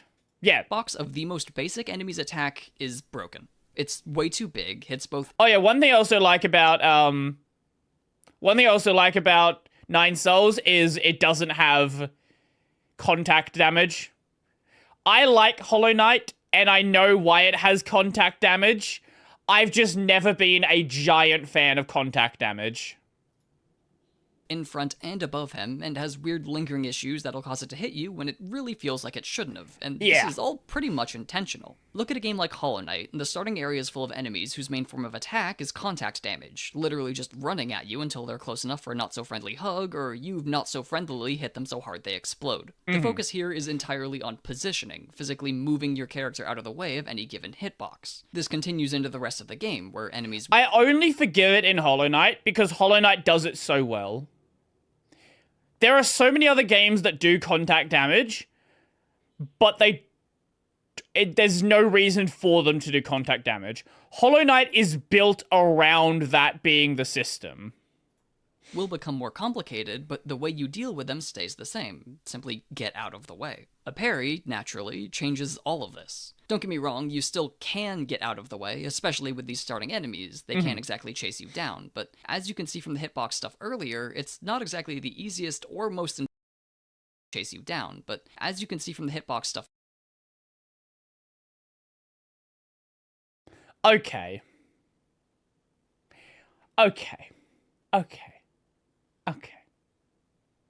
I didn't realize Nine Souls hitboxes were this bad.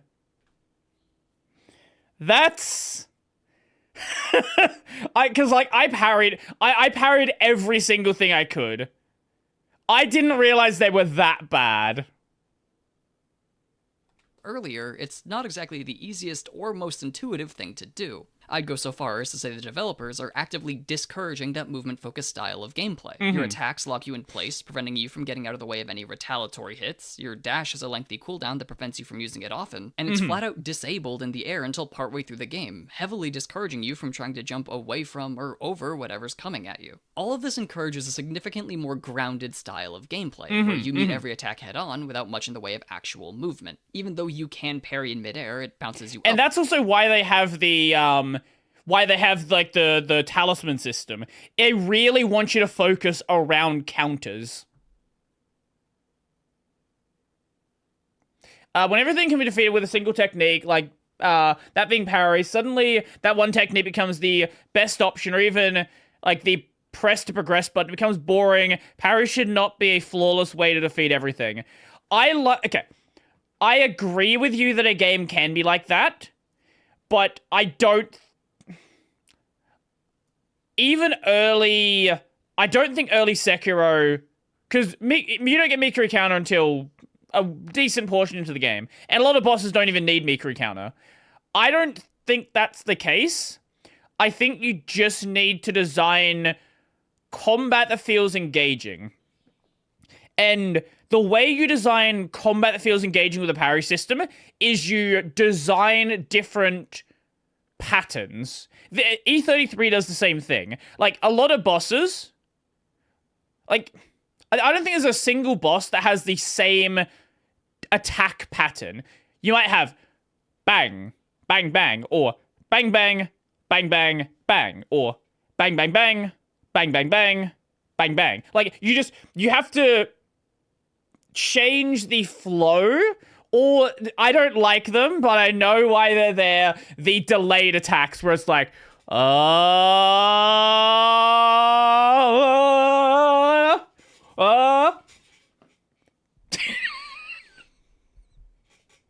I don't like delayed attacks. I'll see if I can find the video.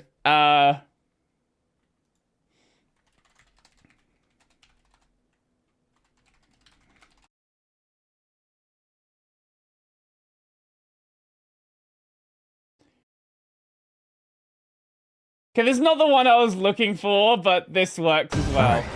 This works as well.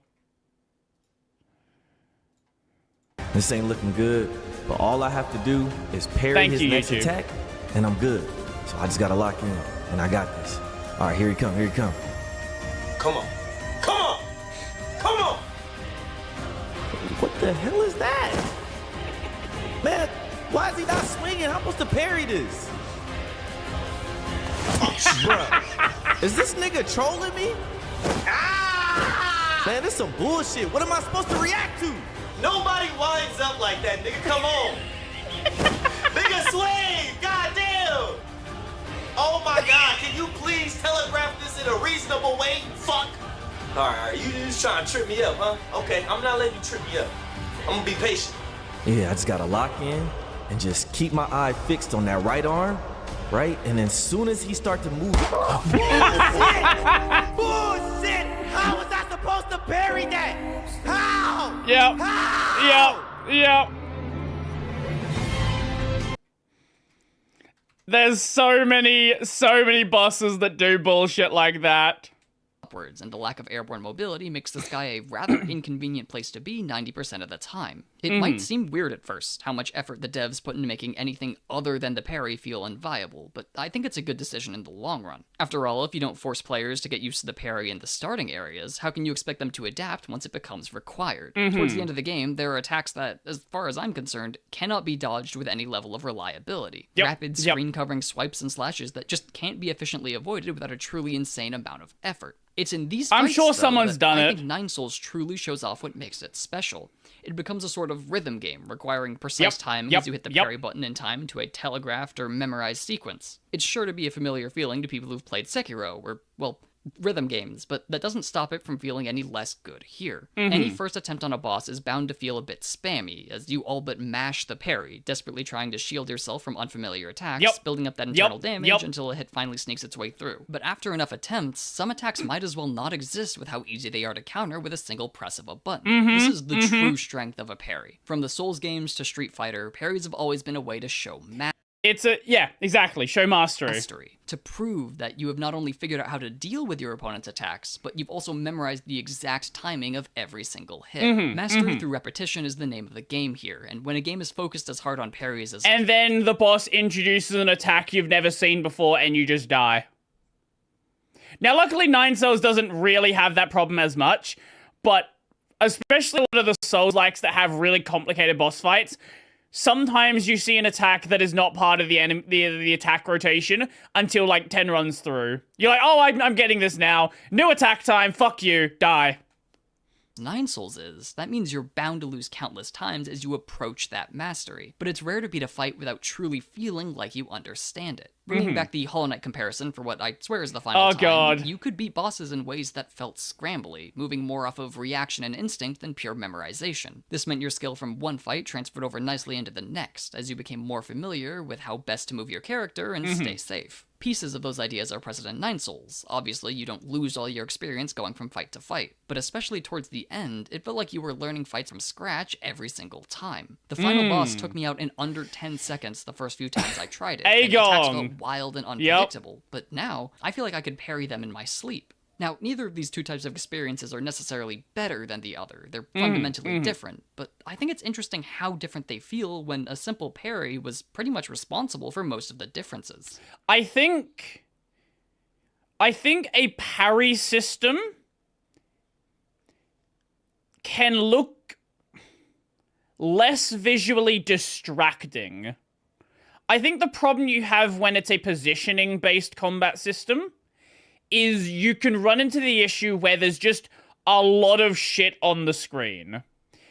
Hollow Knight doesn't suffer from that, but a lot of games do. A lot of games don't understand why the Hollow Knight combat is good. They see, oh, there's a lot of things. Oh, yeah, it's pseudo bullet hell. Exactly, yeah. Speaking of, I haven't actually covered all the parts of the parry yet. After all, this isn't just an inconvenient shield, it's actually an incredibly valuable part of your strongest offensive technique. Key charges are an expendable resource that can only be gained through parries. These charges can be spent on a special dash that, when passing through an opponent, applies a talisman that can be exploded after the dash finishes, dealing significant damage and one-shotting many of the early game enemies. While the parry itself might be the most impactful addition to the game, and is definitely responsible for the unique way this game feels, it's the key charge system that actually lets it feel good. Yeah. While your sword is your main form of offense, it kinda looks, feels, and hits like a wet noodle, so having an alternative, infinitely more satisfying attack that's tied directly to the main defensive mechanic of the game is incredibly important for bringing the whole gameplay experience together. It also enhances the flow between defense and offense, with the smooth transition between the parry and the talisman application clearly defined. Yeah, I can't think of another game that does a system like this, because this is like,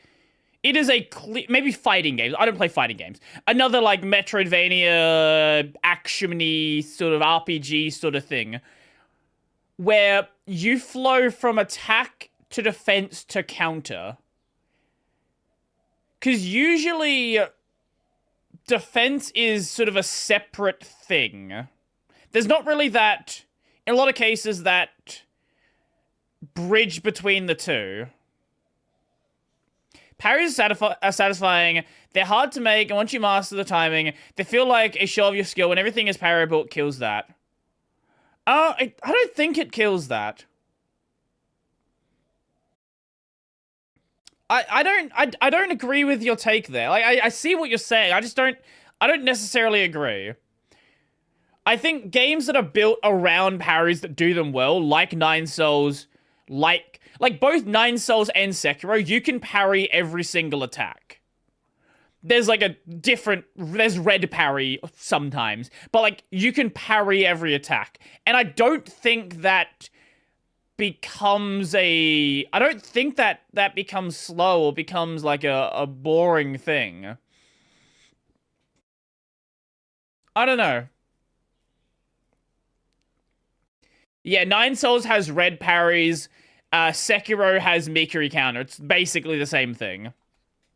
When it's your turn or your enemies. You'll also be trying to get extra sword swipes in whenever you can find the opportunity, but this two-step process is what forms the backbone of almost every encounter in the game. Of course, this flow wouldn't be nearly as defined if using key charges wasn't as risky as it is. Not only is this dash not invincible, it also locks you in place as you detonate the talisman, preventing you from accessing your parry, and we've already established the nightmarish hitboxes this game likes to pull out. Especially once you get the upgraded version that lets you dump even more key charges into a single explosion, timing becomes incredibly important. Using this attack without any sort of plan is likely to get you hit, but not using it at all will massively decrease the amount of damage you do. This acts as a second layer to your analysis of enemy attack patterns. Not only are you timing the attacks, but you're also timing the gaps in between, looking for a chance to use your harder hitting ability. And it is hard hitting, more so than any other attack you can do in the game, and it needed to be. After all, it temporarily disables the most impactful defensive mechanic in this game. It needed to hit incredibly hard to make that offset worth it, and that's also why the special version that doesn't freeze you in place is a bit overpowered. But this is a video on the parry, not the key charges, and there's still one important thing I've yet to mention: the things you can't parry. In a game that relies this much on parrying, unparryable attacks are always going to be a big deal. The premise of the parry is absolute defense. You'll never get hit, never take a single point of damage as long as your timing is good enough and your finger doesn't cramp. This is fine, but if the only two verbs in this game were parry and attack, the gameplay would be at risk of becoming repetitive, and my finger would be at risk of falling off. Adding dodge into the mix provides some much needed variety, even if it isn't optimal 99% of the time. As I covered earlier, many of the enemy hitboxes in this game are designed specifically to stop you from physically moving out of the way, and even though your invincible dash is perfectly capable of Auto mod caught something? What did auto mod catch? Wow. I didn't even realize it caught something. That's impressive.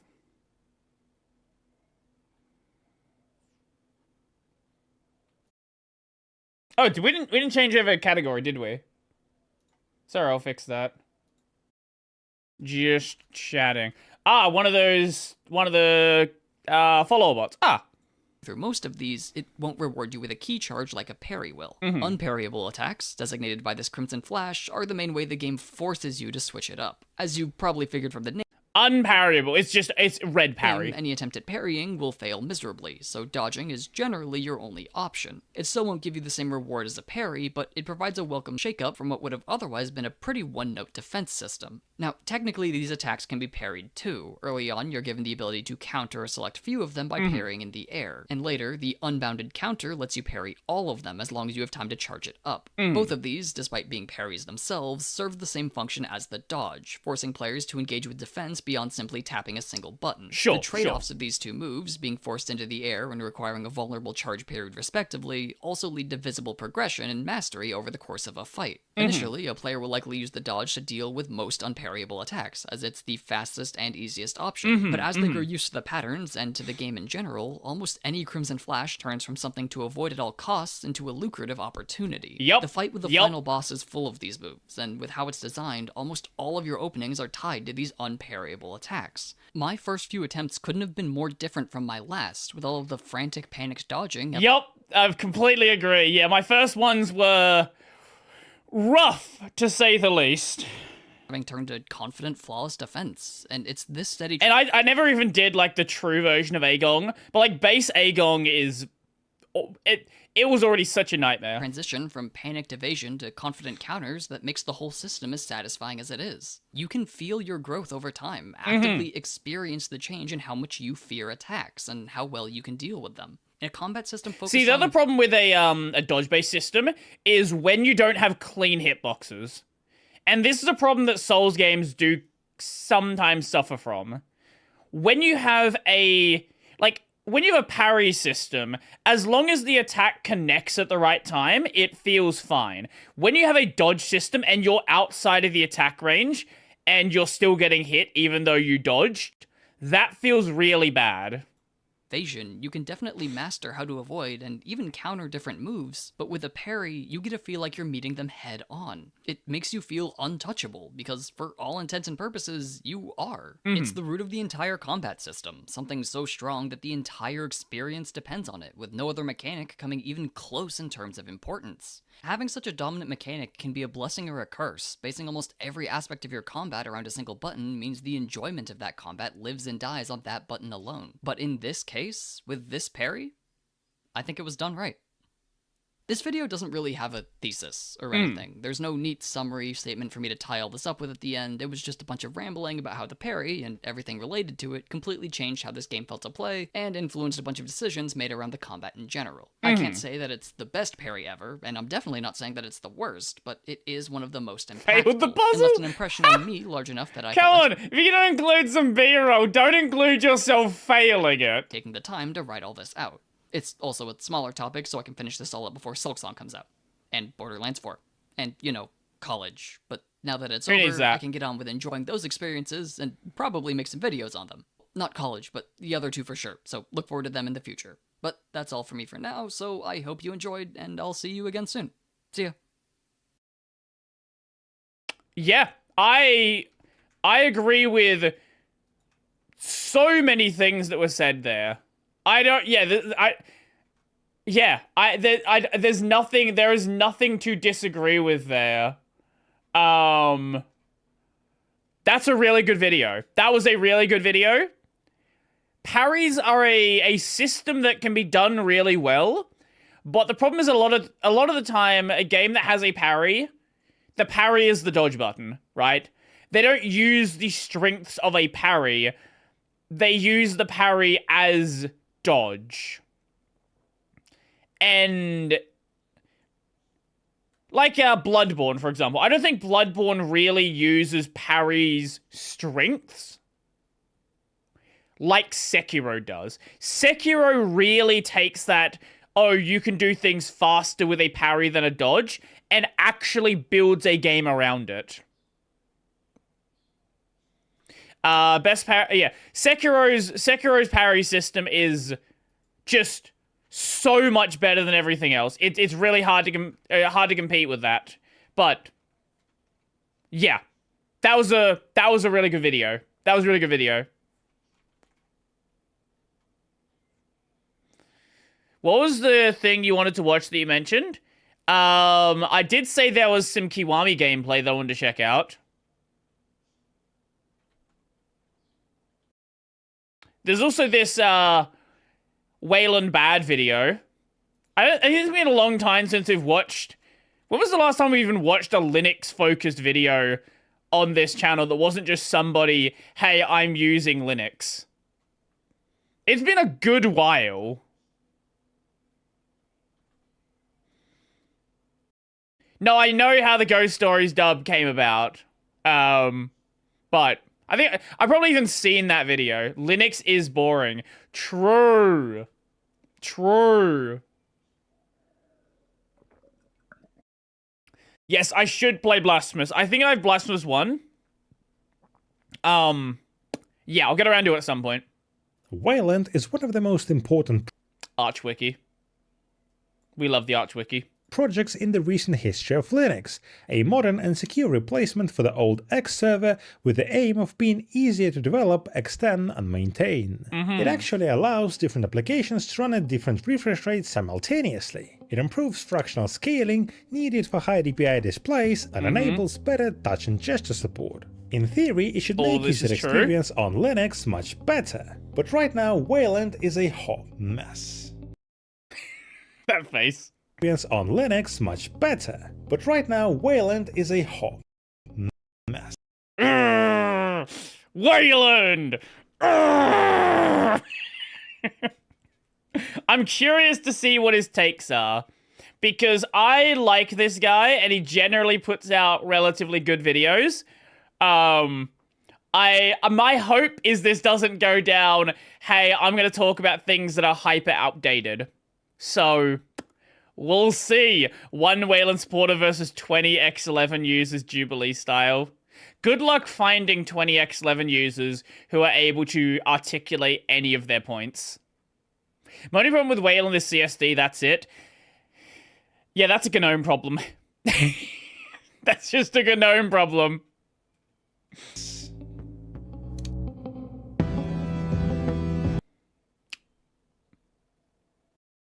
That is a Steam issue and is not specific to Wayland. That I have seen on X11 as well.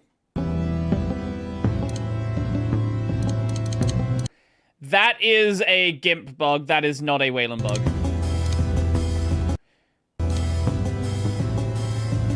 I don't even know what that was. Again, I've seen this happen on X11. This is not a Wayland bug. Last fall, when Brody Robertson asked me about my thoughts. Oh! I didn't know I was getting. I didn't know I was getting called out here. Fuck! Fuck!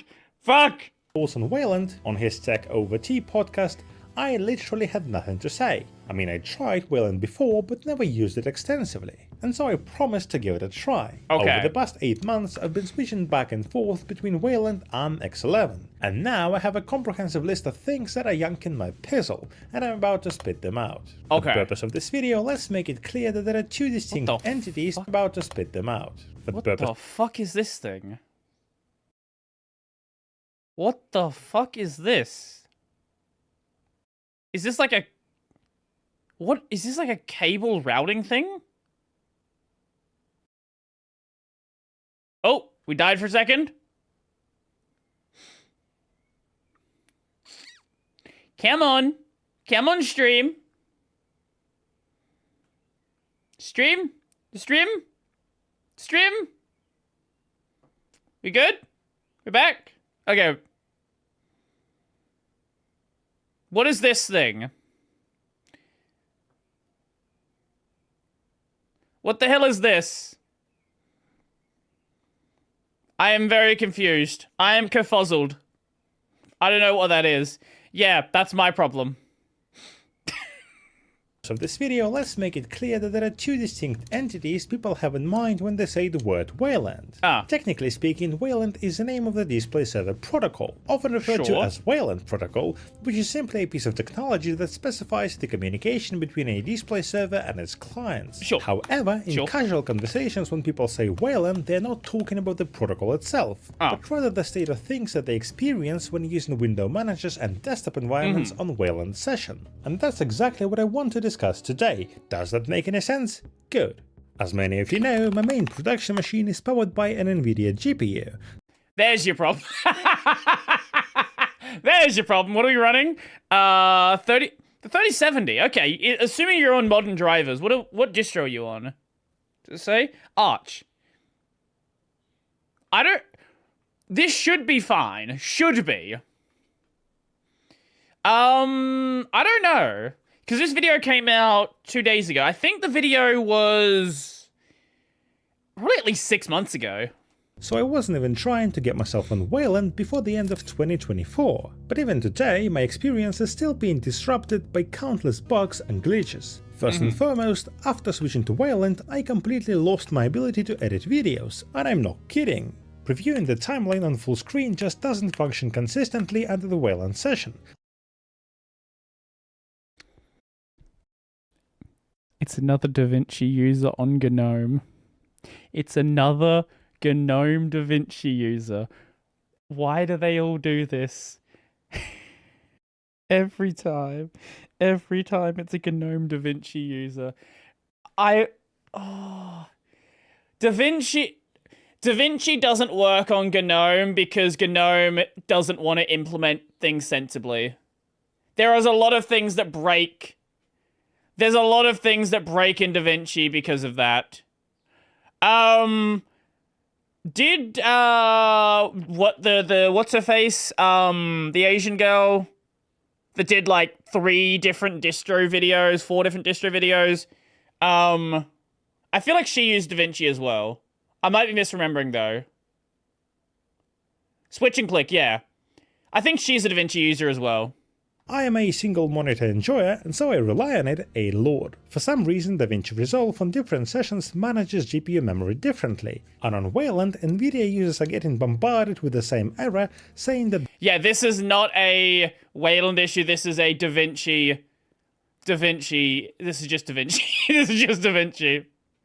I wonder if it's a DaVinci GNOME issue. The memory is full. You can easily say that this is not a Wayland problem, but rather a DaVinci Resolve problem or Nvidia problem. But believe it or not, that's my problem. I use Linux for professional work, including photo and video editing, and if some apps don't support Wayland, my experience of switching to it might not be great. But it's just a beginning. Drag and drop, a basic feature, is also missing. This actually is a real problem. I'm assuming DaVinci is running under X-Wayland. So there are issues, and I can show you this actually. Where's my Discord client? Here's my Discord window. And let's say I want to go... let's say I want to go and drag this picture in. I can't do so. I cannot do it. Because there are issues dragging and dropping from a Wayland client to an X-Wayland client. You can go X-Wayland to Wayland, you can go Wayland to Wayland, you can go X-Wayland to X-Wayland, but Wayland to X-Wayland doesn't work. I think that made sense. So, same to same works, same to same works, X-Wayland to Wayland works, but Wayland to X-Wayland doesn't. There's nothing more frustrating than trying to add clips into the project in DaVinci Resolve. This is a consistent X-Wayland problem. This isn't just a GNOME thing. By dragging them into the timeline. Dragging images into my web browser also appears to be problematic. What browser are you running? What is this? This is a Chromium of some description. Well, actually, no, maybe it's not Chrome. What the fuck is this? Is this Zen? iCloud... What the fuck is this? Does anybody know? Looks like Arc. What is Arc based on? Is Arc the Chromium one or the Firefox one? No, Zen's the Firefox one. Arc is the Chromium one, yeah? That sounds right.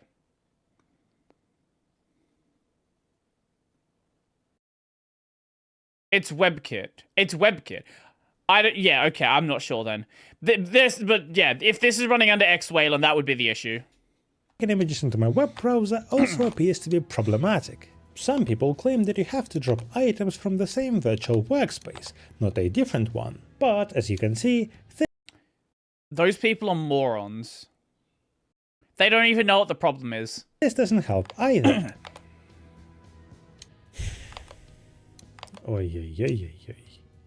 Of course, you can always find workarounds and import things manually via menus, but this isn't how things are supposed to be done in 2025. Another problem related to DaVinci Resolve, which also happens to me only on the Wayland session, is audio crackling. Every time I minimize Resolve or switch to another window, the audio track immediately starts getting glitchy, which has a huge impact on my productivity. Yeah, this is a problem. I'm pretty sure what this is. This is another GNOME problem. I think GNOME renders its secondary workspaces at a lower frame rate. I'm pretty sure. It's like a performance optimization thing. But this can happen. I might be misunderstanding what the problem is, but I think that's what it is. Which means I can't listen to the video I'm editing while also checking my notes or reading the script. Can this be considered as a deal breaker? No, but nevertheless it's annoying as hell. And there are many little annoying bugs happening all over the Wayland session, like the Zen browser suddenly moving open tabs into a new window, Telegram displaying videos with some weird looking artifacts on top of it, and GIMP menus becoming randomly inactive from time to time, despite that it runs natively on Wayland since the release of version 3.0.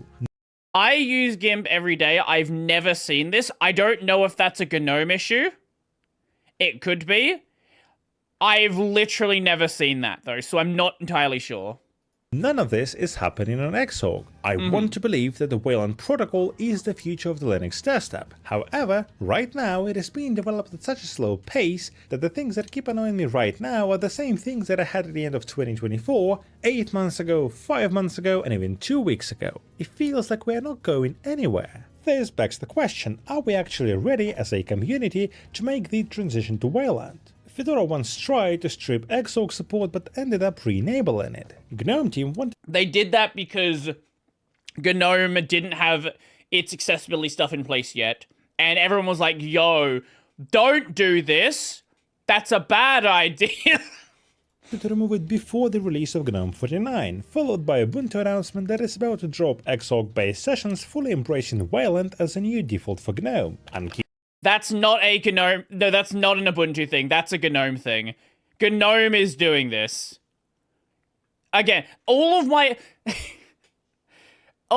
problems with the state of Wayland all stem back to GNOME. I agree that there are things that are a problem, and my solution is stop supporting GNOME. Genuinely, that is my solution. If you have an issue with the state of Wayland, go support KDE, because KDE, and I'm sure GNOME people are going to see this and get very angry with me, because they always do, because they don't have the ability to understand that users have requirements. But KDE is probably not going to get rid of the X11 session. I would guess until Plasma 7.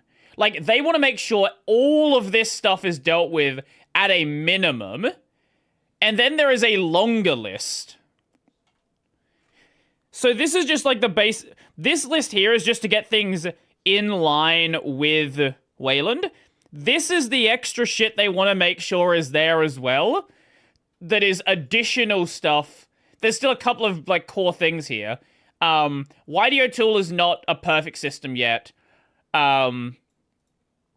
I think they still need some work on this one. Session restoration as well. But, like, we're probably going to see X11 KDE, I would say, for another good 4 or 5 years. And if you think that Wayland is not in a state that's ready yet, genuinely go just support KDE. Go support KDE because they're taking a much more conservative approach. My guess is Plasma... They're not going to keep it around till Plasma 9. No, it's... I don't think QT's going to have support for X11 in Plasma 9. about to drop Xorg-based sessions fully embracing Wayland as a new default for GNOME, and KDE developers... Not default in the case of GNOME, the only option. Well, KDE developers have confirmed that they're not going to drop X11 support anytime soon, which is good. Maybe I should have watched 3 seconds further in the video. Now, while I was making and remaking this video, the GNOME team made the decision not to disable X11 session code by default for the upcoming release. But it is still planned for removal in GNOME 50. GNOME is my favorite example since this is what I'm using on a daily basis. For some reason, in previous versions of GNOME, the layout switcher... His Wayland is a mess video should be called GNOME Doesn't Work, How I Want on Wayland, I Don't Like That. Honestly, so many Wayland bad videos end up just being GNOME bad videos. This little icon that shows what keyboard layout you're using right now was working only on Wayland if you switch languages via the super key plus space. This is 100% a GNOME issue. This isn't even remotely related to Wayland protocol stuff. If you used Alt plus Shift or any other shortcut set in the GNOME Tweaks app, the layout switcher would stay the same. I mean, the keyboard layout itself would... So, a bit of a side tangent. I love the fact that GNOME Tweaks exist. I love the fact that for basic settings, you need to install an extra application because they don't want to add it to the settings menu. That's such a good thing. That's such a good design idea. I love that. That's amazing. Imagine not providing a settings menu that is sufficient, so someone needs to make another settings menu. I love that. It's so good. Switch, but the icon, that little icon, would stay the same, which means users won't be having any clue which language they're going to type in. It was like that for months until they changed something, and after that... I'm sorry, after that you had to press Alt plus Shift twice to switch languages. I'm not kidding. And the cherry on top, you had to press twice to switch to the secondary layout, and only press once to switch back to the primary one. Now, unlike many other... I think GNOME as an idea is a good idea. I like the idea of a more simplified desktop. I think the main problem with GNOME is they really don't know how to deal with criticism. And anytime that someone has issues with GNOME, they're treated as if, like, they're saying something that you shouldn't say. You should never, like, if you bring up some core design issue with GNOME, some core, like, feature issue, you are just lambasted by people in, like, not all of them. There are some reasonable people in the GNOME space, but the GNOME has a lot of people who are, like, genuinely unable to deal with criticism. And this is why I like KDE. This is why I like Cosmic. Because you can bring up things that are issues, and maybe they will disagree on whether or not it's an issue. But you can actually have that discussion. I can't have this discussion with GNOME people because it always turns into some, why are you blah, blah, blah, harassed? Like, it always turns into, like, this, like, way bigger thing that it actually is. And I just don't have the energy to deal with some of these people in the GNOME space. I'd say the GNOME people as users are nice people. No, I think there are some totally nice GNOME devs. Don't get me wrong. I think the problem, though, is there is enough in the GNOME ecosystem that I just don't want to deal with it. I just don't have the energy. Like, the bad apples in GNOME bring it down so far for me that I just don't have the energy to deal with this. Adversarial criticism handling. Right, like, good example, right? I have told Carl straight to his face, like Carl, the CEO of System 76, that I think that the idea of removing 0-second delay for doing focus swapping like I'm using Neri, I've told him straight to his face I think it's a terrible idea, and I think it's a complete mistake to try to go down that route. And, like, we can have this discussion, but if you try to have that, like, that kind of discussion in the GNOME space, you're gonna have the bad apple show up. Not that bad apple, the other bad apple. You're gonna have the bad apples show up, and it's just... Again, I just don't have the energy to deal with this. And this is kind of why I've stopped talking about GNOME stuff on the channel. Because I just don't want to. I don't want to promote the GNOME desktop in any way. I don't want to talk about GNOME. I really just don't want to engage with the GNOME ecosystem. Focus on this cursor discussion and the window corner rounding, not following the border. Kind of feel like GNOME stubbornness. Not gonna lie.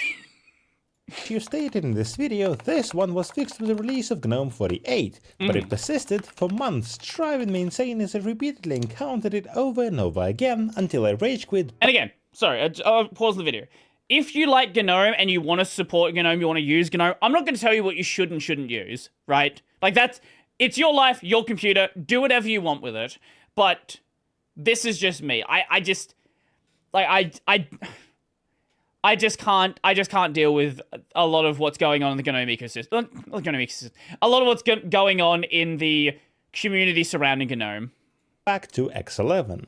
I cannot stress enough how much I was hating this. I couldn't switch between keyboard layouts efficiently. I try to be neutral. Like that's I try when my biases are there. Like I will.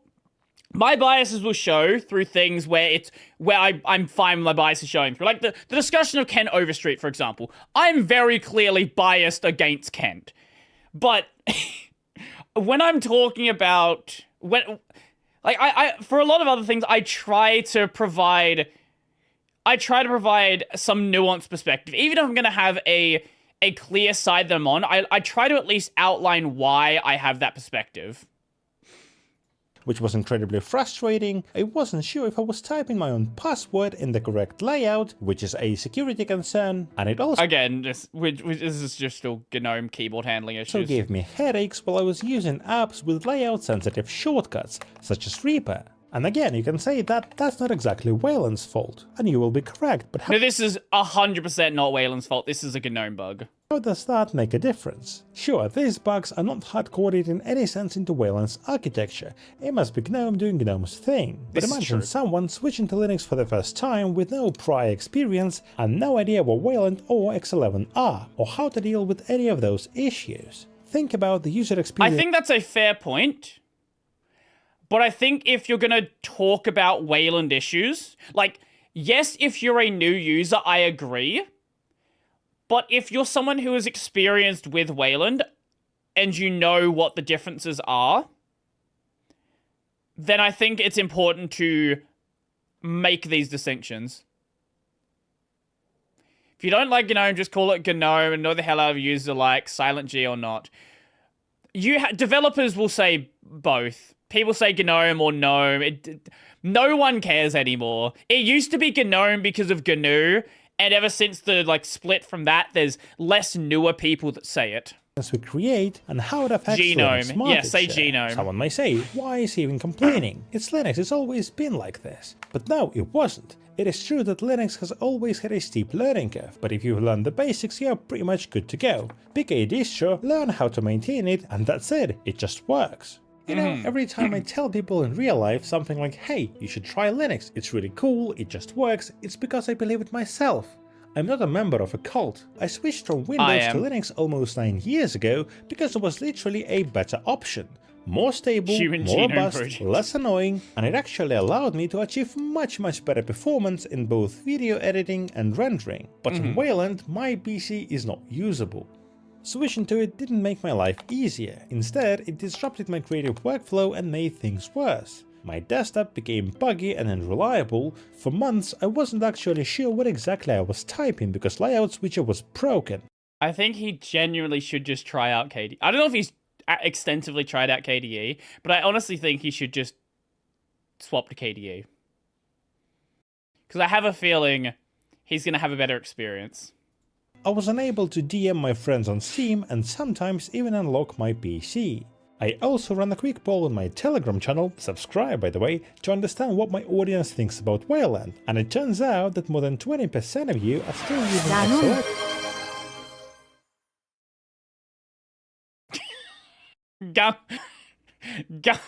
GNOME is not exactly how I would say GNOME. On a daily basis. And even though 70% successfully switch to Wayland, does mean that they don't experience issues at all. But to counter all that negativity... Is that a hornet I see? I think that's a hornet. I shall say that X11 was not perfect either. It was never designed to handle many modern use cases, such as multi-monitor support, variable refresh rate, HDR and all that stuff. Other Linux YouTubers like Michael Horn and Brody Robertson, both of whom have my immense respect, had a completely different user experience switching to Wayland. Much better than I because I'm an AMD user. had, and still use Wayland daily, so not everything is dark and grim I suppose. I'll put the link to their videos in the description. But if you've made the exact same hardware and software choices like I did, if you have an Nvidia GPU or rely heavily on Blackmagic's DaVinci Resolve for video editing, you basically have no other option. I'm kind of curious if DaVinci runs much better under KDE. I'm actually curious. Rather than staying on X11. Because I've heard a lot of good things about DaVinci, and I've only heard bad things about DaVinci on GNOME. I don't know. At least for now. This was Reluctant Anarchist, and I have nothing left. Just say. I use Resolve on GNOME. I think... I like the video. I do think that a lot of that was just... It's just the reluctant GNOME user. It's like... It's just... so much... like, basically all of his problems were GNOME issues. And the problems that weren't GNOME issues were... Well, besides the drag and drop is a consistent issue. Like the Steam issue that happens on X11. But like a lot of that video was just GNOME issues. And I kind of wish that there was like more of a push away from GNOME as your first desktop. GNOME plus Wayland plus NVIDIA equals recipe for disaster. I use Wayland on KDE, can't complain. Couldn't reproduce this DaVinci bug in KDE. Use KDE. Let's see. Your problem isn't Wayland, it's GNOME. Use KDE. Everyone's just try KDE Plasma. Correction, GNOME is a hot mess. GNOME Wayland is hot garbage. Yep. Oh, there's Matt here having issues. Maybe it's GNOME's fault. This might be GNOME. Everyone is just saying, just try out KDE. Just try it out. If you really want it to look like GNOME, you can do that. Yeah, use the cool desktop environment, not the GNU network object model environment. This is true. Yeah. Anyway, that was a fun video. Oh yeah, the when is the Windows 10 EOL? When do I need to make a video about that? Windows 10 EOL. 14th of October. Okay, I'm gonna be digging around Windows forums to look at Windows users who are angry. So I'll definitely be having a look at that one. Yeah. Anyway. What is this? It's 54 seconds long. Okay, we'll check it. I do love the Monogatari parodies. Kilogram of steel and feathers, but it's Monogatari. Okay, what is this? What is this? I've got a question for you. Okay, off to an amazing start. Off to an incredible start. I've got a question for you. What's heavier, a kilogram of steel or a kilogram of feathers? A kilogram of steel, a kilogram of feathers. What is this?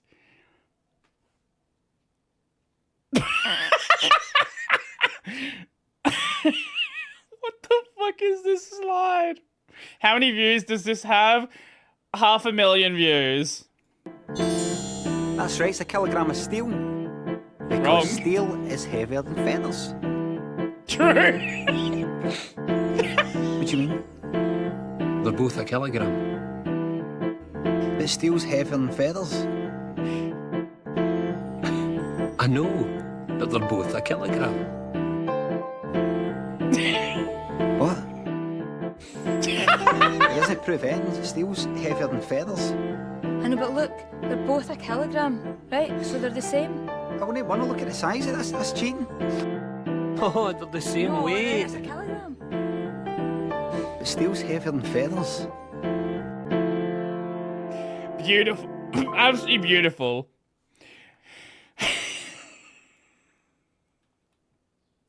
Wait, it was edited on his phone. Wait, and this is 4 years old. Alright, sure. That was fun. That was fun. I like that.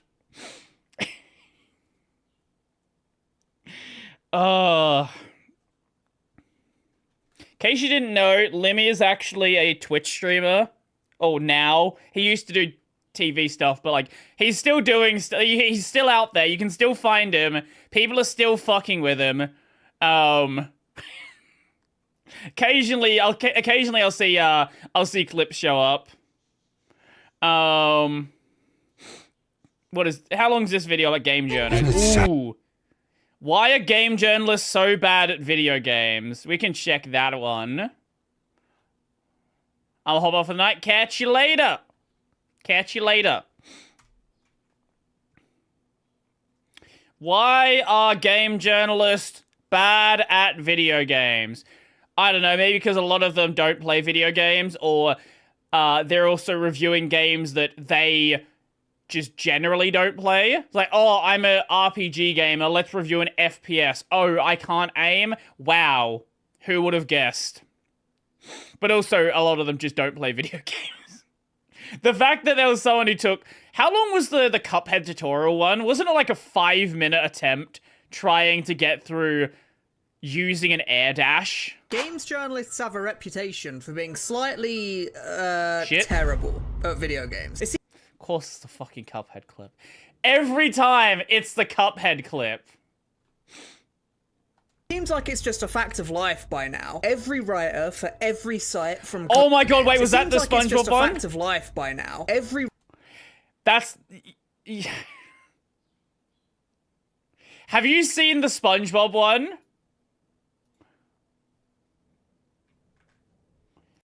I don't know if it'll show up. Game journalist. SpongeBob.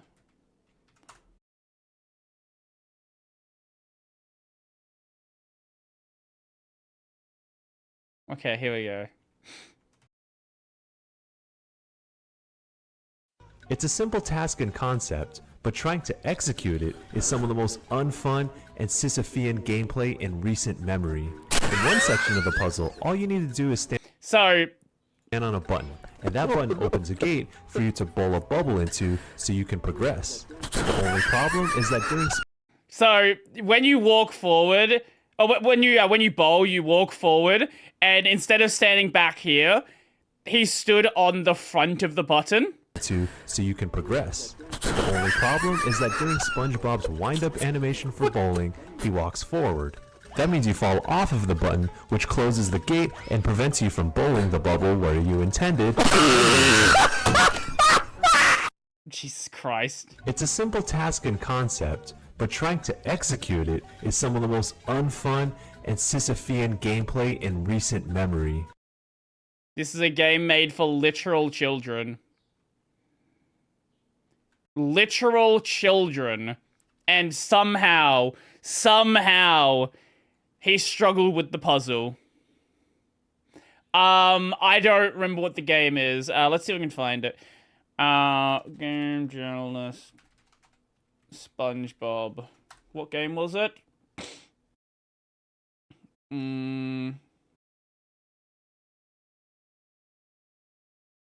Battle for Bikini Bottom. Writer for every site from Kotaku to IGN just all suck at video games. games. Here it is. Here's the clip. writer for every site from Kotaku to IGN just all suck at video games. But if you think about it for more than 5 seconds, that should sound a little bit weird to you. They get paid to play and talk about video games. No. They get paid to talk about video games. That doesn't mean they played the video game. They played enough to get B-roll. How many times do you watch an IGN review and the footage they have is the tutorial and the first area? How many times have you seen an IGN or Kotaku or fucking GameSpot and it's like mid to end game boss? Unless there's a paid skip, probably never.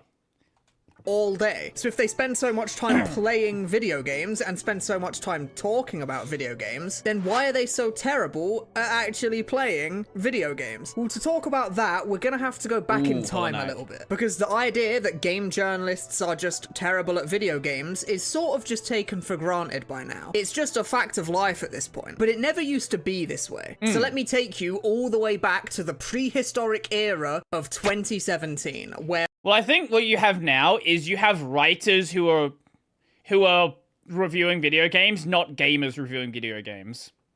So a writer is going to play the game for the minimal amount of time. A gamer is going to play the game. Now, they might be a gamer in their spare time, but they're not really someone who, like, gaming is just one of the things they do. It's not, hey, gaming is my life. Which is what you would expect from someone who is a game reviewer. Who, you know, you look at like a Angry Joe, for example. All of this began with the initial release of a now critically acclaimed indie classic. Still have not played it. Need to do that. Cuphead released in 2017 and received critical acclaim instantly. Players absolutely adored Cuphead. It had these beautiful hand-drawn animations, it had a really clever and gradual difficulty curve, and it harkened back to the old SNES and Sega Genesis games that the developers grew up with. It was an instant hit, and it sold millions of copies. I think game journalists are able to watch a cutscene. They might skip the cutscene, but I think they can manage to get past that. Because of it. But Cuphead, to no one's surprise, is a hard game. And it's hard by design. So when the games journalists entered the scene and came to take a look at this game, they weren't exactly impressed. The game was too hard. It wasn't accommodating enough. It looked good, but it didn't feel good. I love all the people that play a game and like, this is too hard. There is a difference with a game that is hard and unfair. I can't speak for Cuphead, but I can speak for Hollow Knight. Hollow Knight is a fucking hard game. It gradually gets harder and harder as you go on, but it is a really fucking hard game. However, everything in the game feels fair. Everything in the game makes sense, and once you understand the mechanics, it all flows together nicely. What's a good example? What's something we can look at? You know what? Kazan. Kazan is a hard game, but there are attacks that don't make any sense. There are hitboxes that are fucking weird. There is way too much shit on the screen. This is also a hard game, but a lot of the challenge is seeing what the fuck is happening. What's another good example?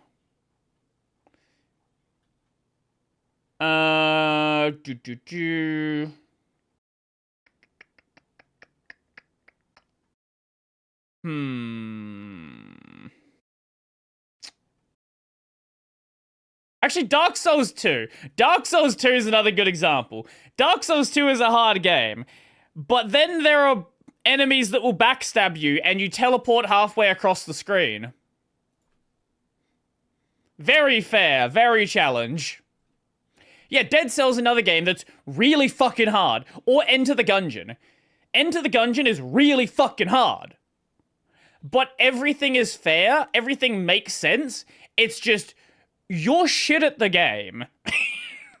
And from everything I've heard about Cuphead, I'm imagining it's the same way. Seemed like game journalists weren't very big fans of this one new cup. Oh yeah, I also like when games have things that not every player can do. I love when a game gatekeeps. You don't need to finish every boss.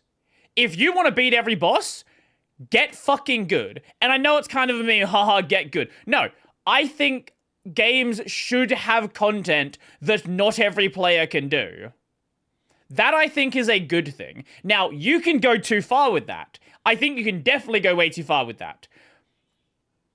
I think, like, the main story should be something that someone who is reasonably good at games should be able to do. But if you want to have a super boss, if you want to have harder content, you want to have higher difficulties, fucking go for it. Make shit that people are never going to be able to do, unless they are actually dedicated to playing the game.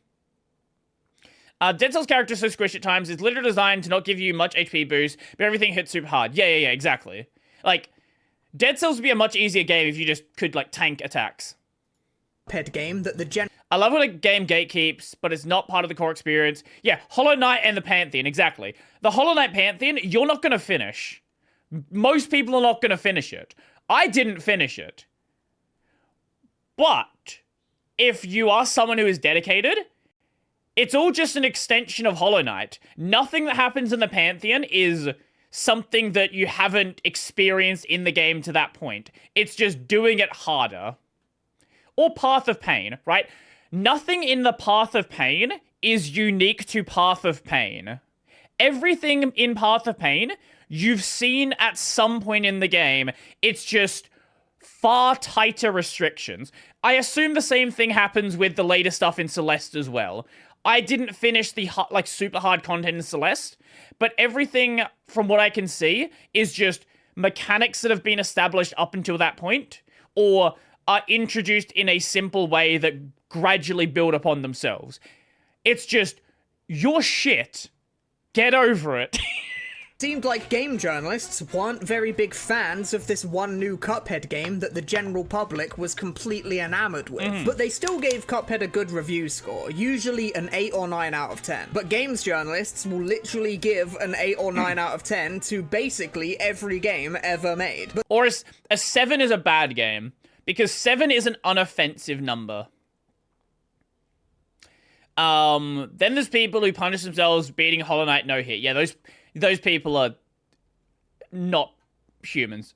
Some of these reviews came with videos alongside them, and one of these infamous videos in particular was about to go completely viral. A game journalist by the name of Dean Takahashi playing the first 25 minutes of Cuphead. People watched this video and were shocked to find out that a large percentage of the video is just the tutorial for the game. Cuphead's tutorial isn't long by any means. It takes just about a minute to complete at the slowest, but our friend Dean takes an excruciating minute and a half just trying to jump over this pillar. That's it, just a single jump. The very first jump in the tutorial of the game was proving difficult for our boy Dean. No, that would be the second jump. This is the first jump. He managed to do the first jump just fine. That's how he got over here. He can't do the second jump because now you got to press 2 buttons. Jump so simple that it's literally just there to teach you the controls. Calling it an obstacle would be an overstatement. He then finishes the tutorial another 2 minutes later. But then our protagonist Dean makes it to the first run and gun level. I've not seen this part. First real level of the entire game. He then proceeds to spend the rest of this 26-minute and 40-second long video failing to beat this run and gun level. Over 23 minutes of dying constantly, barely even making it a quarter of the way through the level. Dying in such ridiculous ways that it can legitimately be hard to tell whether he's dying on purpose or not. And keep in mind, this video was uploaded on the 24th of August 2017, which was a fair few weeks before Cuphead would actually release to the general public, because Dean actually got early access to Cuphead by playing it at Gamescom Germany. I guess, yeah, technically it is the tutorial, it's like combat tutorial. His entire opinion to be formulated off of being completely incapable of jumping over a small ledge. In his defense, though, he does state that he knew his footage was basically unusable after he got it. And the only reason it got uploaded to their channel, and the only reason he wrote anything... Yeah, but how did you produce it? If you know the footage is bad, how did it happen? If you understood how bad it was, I don't think he understood how bad it was. Thing about the game is because he and I came back with this video that I thought was unusable. I don't think this is true. I think this part is true. I think the fact that your colleagues were like, wow, you're this shit at games, let's just post it. his colleagues thought it would be funny. But that one mistake, that one attempt at a funny joke at his own expense, created a stereotype for his entire industry that has lasted ever since. From the internet's point of view, he wasn't just uploading a bad gameplay video of Cuphead, he was a living example of just how out of touch game journalists are, and how excruciatingly terrible at their jobs they are. Completely by accident, Dean had created a stereotype. And as much as I hate to be on the side of the hate mob on the internet, it's kind of hard to blame people for arriving at the conclusions that they arrived at after watching this video. This is a person who is paid to play and talk about video games every day of the week. They are technically a professional video game player. They are technically a professional. You are right there, yes. Yeah, falling. Yeah, I wouldn't. No one would complain if he fell. Maybe like 3-4 times, or like he jumped and then cut the dash too early. But a minute and a half just trying to do this, and yet they can barely walk in a straight. And then this. Technically, a trying to like jump over it from here, dashing into the wall, and yet they can barely walk in a straight line in a 2D platformer. Yet this person's opinion pieces regularly appear at the top of well-respected game journalist outlets. Why should this person's opinion be more valuable than anyone else's when they can barely even beat the games they play? So a lot of people thought that the tutorial. No, not beat the games, right? I can understand that. If you're like, oh, maybe you're like not able to beat the final boss of the game. No. Beat the tutorial. Video was eye-opening. Every time a reviewer reviews one of your favorite games and gives it a bad score, maybe this is the sort of performance that they were giving when they tried to play it. Maybe every video game reviewer is just terrible at video games and that's why their opinions seem so out of touch. Maybe the entire industry is just a complete lie. And once this video had opened people's eyes to what a game journalist can really look like, suddenly people started to do some digging, looking to other websites and other reviewers with completely fresh eyes, and they found a lot of the same stuff. I've seen some like Doom, I don't know if it's gonna show up, but I've seen some Doom gameplay where someone's just missing like half the shots. I've seen a lot of other shooters where people just don't know how to fucking aim. They're like they're playing like an Overwatch style game and throw themselves off the edge. Games journalists just being terrible. Yup. I wonder why so many of them ask for lower difficulty. Video games. New Super Mario Bros. Wii is a tough game. Old school tough. New Super Mario Bros. Wii is a tough game. It was a tough game. I played it when I was 8. Very tough. Very tough. I actually found one example myself while researching this video, although this one's from after all this fiasco actually happened. Just listen to this GameSpot journalist describing SpongeBob Battle for Bikini Bottom as difficult. All you need to do is stand on a button, and that button opens a gate for you to bowl a bubble into so you can progress. The only problem is that during SpongeBob's wind-up animation for bowling, he walks forward. That means you fall off of the button, which closes the gate and prevents you from bowling the bubble where you intended, when you intended. This is the sort of barricade that is enough to completely stump a game journalist, apparently, with him. See, I would do this because I want to see how close I can get to the edge. I wouldn't complain this is hard, complain that this is hard. I would complain that I'm a fucking idiot. Why am I trying to do this? Why don't I just do it properly? But like, you've seen me do stupid shit in games. I would try to stop on this fucking line. That's just because I want to do it in the dumbest way possible. sort of barricade that is enough to completely stump a game journalist, apparently, with him even describing this sort of thing in the game as Sisyphean, which I think... Yeah, this is what I mean by game journal. Like, you have writers reviewing games. I cannot stand listening to IGN reviews because all they do is just open up the fucking thesaurus and it's like, oh... Okay, so what is a good adjective here? No, we can't go with something like difficult.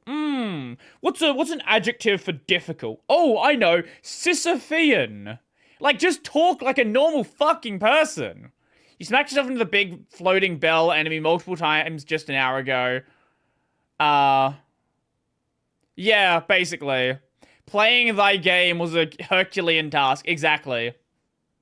Might be a bit of a stretch when talking about a remaster of a game for children, to be honest. But personally, I think we might be... Or, I don't know, maybe if you're talking about a remaster of, like, a Crash Bandicoot, I can respect the phrase Sisyphean if we're talking about Crash Bandicoot. Not SpongeBob. Not SpongeBob. Being a little bit too harsh on the game journalists here. Because yeah, you're right. Some of them really are just terrible at video games. There's no doubt about that. But this issue gets made even worse by the industry itself and how that industry operates. Because being a game journalist is more than just playing games and talking about them. I think the main problem they have is a lot of the reviews are done by people who don't play these kinds of games. Like, firstly, you have reviews done by people that don't play games. But in the cases where they have reviews by people that do play games, you'll see, like, oh, they have someone who's good at FPS games, and then they get them to review, like, fucking Dark Souls 12. Like, why are they doing that? Or you have your RPG gamer, and you put them on fucking some new Doom game that comes out. Like, why have you done this? Put them on the game that they know how to play. They also have tight deadlines, so they have to squeeze the most out of the little game they're given. Yeah, but that wouldn't be a problem if they knew how to play the game, right? Like, you can get a good amount of footage for, like, Silksong, for example, if you have 4 hours to play the game. If you're someone that plays 2D platformers. If you're someone who your entire experience playing games is first-person shooters, right? Like, you're not going to be able to get the kind of footage you want for a review. For a review. There is a massive amount of pressure on you as a game reviewer. Everyone is racing to have their article be the first review at the top of Metacritic the moment the game comes out. So your website will get the promotion that it so desperately needs to survive. And then you have the people that take their time with reviews and absolutely fucking body them. Because they have the respect of the gamers, right? Like, if I don't know, what's an example of a game reviewer you guys like? I'm presuming it's gonna probably be some YouTuber. Just give me some examples. I don't really watch game reviews much anymore. Game Ranks, Angry Joe, something like that.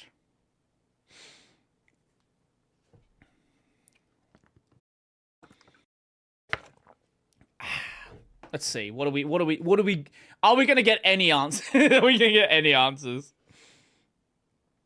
The incentive structure around writing an article first is absolutely fucked. It's such a contradiction. Giant Bomb. I don't know if they still exist. I don't know if they still exist either.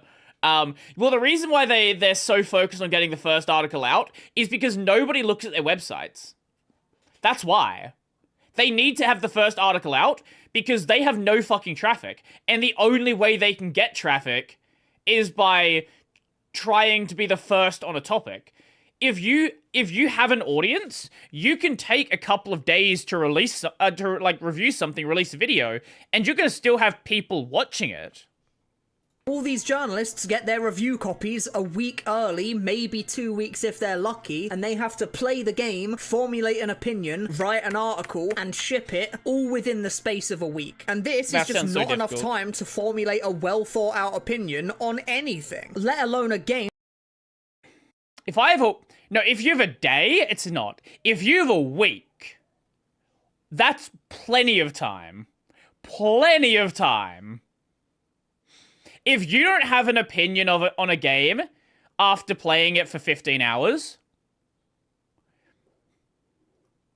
Like, that's not my problem. That's not my problem. Do people even visit review sites anymore? See, that's the problem. No. People watch, like, if you want to know if a game is good, Steam reviews, streamers. Like, you're going to go watch your favorite streamer, right? Like, if, I don't know, some random game comes out, I don't know, you watch Charlie, Asma, probably not, Asma doesn't play fucking games. I don't know, if it's an FPS, maybe you go watch Shroud or someone like that, right? Like, you just watch the streamer play. You don't give a shit if what the reviewer's opinion is. You just see the gameplay, and if you like the gameplay, you like the game. That can be 20 or more hours long just to even finish. Take a game like Elden Ring, for example. If you've played Elden Ring, you'll know that it's a pretty hard game. So when you're a new player, you'll play it for a bit, and maybe you'll get to the first boss, Margit, and he'll just completely beat your ass over and over again. Okay, that's you walking off the edge, though. That's a skill issue. I go to Brody for my Guna anime games. I don't play gacha games, though. And you're like, oh my god, this game's so crushingly impossible. Oh my god, how does anyone beat this game? What in the fuck? That's why I love Souls-like. This is the best game ever. I love Elden Ring. This game's amazing. Your first impression of a game in this short amount of time will not necessarily be enough to formulate a well thought out opinion on that game. Even in just a week or so of playtime, your opinion on a game can change dramatically. And you can't even complete most games in a week. Hence why so many IGN articles are written by people who just straight up admit that they didn't even finish the game they're talking about. And as much as this... I can accept that when we're talking about long games or a game like Dead Cells where it's a lot of repeatable content. But if we're talking about some like 20-hour short experience, finish the fucking game. What are you doing? Finish the game. It really does just suck at Cuphead. Nobody's good at a game instantly. Getting good at a game takes time. I mean, I don't ever recall being this bad at a game. This is someone who doesn't play games. That's how bad this is. This is someone who doesn't know how to use a game controller. The only excuse I can give for this is if this is... They said this was... They played it at a con. If this is at a con with a wireless controller, I will accept it solely because the controller doesn't work. But if anything else, no excuse. Like, you still get my point, right? Getting good at a game takes some time to do, and it's time that these reviewers just don't have. They're not necessarily trying to make their review as accurate as possible. They're just in the rat race trying to get their review out as soon as they possibly can. And it's not necessarily because they don't care about video games, it's because if they don't enter the rat race, they lose their jobs. So the games journalist is forced to play a new game every week, never getting to truly give any one game the attention it deserves. And it's especially punishing to games with steep learning curves, or games that are just hard by design, or games that reward you for paying good attention to the environment. Which is why Rain World, a game that is a complete masterpiece that is beloved by many, is completely chastised by game journalists and has terrible review scores on all the usual suspect websites. It's not that the game's bad. Didn't one of you guys tell me about this? I know of this game, and I don't know why I know about this game. I feel like someone told me this was a game I should play on stream at some point.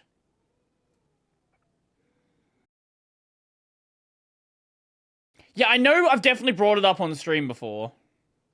And it's not that that particular reviewer wouldn't have liked the game if they spent more time on it. It's just that the game doesn't mesh well with the way game journalists have to work. All of the beauty of this game takes time to uncover, and it's just time that the game journalist doesn't have to spend on a small indie title that they'll never think about again. But despite this lack of time, the article that the journalist writes stays on the internet forever. No matter how fast it was written, no matter how ill-informed it is, and no matter how much the writer's opinion might have changed since they wrote the article. When a regular... Here's the thing, though.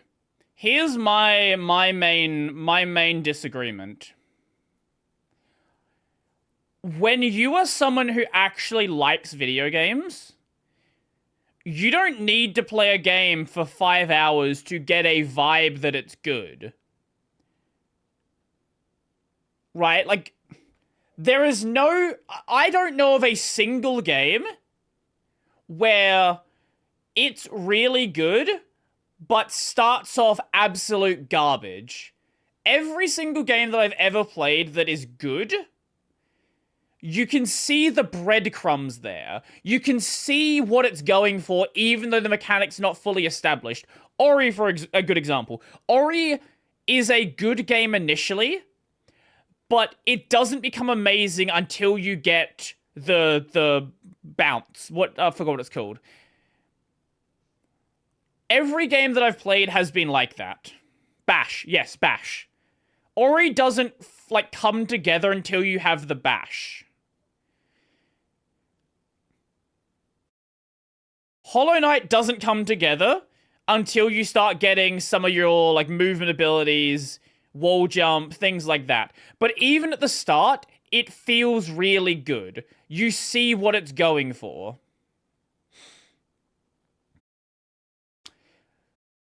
The problem is, I don't think a lot of the people that review games like games. Like, they don't like games outside of the office. Maybe they play some mobile games. Maybe they play a little bit here and there. But they're not actually people who play a lot of games. Hollow Knight begins when you get the double jump.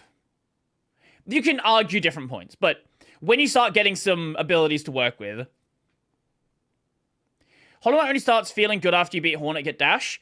Even so, I agree to some extent.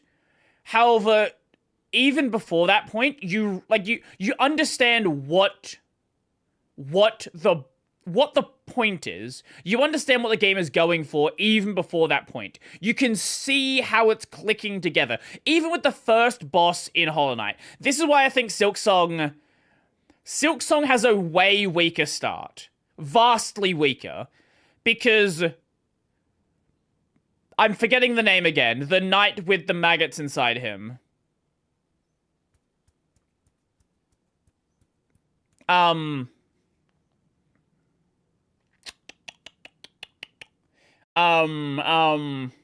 Fuck.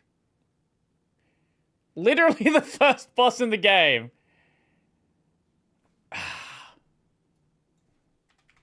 Hollow Knight. First boss. False Knight. False Knight. Even at False Knight, even with how limited your moveset is, that boss shows you what Hollow Knight is. Yeah, what is Lost Kin? Oh, no, that's way later in the game. No, that's definitely not... Lost Kin is definitely not the first boss. If Lost Kin was the first boss, that would filter so many people. A player plays a game, and their opinion grows and changes over time, their uninformed day one opinion doesn't stick around to haunt them because they're not writing public articles about it that can be found on Google for the rest of time. So with all that being said, let's go back and answer our initial question. Pipewire moment. Why are games journalists so bad at video games? Well, the real answer is that, aside from a few outliers, they probably aren't. They just appear to be much worse because their industry incentivizes fast and poorly thought out opinion pieces that serve no other purpose other than to show up at the top of Metacritic. And as for Dean Takahashi... I don't agree with this conclusion, because a lot of game skills are transferable. If you're someone who plays nothing but, I don't know, Counter-Strike, and you play Doom... Yo, thanks for the raid! Welcome, Kylo. If you're someone who plays, like, Counter-Strike and you go and play Doom, you're gonna understand at a core level the aiming system. You might not understand all of the, like, the high-level doomy stuff, but you'll at least understand the things that are the same. Or if you're playing like a 2D platformer, every 2D platformer fundamentally has the same underlying systems. If you play fucking Rayman on the PS1 and then you play Hollow Knight, you're gonna be able to transfer some of those skills between the games. Not everything, but you'll at least understand how a fucking game controller works. Hashi, he's still writing articles for VentureBeat about video games, and people to this day are still lambasting him for being terrible at video games, because I guess some things will just never change. And then just softlock Mega Man 02. Fucking rip. Yeah, good luck with that one. I don't agree with his conclusion here, but I think a lot of it is you have people that are reviewing games they don't play, and this is a problem caused by how shitty these companies are and how on life support they are. Like, they just need to pump shit out as quickly as possible with people that have no ability to play these games, because they want to review so much, because otherwise no one will go to their shitty websites. Last thing I want to check out for today. 8 hours ago, there was 10 minutes of gameplay posted for Kiwami 3. I want to check this out. Just to see. It's just going to be Yakuza, so there's probably not going to be anything super crazy here. But I still want to see what the go-ahead is.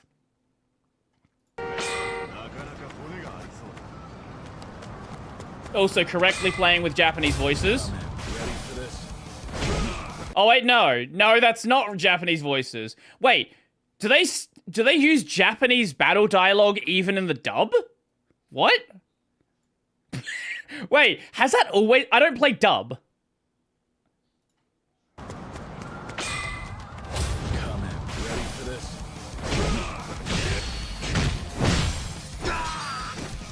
I think the transition between combat and heat actions is way smoother now.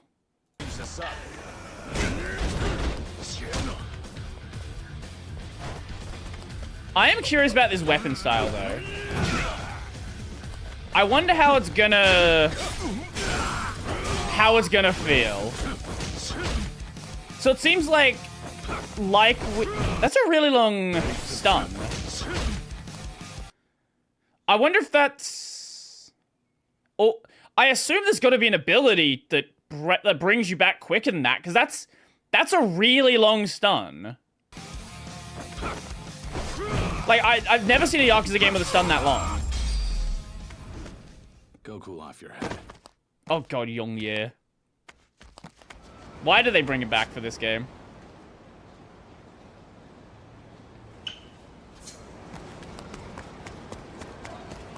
Yeah, so it seems like there's a lot of stuff they've sort of brought in back from Gaiden to do this.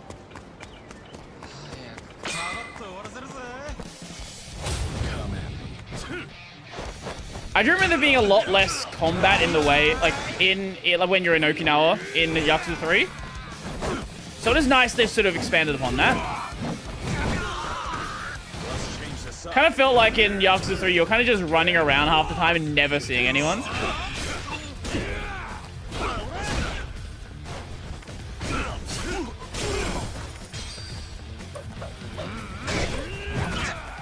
I do wonder how they're going to introduce the new combat system, though.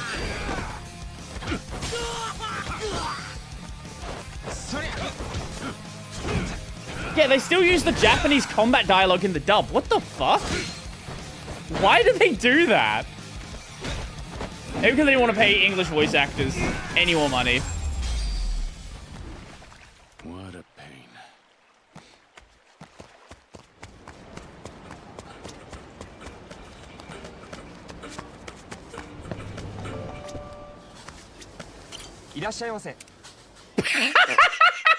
Wait, the dub is so... Wait, has the dub always been like this? Has it... Why does anyone play the dub?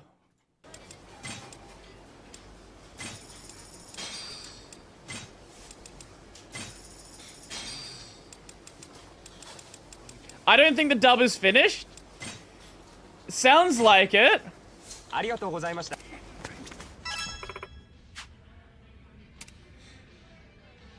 Oh, karaoke.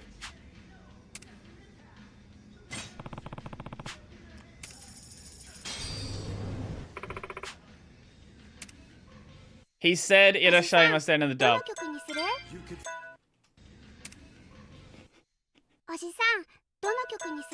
Okay, surely they haven't finished the dub, because that's just Haruka's Japanese voice. I'll show you. Oh no. Oh no, it's Yongye Machine Gun Kiss. Oh no.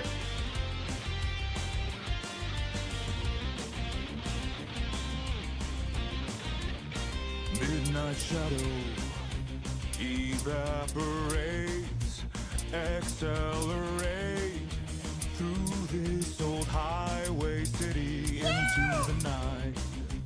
You by my I was going to, but there was other things we checked out, so I don't think so. But baby, tonight everything's alright. Oh my god. Oh my god. Oh my god, Yongye karaoke. What have you done to Machine Gun Kiss?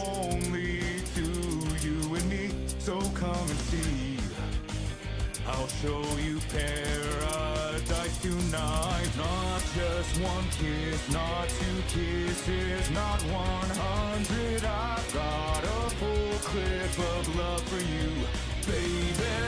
Hold on to me, and I swear I won't let go. I'll never. This is criminal. Away from me. Machine gun kiss, let's just fall in love. This is criminal. Okay, sorry, we're gonna side tangent for a moment. I can't leave. No, that's actually criminal.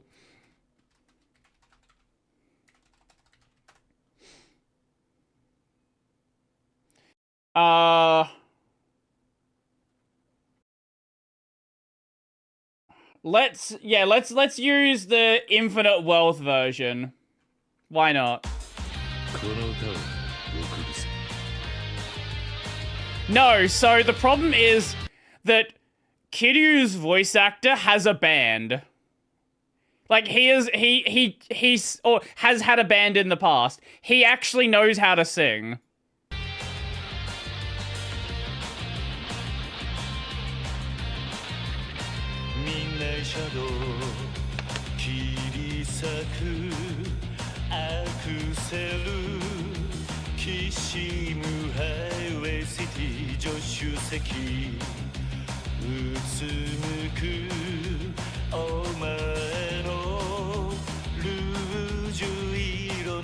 And this isn't even the best version of Machine Gun Kiss. I think 5's a better version.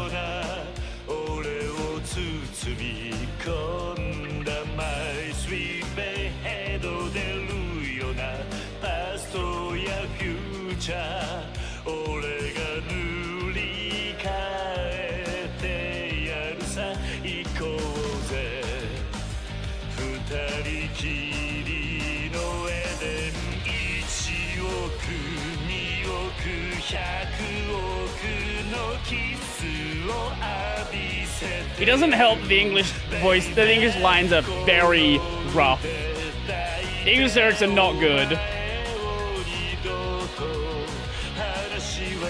This song does not translate into English well.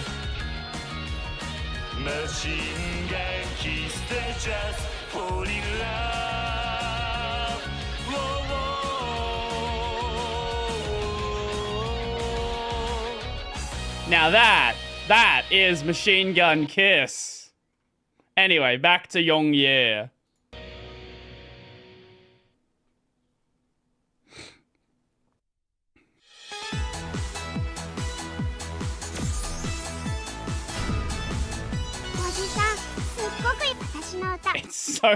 It's so weird to hear Haruka's voice in the dub.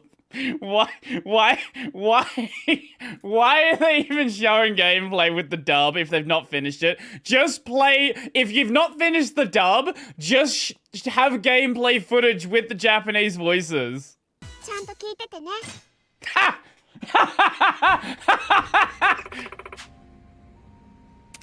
No, Haruka, you don't get to sing.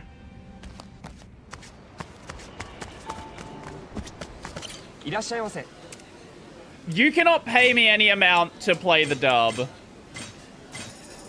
You don't have the money to pay me to play the dub. Not bad. That was delicious.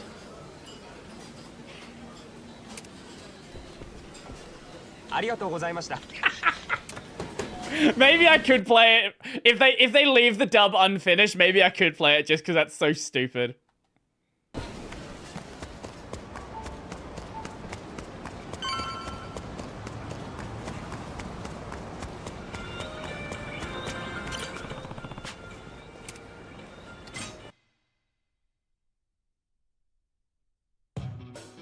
Wait, does this mean I can get my red shirt back? Time for a change.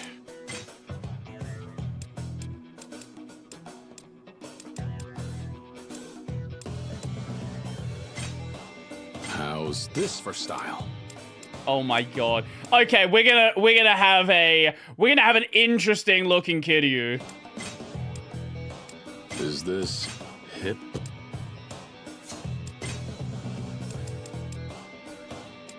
Oh no. Tell me there's a red shirt. Tell me there's a red shirt. Like this? Stop skipping the goddamn shirt. Yes, keep the keep the dogs out. Yes. No Crocs. Show me the shirt. Dragon of Dojima outfit. I think it's a DLC. Where's my red Hawaiian shirt?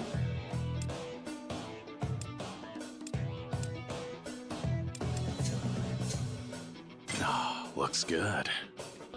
I wouldn't say that.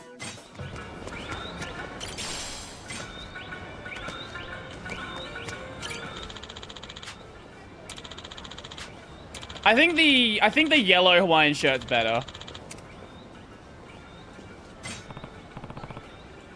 There was a yellow option in there, and the blue we have here, I don't think it works.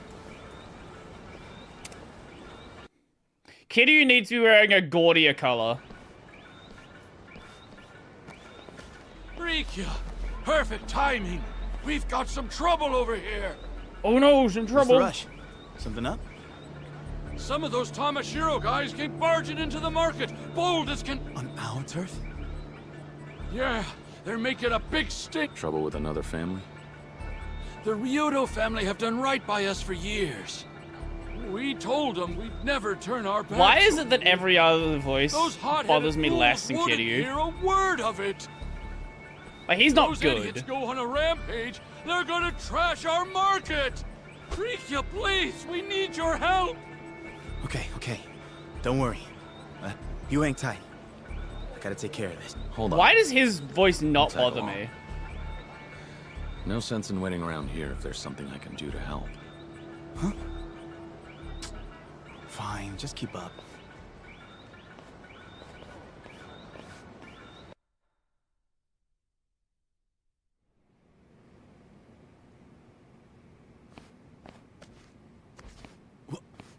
What the hell?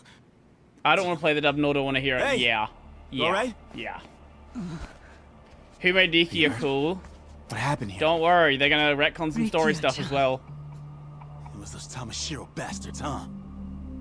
Yes, they just pointed at. Maybe because we have an impression of what voice would fit a certain body. Yeah, probably. A gun at us and. A gun? Seriously? And they took my husband hostage. Said they were taking their dues. Your husband? The guy who runs the shopping district? How many of Tamashiro's men were there? Probably about 10 of them? Maybe more. 10? This is worse than I thought. I need to let the boss know and round up some of our boys. But who knows if my husband is even safe right now? Fuck your husband. I can't be in two places at once. Don't worry, it'll be all right. Where'd they take your husband? I can't look at him. I can't look at him. Over there, on the second floor. You can head up the stairs in the back. Got it. Hey, you're not thinking about going in alone, are you? That a problem? No, but why would you? Because some Yakuza think they can push innocent civilians around, and that doesn't How fly did with me. I want to know? I want to know how Yong Ye got casted. I really do. Like, how did this happen? And better yet, how has he survived another game?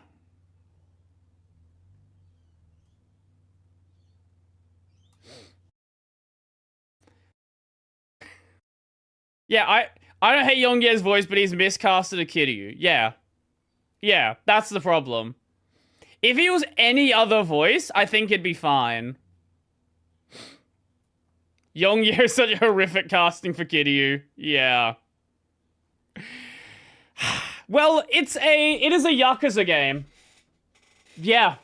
It's a Yakuza game. What else is there to say about it, really?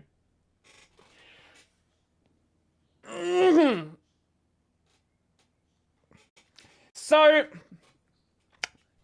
just a short one related to the Cuphead topic. Okay, what is this?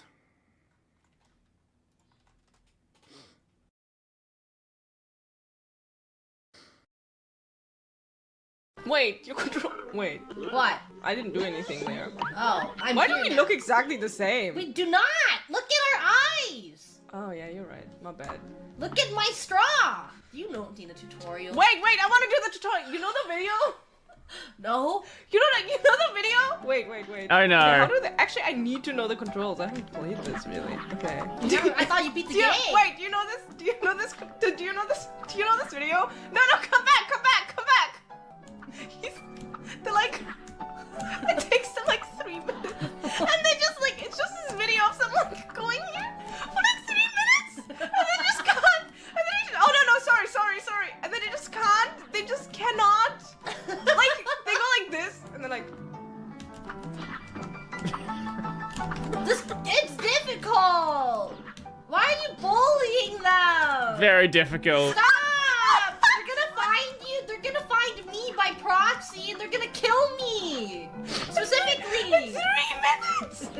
Oh yeah. Yeah. The pigeon video is even better. Yeah, the game journalist versus pigeon.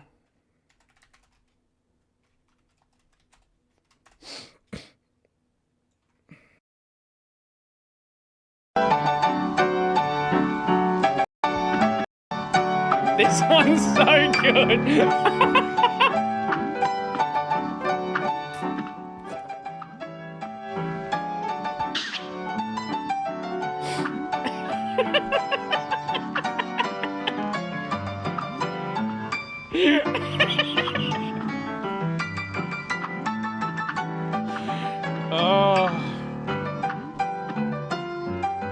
Oh, look at this, I get height.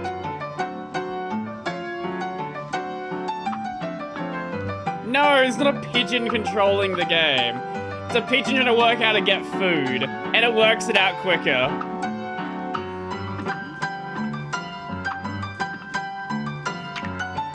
Oh, almost got there. Not close enough. Look at how smart he is. He worked it out. He got the food. He just keeps... Might as well be a fucking pigeon controlling the game. Anyway, that's gonna be it for today. So I'm gonna head out. If you're not seeing the Cosmic video today, go check that out. I've also got, probably we're gonna do Cosmic stream tomorrow. I just need to double check when things are good. And yeah. yeah, so that's it for me, I guess. Enjoy the rest of your day, all that fun stuff. And I guess I'm going to head out. So, see you guys next time. Bye-bye.